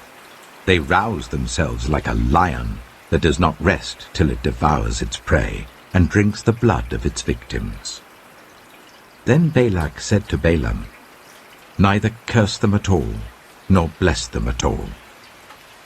Balaam answered, did I not tell you I must do whatever the Lord says? Then Balak said to Balaam, come, let me take you to another place. Perhaps it will please God to let you curse them for me from there. And Balak took Balaam to the top of Peor, overlooking the wasteland. Balaam said, build me 7 altars here, and prepare 7 bulls and 7 rams for me. Balak did as Balaam had said, and offered a bull and a ram on each altar. Numbers chapter 24. Now when Balaam saw that it pleased the Lord to bless Israel, he did not resort to divination as at other times, but turned his face toward the wilderness. When Balaam looked out and saw Israel encamped tribe by tribe, the Spirit of God came on him, and he spoke his message. The prophecy of Balaam, son of Beor, the prophecy of one whose eye sees clearly, the prophecy of one who hears the words of God, who sees a vision from the Almighty, who falls prostrate and whose eyes are opened. How beautiful are your tents, Jacob, your dwelling places, Israel. Like valleys they spread out, like gardens beside a river, like aloes planted by the Lord, like cedars beside the waters. Water will flow from their buckets, their seed will have abundant water. Their king will be greater than Agag, their kingdom will be exalted. God brought them out of Egypt, they have the strength of a wild ox. They devour hostile nations and break their bones in pieces. With their arrows they pierce them. Like a lion they crouch and lie down, like a lioness. Who dares to rouse them? May those who bless you be blessed, and those who curse you be cursed. Then Balak's anger burned against Balaam. He struck his hands together and said to him, I summoned you to curse my enemies, but you have blessed them these 3 times. Now leave at once and go home. I said I would reward you handsomely, but the Lord has kept you from being rewarded. Balaam answered Balak, did I not tell the messengers you sent me? Even if Balak gave me all the silver and gold in his palace, I could not do anything of my own accord, good or bad, to go beyond the command of the Lord. and I must say only what the Lord says? Now I am going back to my people, but come, let me warn you of what this people will do to your people in days to come." Then he spoke his message. The prophecy of Balaam, son of Beor. The prophecy of one whose eye sees clearly. The prophecy of one who hears the words of God, who has knowledge from the Most High, who sees a vision from the Almighty, who falls prostrate, and whose eyes are opened. I see him, but not now. I behold him, but not near. A star will come out of Jacob, a scepter will rise out of Israel. He will crush the foreheads of Moab, the skulls of all the people of Sheth. Edom will be conquered. Seir, his enemy, will be conquered, but Israel will grow strong. A ruler will come out of Jacob and destroy the survivors of the city. Then Balaam saw Amalek and spoke his message. Amalek was first among the nations, but their end will be utter destruction. Then he saw the Kenites and spoke his message. Your dwelling place is secure, your nest is set in a rock, yet you Kenites will be destroyed when Ashur takes you captive.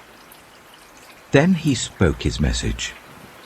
Alas, who can live when God does this? Ships will come from the shores of Cyprus.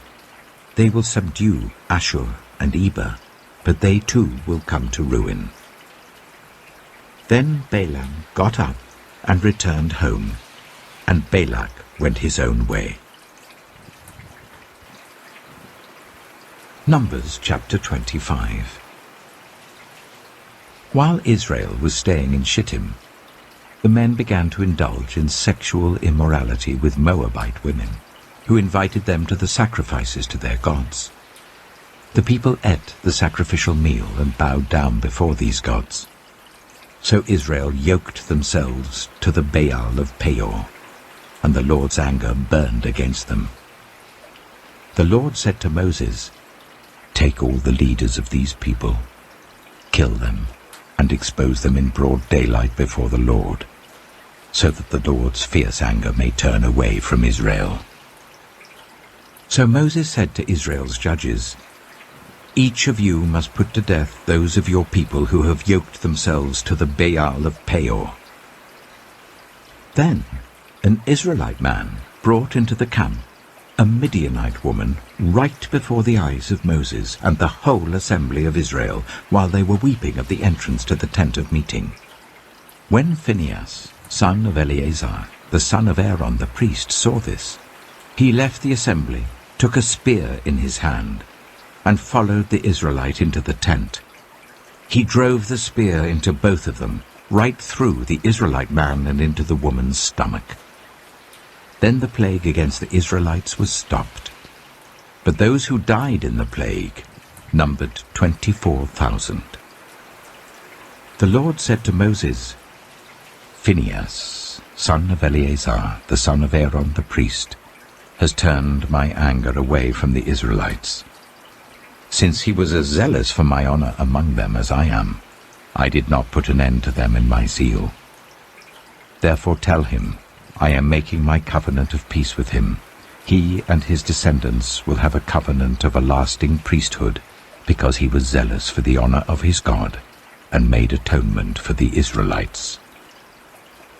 The name of the Israelite who was killed with the Midianite woman was Zimri, son of Salu, the leader of a Simeonite family. And the name of the Midianite woman who was put to death was Cozbi, daughter of Zur, a tribal chief of a Midianite family. The Lord said to Moses, "Treat the Midianites as enemies and kill them. They treated you as enemies when they deceived you in the Peor incident involving their sister Cozbi, the daughter of a Midianite leader, the woman who was killed when the plague came as a result of that incident." Numbers chapter 26. After the plague, the Lord said to Moses and Eleazar, son of Aaron the priest, Take a census of the whole Israelite community by families, all those 20 years old or more who were able to serve in the army of Israel. So on the plains of Moab by the Jordan opposite Jericho, Moses and Eleazar the priest spoke with them and said, "Take a census of men 20 years old or more, as the Lord commanded Moses." These were the Israelites who came out of Egypt. The descendants of Reuben, the firstborn son of Israel, were, through Hanok, the Hanokite clan; through Palu, the Paluite clan; through Hezron, the Hezronite clan; through Carmi, the Carmite clan. These were the clans of Reuben. Those numbered were 43,730. The son of Palu was Eliab. The sons of Eliab were Nemuel, Dathan, and Abiram. The same Dathan and Abiram were the community officials who rebelled against Moses and Aaron, and were among Korah's followers when they rebelled against the Lord. The earth opened its mouth and swallowed them along with Korah, whose followers died when the fire devoured the 250 men, and they served as a warning sign. The line of Korah, however, did not die out. The descendants of Simeon by their clans were, through Nemuel, the Nemuelite clan; through Jamin, the Jaminite clan; through Jachin, the Jachinite clan; through Zerah, the Zerahite clan; through Sheol, the Sheolite clan. These were the clans of Simeon. Those numbered were 22,200. The descendants of Gad by their clans were, through Zephon, the Zephonite clan; through Haggai, the Haggite clan; through Shunai, the Shunite clan; through Ozni, the Oznite clan; through Eri, the Erite clan; through Arodai, the Arodite clan; through Areli, the Arelite clan. These were the clans of Gad. Those numbered were 40,500. And Onan were sons of Judah, but they died in Canaan.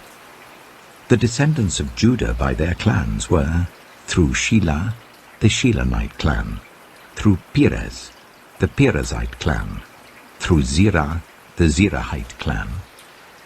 The descendants of Perez were, through Hezron, the Hezronite clan; through Hamul, the Hamulite clan. These were the clans of Judah. Those numbered were 76,500. The descendants of Issachar by their clans were, through Tola, the Tolaite clan; through Puah, the Puahite clan; through Jashab, the Jashabite clan; through Shimron, the Shimronite clan. These were the clans of Issachar. Those numbered were 64,300. The descendants of Zebulun by their clans were, through Sered, the Seredite clan; through Elon, the Elonite clan; through Jaliel, the Jalielite clan. These were the clans of Zebulun. Those numbered were 60,500. The descendants of Joseph by their clans through Manasseh and Ephraim were, the descendants of Manasseh through Machir, the Machirite clan. Machir was the father of Gilead. Through Gilead, the Gileadite clan. These were the descendants of Gilead.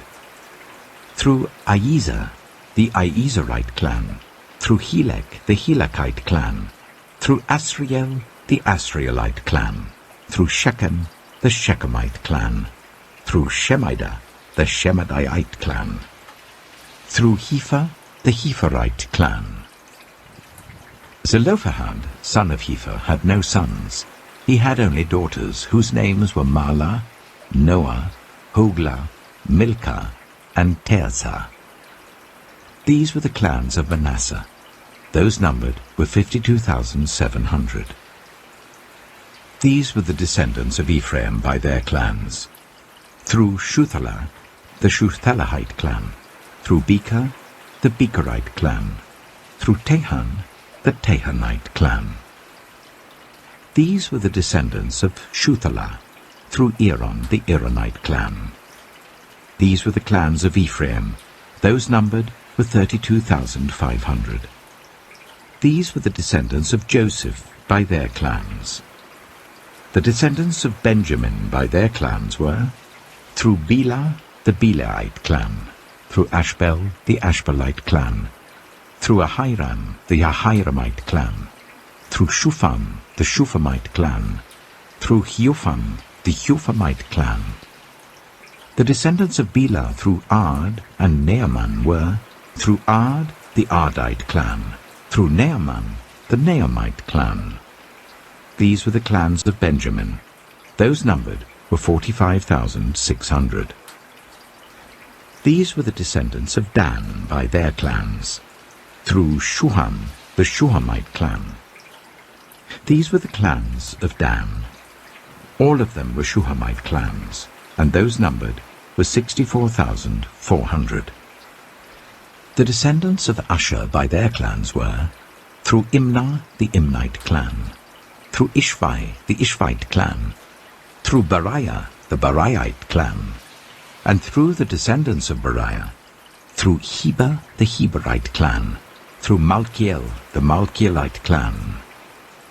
Asher had a daughter named Sirah. These were the clans of Asher. Those numbered were 53,400. The descendants of Naphtali by their clans were, through Jaziel, the Jazielite clan, through Gunai, the Gunite clan, through Jezer, the Jezerite clan, through Shillem, the Shillemite clan. These were the clans of Naphtali. Those numbered were 45,400. The total number of the men of Israel was 601,730. The Lord said to Moses, "The land is to be allotted to them as an inheritance based on the number of names. To a larger group give a larger inheritance, and to a smaller group a smaller one. Each is to receive its inheritance according to the number of those listed. Be sure that the land is distributed by lot. What each group inherits will be according to the names for its ancestral tribe.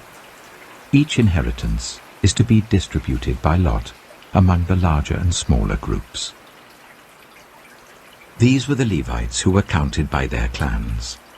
Through Gershon, the Gershonite clan. Through Kohath, the Kohathite clan. Through Merari, the Merarite clan.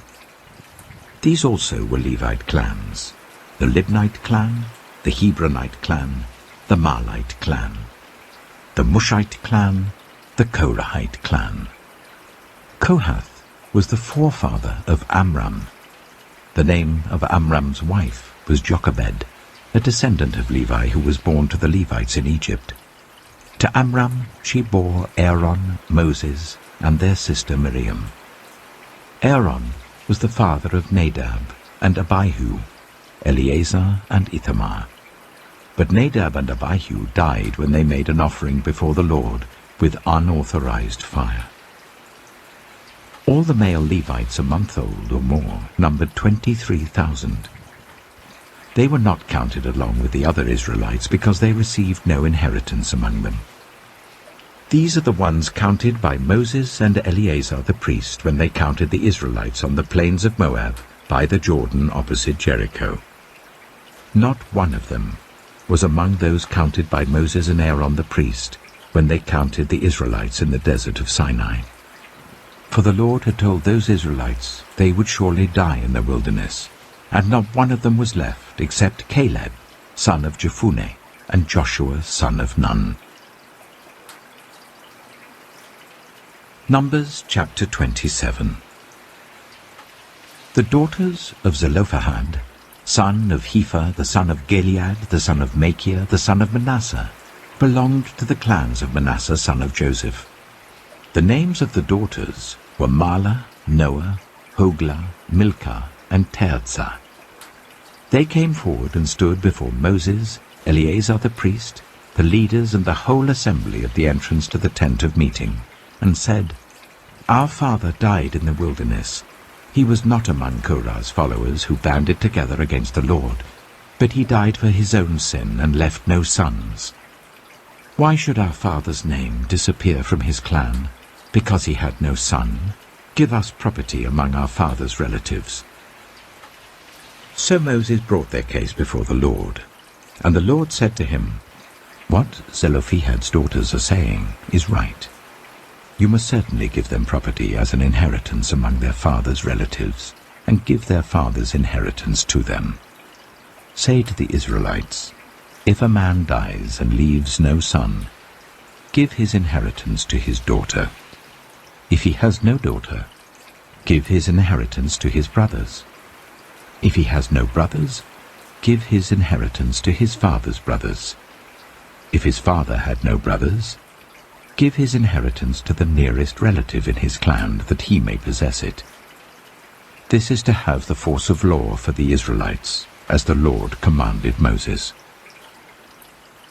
Then the Lord said to Moses, "Go up this mountain in the Abarim range, and see the land I have given the Israelites. After you have seen it, you too will be gathered to your people as your brother Aaron was. For when the community rebelled at the waters in the desert of Zin, both of you disobeyed my command to honor me as holy before their eyes." These were the waters of Meribah Kadesh, in the desert of Zin. Moses said to the Lord, "May the Lord, the God who gives breath to all living things, appoint someone over this community to go out and come in before them, one who will lead them out and bring them in, so that the Lord's people will not be like sheep without a shepherd." So the Lord said to Moses, "Take Joshua, son of Nun, a man in whom is the spirit of leadership, and lay your hand on him. Make him stand before Eleazar the priest and the entire assembly, and commission him in their presence. Give him some of your authority, so that the whole Israelite community will obey him. He is to stand before Eleazar the priest, who will obtain decisions for him by inquiring of the Urim before the Lord. At his command, he and the entire community of the Israelites will go out, and at his command they will come in." Moses did as the Lord commanded him. He took Joshua and made him stand before Eleazar the priest and the whole assembly. Then he laid his hands on him and commissioned him, as the Lord instructed through Moses. Numbers chapter 28. The Lord said to Moses, "Give this command to the Israelites, and say to them, make sure that you present to me at the appointed time my food offerings as an aroma pleasing to me. Say to them, this is the food offering you are to present to the Lord. 2 lambs a year old without defect as a regular burnt offering each day. Offer 1 lamb in the morning and the other at twilight, together with a grain offering of 1/10 of an ephah of the finest flour, mixed with 1/4 of a hin of oil from pressed olives. This is the regular burnt offering instituted at Mount Sinai as a pleasing aroma, a food offering presented to the Lord. The accompanying drink offering is to be 1/4 of a hin of fermented drink with each lamb. Pour out the drink offering to the Lord at the sanctuary. Offer the 2nd lamb at twilight, along with the same kind of grain offering and drink offering that you offer in the morning. This is a food offering, an aroma pleasing to the Lord. On the Sabbath day, make an offering of 2 lambs a year old without defect, together with its drink offering, and a grain offering of 1/5 of an ephah of the finest flour mixed with olive oil. This is the burnt offering for every Sabbath, in addition to the regular burnt offering and its drink offering. On the 1st of every month, present to the Lord a burnt offering of 2 young bulls, 1 ram, and 7 male lambs a year old, all without defect. With each bull there is to be a grain offering of 3/10 of an ephah of the finest flour mixed with oil. With the ram, a grain offering of 1/5 of an ephah of the finest flour mixed with oil. And with each lamb, a grain offering of 1/10 of an ephah of the finest flour mixed with oil. This is for a burnt offering, a pleasing aroma, a food offering presented to the Lord. With each bull there is to be a drink offering of 1/2 a hin of wine. With a ram 1/3 of a hin, and with each lamb 1/4 of a hin. This is the monthly burnt offering to be made at each new moon during the year. Besides the regular burnt offering with its drink offering, 1 male goat is to be presented to the Lord as a sin offering. On the 14th day of the first month, the Lord's Passover is to be held. On the 15th day of this month, there is to be a festival. For 7 days eat bread made without yeast. On the first day hold a sacred assembly, and do not do any of your ordinary work. Present to the Lord a food offering consisting of a burnt offering of 2 young bulls, 1 ram, and 7 male lambs a year old, all without defect. With each bull offer a grain offering of 3/10 of an ephah of the finest flour mixed with oil. With the ram 1/5, and with each of the 7 lambs 1/10. Include 1 male goat as a sin offering to make atonement for you. Offer these in addition to the regular morning burnt offerings. In this way, present the food offering every day for 7 days as an aroma pleasing to the Lord. It is to be offered in addition to the regular burnt offering and its drink offering. On the 7th day, hold a sacred assembly, and do not do any ordinary work. On the day of first fruits, when you present to the Lord an offering of new grain during the festival of weeks, hold a sacred assembly, and do not do any of your ordinary work. Present a burnt offering of 2 young bulls, 1 ram, and 7 male lambs a year old as an aroma pleasing to the Lord. With each bull there is to be a grain offering of 3/10 of an ephah of the finest flour mixed with oil. With the ram 1/5, and with each of the 7 lambs 1/10. Include 1 male goat to make atonement for you. Offer these together with their drink offerings, in addition to the regular burnt offering and its grain offering. Be sure the animals are without defect. Numbers chapter 29. On the first day of the 7th month hold a sacred assembly, and do not do any of your ordinary work. It is a day for you to sound the trumpets. As an aroma pleasing to the Lord, offer a burnt offering of 1 young bull, 1 ram, and 7 male lambs a year old, all without defect. With the bull offer a grain offering of 3/10 of an ephah of the finest flour mixed with olive oil. With the ram 1/5, and with each of the 7 lambs 1/10. Include 1 male goat as a sin offering to make atonement for you. These are in addition to the monthly and daily burnt offerings with their grain offerings and drink offerings as specified. They are food offerings presented to the Lord, a pleasing aroma. On the 10th day of this 7th month, hold a sacred assembly. You must deny yourselves and do no work. Present as an aroma pleasing to the Lord a burnt offering of 1 young bull, 1 ram, and 7 male lambs a year old, all without defect.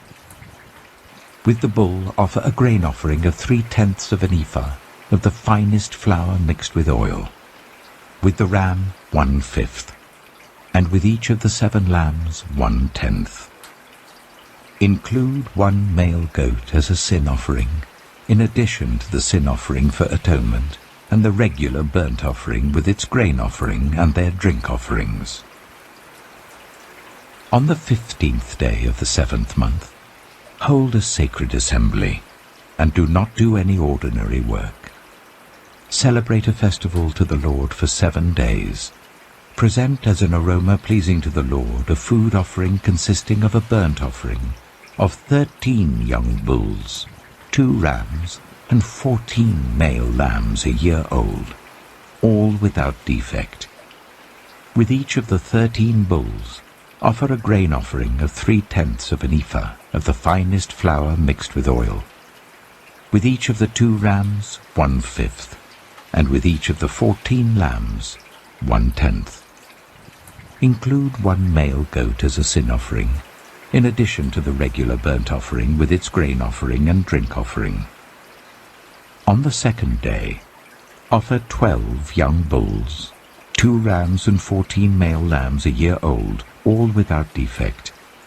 With the bulls, rams, and lambs, offer their grain offerings and drink offerings according to the number specified. Include 1 male goat as a sin offering, in addition to the regular burnt offering with its grain offering and their drink offerings.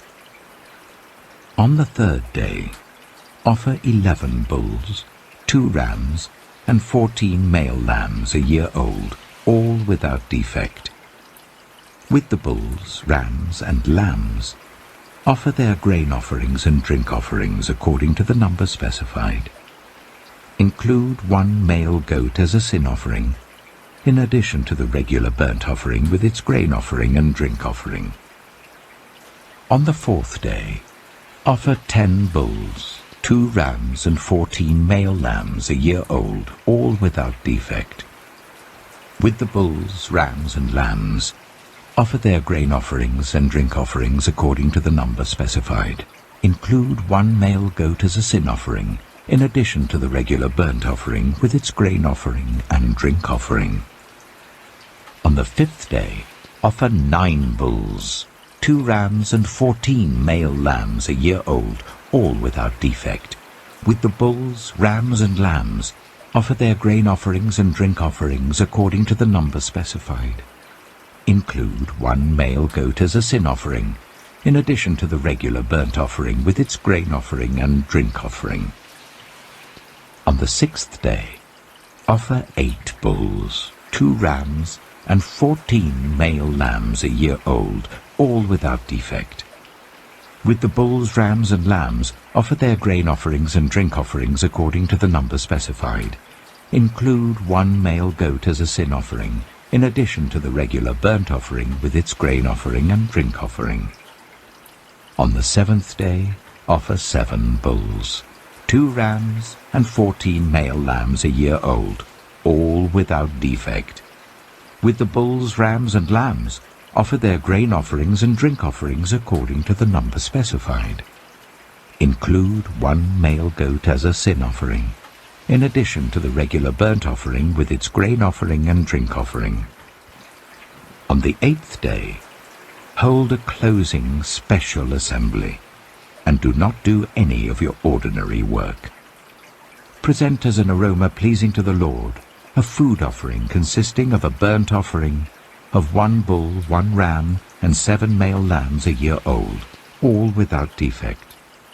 With the bull, the ram, and the lambs, offer their grain offerings and drink offerings according to the number specified. Include 1 male goat as a sin offering, in addition to the regular burnt offering with its grain offering and drink offering.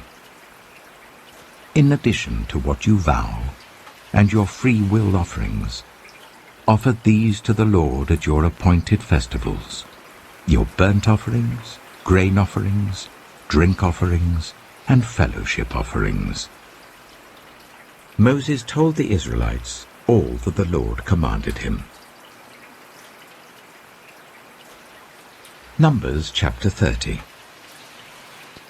Moses said to the heads of the tribes of Israel, "This is what the Lord commands. When a man makes a vow to the Lord or takes an oath to bind himself by a pledge, he must not break his word, but must do everything he said. When a young woman still living in her father's household makes a vow to the Lord or binds herself by a pledge, and her father hears about her vow or pledge, but says nothing to her, then all her vows and every pledge by which she bound herself will stand. But if her father forbids her when he hears about it, none of her vows or the pledges by which she bound herself will stand. The Lord will release her because her father has forbidden her." If she marries after she makes a vow, or after her lips utter a rash promise by which she binds herself, and her husband hears about it but says nothing to her, then her vows or the pledges by which she bound herself will stand. But if her husband forbids her when he hears about it, he nullifies the vow that binds her, or the rash promise by which she binds herself, and the Lord will release her. Any vow or obligation taken by a widow or divorced woman will be binding on her. If a woman living with her husband makes a vow or binds herself by a pledge under oath, and her husband hears about it but says nothing to her and does not forbid her, then all her vows or the pledges by which she bound herself will stand. But if her husband nullifies them when he hears about them, then none of the vows or pledges that came from her lips will stand. Her husband has nullified them, and the Lord will release her. Her husband may confirm or nullify any vow she makes or any sworn pledge to deny herself. But if her husband says nothing to her about it from day to day, then he confirms all her vows or the pledges binding on her. He confirms them by saying nothing to her when he hears about them. If, however, he nullifies them some time after he hears about them, then he must bear the consequences of her wrongdoing. These are the regulations the Lord gave Moses concerning relationships between a man and his wife, and between a father and his young daughter still living at home. Numbers chapter 31. The Lord said to Moses, "Take vengeance on the Midianites for the Israelites. After that you will be gathered to your people." So Moses said to the people, "Arm some of your men to go to war against the Midianites, so that they may carry out the Lord's vengeance on them. Send into battle 1,000 men from each of the tribes of Israel." So 12,000 men armed for battle, 1,000 from each tribe, were supplied from the clans of Israel. Moses sent them into battle, 1,000 from each tribe, along with Phinehas, son of Eleazar the priest, who took with him articles from the sanctuary and the trumpets for signaling. They fought against Midian, as the Lord commanded Moses, and killed every man. Among their victims were Evi, Rechem, Zur, Hur, and Reba, the 5 kings of Midian. They also killed Balaam, son of Beor, with the sword. The Israelites captured the Midianite women and children, and took all the Midianite herds, flocks, and goods as plunder. They burned all the towns where the Midianites had settled, as well as all their camps. They took all the plunder and spoils, including the people and animals, and brought the captives, spoils, and plunder to Moses and Eleazar the priest, and the Israelite assembly at their camp on the plains of Moab, by the Jordan opposite Jericho. Moses, Eleazar the priest, and all the leaders of the community went to meet them outside the camp. Moses was angry with the officers of the army, the commanders of thousands and commanders of hundreds, who returned from the battle. "Have you allowed all the women to live?" he asked them. They were the ones who followed Balaam's advice and enticed the Israelites to be unfaithful to the Lord in the Peor incident, so that a plague struck the Lord's people.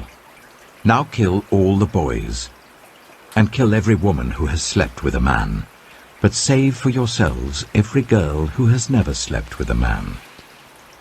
Anyone who has killed someone, or touched someone who was killed, must stay outside the camp 7 days.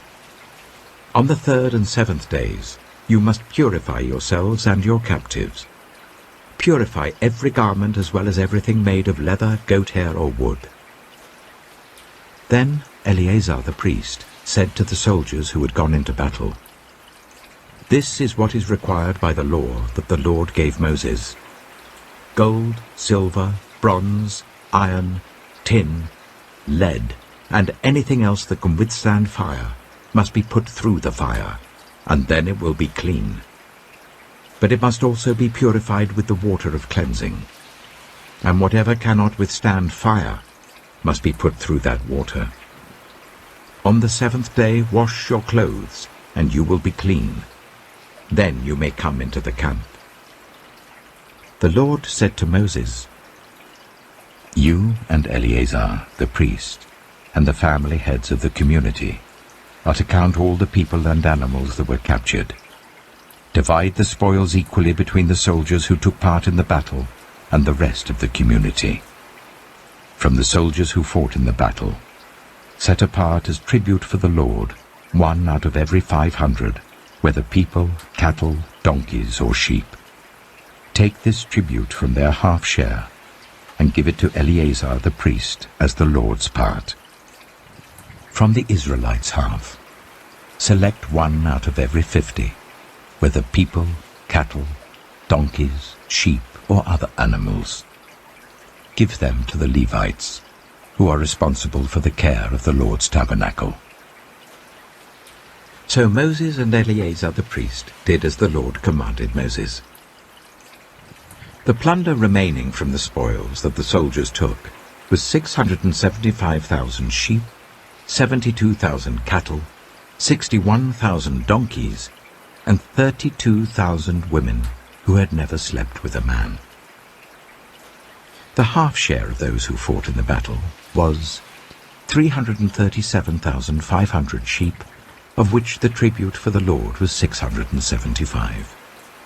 36,000 cattle, of which the tribute for the Lord was 72. 30,500 donkeys, of which the tribute for the Lord was 61. 16,000 people, of whom the tribute for the Lord was 32. Moses gave the tribute to Eleazar the priest as the Lord's part, as the Lord commanded Moses. The half belonging to the Israelites, which Moses set apart from that of the fighting men, the community's half, was 337,500 sheep, 36,000 cattle, 30,500 donkeys, and 16,000 people. From the Israelites' half, Moses selected 1 out of every 50 people and animals, as the Lord commanded him, and gave them to the Levites, who were responsible for the care of the Lord's tabernacle. Then the officers who were over the units of the army, the commanders of thousands and commanders of hundreds, went to Moses and said to him, "Your servants have counted the soldiers under our command, and not one is missing. So we have brought as an offering to the Lord the gold articles each of us acquired, armlets, bracelets, signet rings, earrings, and necklaces, to make atonement for ourselves before the Lord." Moses and Eleazar the priest accepted from them the gold, all the handcrafted articles. All the gold from the commanders of thousands and commanders of hundreds that Moses and Eleazar presented as a gift to the Lord weighed 16,750 shekels.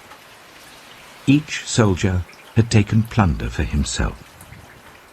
Moses and Eleazar the priest accepted the gold from the commanders of thousands and commanders of hundreds, and brought it into the tent of meeting as a memorial for the Israelites before the Lord. Numbers chapter 32. The Reubenites and Gadites, who had very large herds and flocks, saw that the lands of Jazer and Gilead were suitable for livestock. So they came to Moses and Eleazar the priest, and to the leaders of the community, and said, "Ataroth, Dibon, Jazer, Nimrah, Heshbon, Elealeh, Sebam, Nebo, and Beon, the land the Lord subdued before the people of Israel, are suitable for livestock, and your servants have livestock. If we have found favor in your eyes," they said, "let this land be given to your servants as our possession. Do not make us cross the Jordan." Moses said to the Gadites and Reubenites, "Should your fellow Israelites go to war while you sit here? Why do you discourage the Israelites from crossing over into the land the Lord has given them? This is what your fathers did when I sent them from Kadesh Barnea to look over the land. After they went up to the valley of Eshcol and viewed the land, they discouraged the Israelites from entering the land the Lord had given them.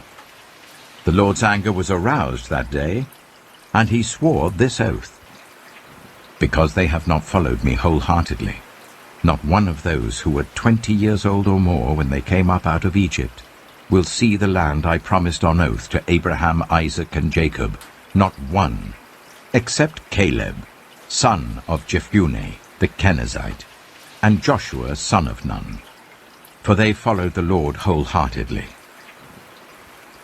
The Lord's anger burned against Israel, and he made them wander in the wilderness for 40 years until the whole generation of those who had done evil in his sight was gone. And here you are, a brood of sinners, standing in the place of your fathers and making the Lord even more angry with Israel. If you turn away from following him, he will again leave all this people in the wilderness, and you will be the cause of their destruction. Then they came up to him and said, "We would like to build pens here for our livestock and cities for our women and children. But we will arm ourselves for battle and go ahead of the Israelites until we have brought them to their place. Meanwhile, our women and children will live in fortified cities for protection from the inhabitants of the land. We will not return to our homes until each of the Israelites has received their inheritance. We will not receive any inheritance with them on the other side of the Jordan, because our inheritance has come to us on the east side of the Jordan." Then Moses said to them, "If you will do this, if you will arm yourselves before the Lord for battle, and if all of you who are armed cross over the Jordan before the Lord until he has driven his enemies out before him, then when the land is subdued before the Lord, you may return and be free from your obligation to the Lord and to Israel, and this land will be your possession before the Lord. But if you fail to do this, you will be sinning against the Lord, and you may be sure that your sin will find you out. Build cities for your women and children, and pens for your flocks, but do what you have promised." The Gadites and Reubenites said to Moses, "We, your servants, will do as our Lord commands. Our children and wives, our flocks and herds, will remain here in the cities of Gilead. But your servants, every man who is armed for battle, will cross over to fight before the Lord, just as our Lord says." Then Moses gave orders about them to Eleazar the priest and Joshua son of Nun, and to the family heads of the Israelite tribes. He said to them, "If the Gadites and Reubenites, every man armed for battle, cross over the Jordan with you before the Lord, then when the land is subdued before you, you must give them the land of Gilead as their possession. But if they do not cross over with you armed, they must accept their possession with you in Canaan." The Gadites and Reubenites answered, "Your servants will do what the Lord has said. We will cross over before the Lord into Canaan armed, but the property we inherit will be on this side of the Jordan."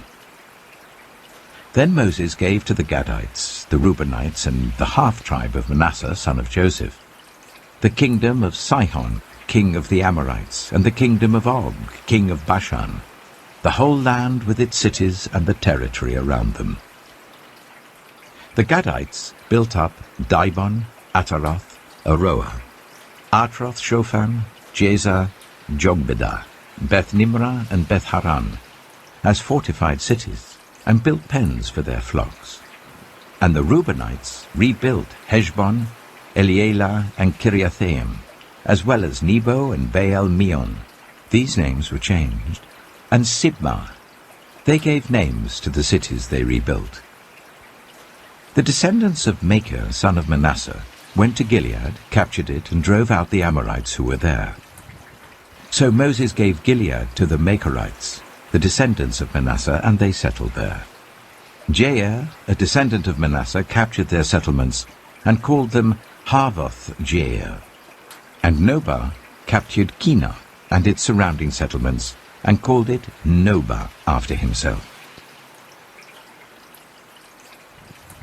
Numbers chapter 33. Here are the stages in the journey of the Israelites when they came out of Egypt by divisions under the leadership of Moses and Aaron. At the Lord's command, Moses recorded the stages in their journey. This is their journey by stages. The Israelites set out from Ramesses on the 15th day of the first month, the day after the Passover. They marched out defiantly in full view of all the Egyptians, who were burying all their firstborn, whom the Lord had struck down among them, for the Lord had brought judgment on their gods. The Israelites left Ramesses and camped at Succoth. They left Succoth and camped at Etham, on the edge of the desert. They left Etham and turned back to Pi-hahiroth, to the east of Baal-zephon, and camped near Migdol.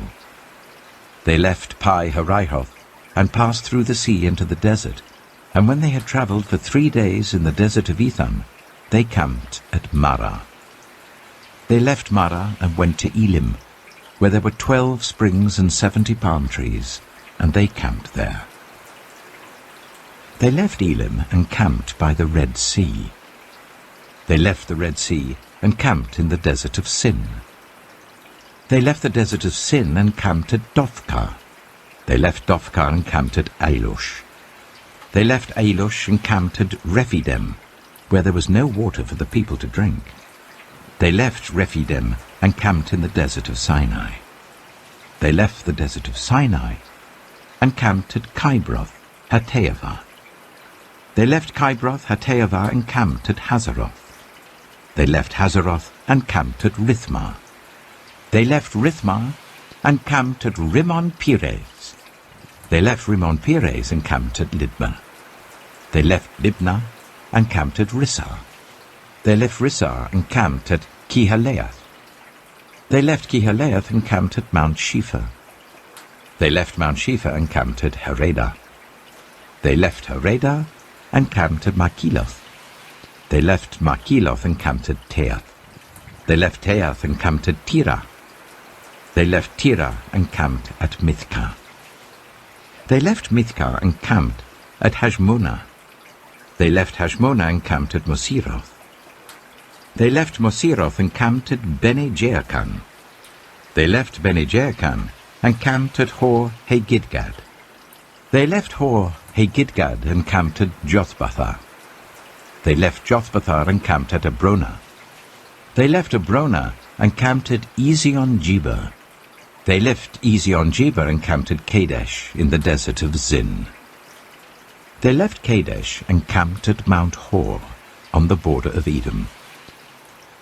At the Lord's command, Aaron the priest went up Mount Hor, where he died on the first day of the 5th month of the 40th year, after the Israelites came out of Egypt. Aaron was 123 years old when he died on Mount Hor. The Canaanite king of Arad, who lived in Negev of Canaan, heard that the Israelites were coming. They left Mount Hor and camped at Zalmonah. They left Zalmonah and camped at Punon. They left Punon and camped at Oboth. They left Oboth and camped at Layabarim, on the border of Moab. They left Layabarim and camped at Dibon-Gad. They left Dibon-Gad and camped at Almon-Diblathaim. They left Almon-Diblathaim and camped in the mountains of Abarim, near Nebo. They left the mountains of Abarim and camped on the plains of Moab by the Jordan opposite Jericho. There, on the plains of Moab, they camped along the Jordan from Beth-Jeshimoth to Abel-Shittim. On the plains of Moab by the Jordan opposite Jericho, the Lord said to Moses, "Speak to the Israelites and say to them, when you cross the Jordan into Canaan, drive out all the inhabitants of the land before you. Destroy all their carved images and their cast idols, and demolish all their high places. Take possession of the land and settle in it, for I have given you the land to possess. Distribute the land by lot according to your clans. To a larger group give a larger inheritance, and to a smaller group a smaller one. Whatever falls to them by lot will be theirs. Distribute it according to your ancestral tribes. But if you do not drive out the inhabitants of the land, Those you allow to remain will become barbs in your eyes and thorns in your sides. They will give you trouble in the land where you live, and then I will do to you what I plan to do to them. Numbers chapter 34. The Lord said to Moses, "Command the Israelites and say to them, when you enter Canaan, the land that will be allotted to you as an inheritance is to have these boundaries. Your southern side will include some of the desert of Zin along the border of Edom. Your southern boundary will start in the east from the southern end of the Dead Sea, cross south of Scorpion Pass, continue on to Zin, and go south of Kadesh Barnea. Then it will go to Hazar Adar and over to Asmon, where it will turn, join the Wadi of Egypt, and end at the Mediterranean Sea. Your western boundary will be the coast of the Mediterranean Sea. This will be your boundary on the west. For your northern boundary, run a line from the Mediterranean Sea to Mount Hor, and from Mount Hor to Lebo Hamath. Then the boundary will go to Zidad, continue to Ziphren, and end at Hazar Enan. This will be your boundary on the north. For your eastern boundary, run a line from Hazar Enan to Shepham. The boundary will go from Shepham to Riblah on the east side of Ain, and continue along the slopes east of the Sea of Galilee. Then the boundary will go down along the Jordan and end at the Dead Sea. This will be your land, with its boundaries on every side. Moses commanded the Israelites, "Assign this land by lot as an inheritance. The Lord has ordered that it be given to the 9.5 tribes, because the families of the tribe of Reuben, the tribe of Gad, and the half-tribe of Manasseh have received their inheritance. These 2.5 tribes have received their inheritance east of the Jordan opposite Jericho towards the sunrise." The Lord said to Moses, "These are the names of the men who are to assign the land for you as an inheritance: Eleazar the priest and Joshua son of Nun. And appoint one leader from each tribe to help assign the land. These are their names: Caleb, son of Jephunneh, from the tribe of Judah; Shemuel, son of Ammihud, from the tribe of Simeon; Elidad, son of Kislon, from the tribe of Benjamin; Bakai, son of Joglai, the leader from the tribe of Dan; Haniel, son of Ephod, the leader from the tribe of Manasseh, son of Joseph; Kemuel, son of Shiftan, the leader from the tribe of Ephraim, son of Joseph; Elizaphan, son of Parnak, the leader from the tribe of Zebulun; Paltiel, son of Azan, the leader from the tribe of Issachar; Ahihud, son of Shelomai, the leader from the tribe of Asher; Pedahel, son of Ammihud, the leader from the tribe of Naphtali. These are the men the Lord commanded to assign the inheritance to the Israelites in the land of Canaan. Numbers chapter 35. On the plains of Moab by the Jordan opposite Jericho, the Lord said to Moses, "Command the Israelites to give the Levites towns to live in from the inheritance the Israelites will possess, and give them pasture lands around the towns. Then they will have towns to live in and pasture lands for the cattle they own and all their other animals. The pasture lands around the towns that you give the Levites will extend 1,000 cubits from the town wall. Outside the town, measure 2,000 cubits on the east side, 2,000 on the south side, 2,000 on the west, and 2,000 on the north, with the town in the center. They will have this area as pasture land for the towns. 6 of the towns you give the Levites will be cities of refuge, to which a person who has killed someone may flee. In addition, give them 42 other towns. In all, you must give the Levites 48 towns, together with their pasture lands. The towns you give the Levites from the land the Israelites possess are to be given in proportion to the inheritance of each tribe. Take many towns from a tribe that has many, but few from one that has few. Then the Lord said to Moses, "Speak to the Israelites, and say to them, when you cross the Jordan into Canaan, select some towns to be your cities of refuge, to which a person who has killed someone accidentally may flee. They will be places of refuge from the avenger, so that anyone accused of murder may not die before they stand trial before the assembly. These 6 towns you give will be your cities of refuge. Give 3 on this side of the Jordan, and 3 in Canaan as cities of refuge. These 6 towns will be a place of refuge for Israelites and for foreigners residing among them, so that anyone who has killed another accidentally can flee there. If anyone strikes someone a fatal blow with an iron object, that person is a murderer. The murderer is to be put to death. Or if anyone is holding a stone and strikes someone a fatal blow with it, that person is a murderer. The murderer is to be put to death. Or if anyone is holding a wooden object and strikes someone a fatal blow with it, that person is a murderer. The murderer is to be put to death. The avenger of blood shall put the murderer to death. When the avenger comes upon the murderer, the avenger shall put the murderer to death. If anyone with malice aforethought pushes another, or throws something at them intentionally so that they die, or if out of enmity one person hits another with their fist so that the other dies, that person is to be put to death. That person is a murderer. The avenger of blood shall put the murderer to death when they meet. But if, without enmity, someone suddenly pushes another, or throws something at them unintentionally, or without seeing them, drops on them a stone heavy enough to kill them and they die, then since that other person was not an enemy and no harm was intended, the assembly must judge between the accused and the avenger of blood according to these regulations. The assembly must protect the one accused of murder from the avenger of blood, and send the accused back to the city of refuge to which they fled. The accused must stay there until the death of the high priest, who was anointed with holy oil. But if the accused ever goes outside the limits of the city of refuge to which they fled, and the avenger of blood finds them outside the city, the avenger of blood may kill the accused without being guilty of murder. The accused must stay in the city of refuge until the death of the high priest.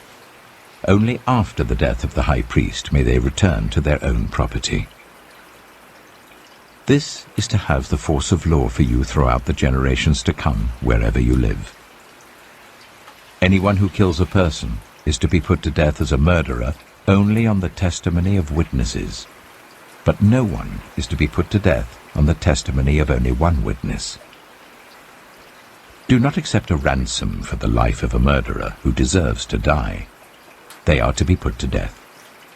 Do not accept a ransom for anyone who has fled to a city of refuge and so allow them to go back and live on their own land before the death of the high priest. Do not pollute the land where you are. Bloodshed pollutes the land, and atonement cannot be made for the land on which blood has been shed, except by the blood of the one who shed it. Do not defile the land where you live and where I dwell, for I, the Lord, dwell among the Israelites. Numbers chapter 36. The family heads of the clan of Gilead, son of Machir, the son of Manasseh, who were from the clans of the descendants of Joseph, came and spoke before Moses and the leaders, the heads of the Israelite families. They said, "When the Lord commanded my Lord to give the land as an inheritance to the Israelites by lot, he ordered you to give the inheritance of our brother Zelophehad to his daughters. Now suppose they marry men from other Israelite tribes, then their inheritance will be taken from our ancestral inheritance and added to that of the tribe they marry into. And so part of the inheritance allotted to us will be taken away. When the year of Jubilee for the Israelites comes, their inheritance will be added to that of the tribe into which they marry, and their property will be taken from the tribal inheritance of our ancestors." Then at the Lord's command, Moses gave this order to the Israelites. What the tribe of the descendants of Joseph is saying is right. This is what the Lord commands for Zelophehad's daughters. They may marry anyone they please, as long as they marry within their father's tribal clan. No inheritance in Israel is to pass from one tribe to another, for every Israelite shall keep the tribal inheritance of their ancestors. Every daughter who inherits the land in any Israelite tribe must marry someone in her father's tribal clan, so that every Israelite will possess the inheritance of their ancestors. No inheritance may pass from one tribe to another, for each Israelite tribe is to keep the land it inherits. So Zelophehad's daughters did as the Lord commanded Moses. Zelophehad's daughters, Mahlah, Tirzah, Hoglah, Milcah, and Noah, married their cousins on their father's side. They married within the clans of the descendants of Manasseh son of Joseph, and their inheritance remained in their father's tribe and clan. These are the commands and regulations the Lord gave through Moses to the Israelites on the plains of Moab, by the Jordan, opposite Jericho.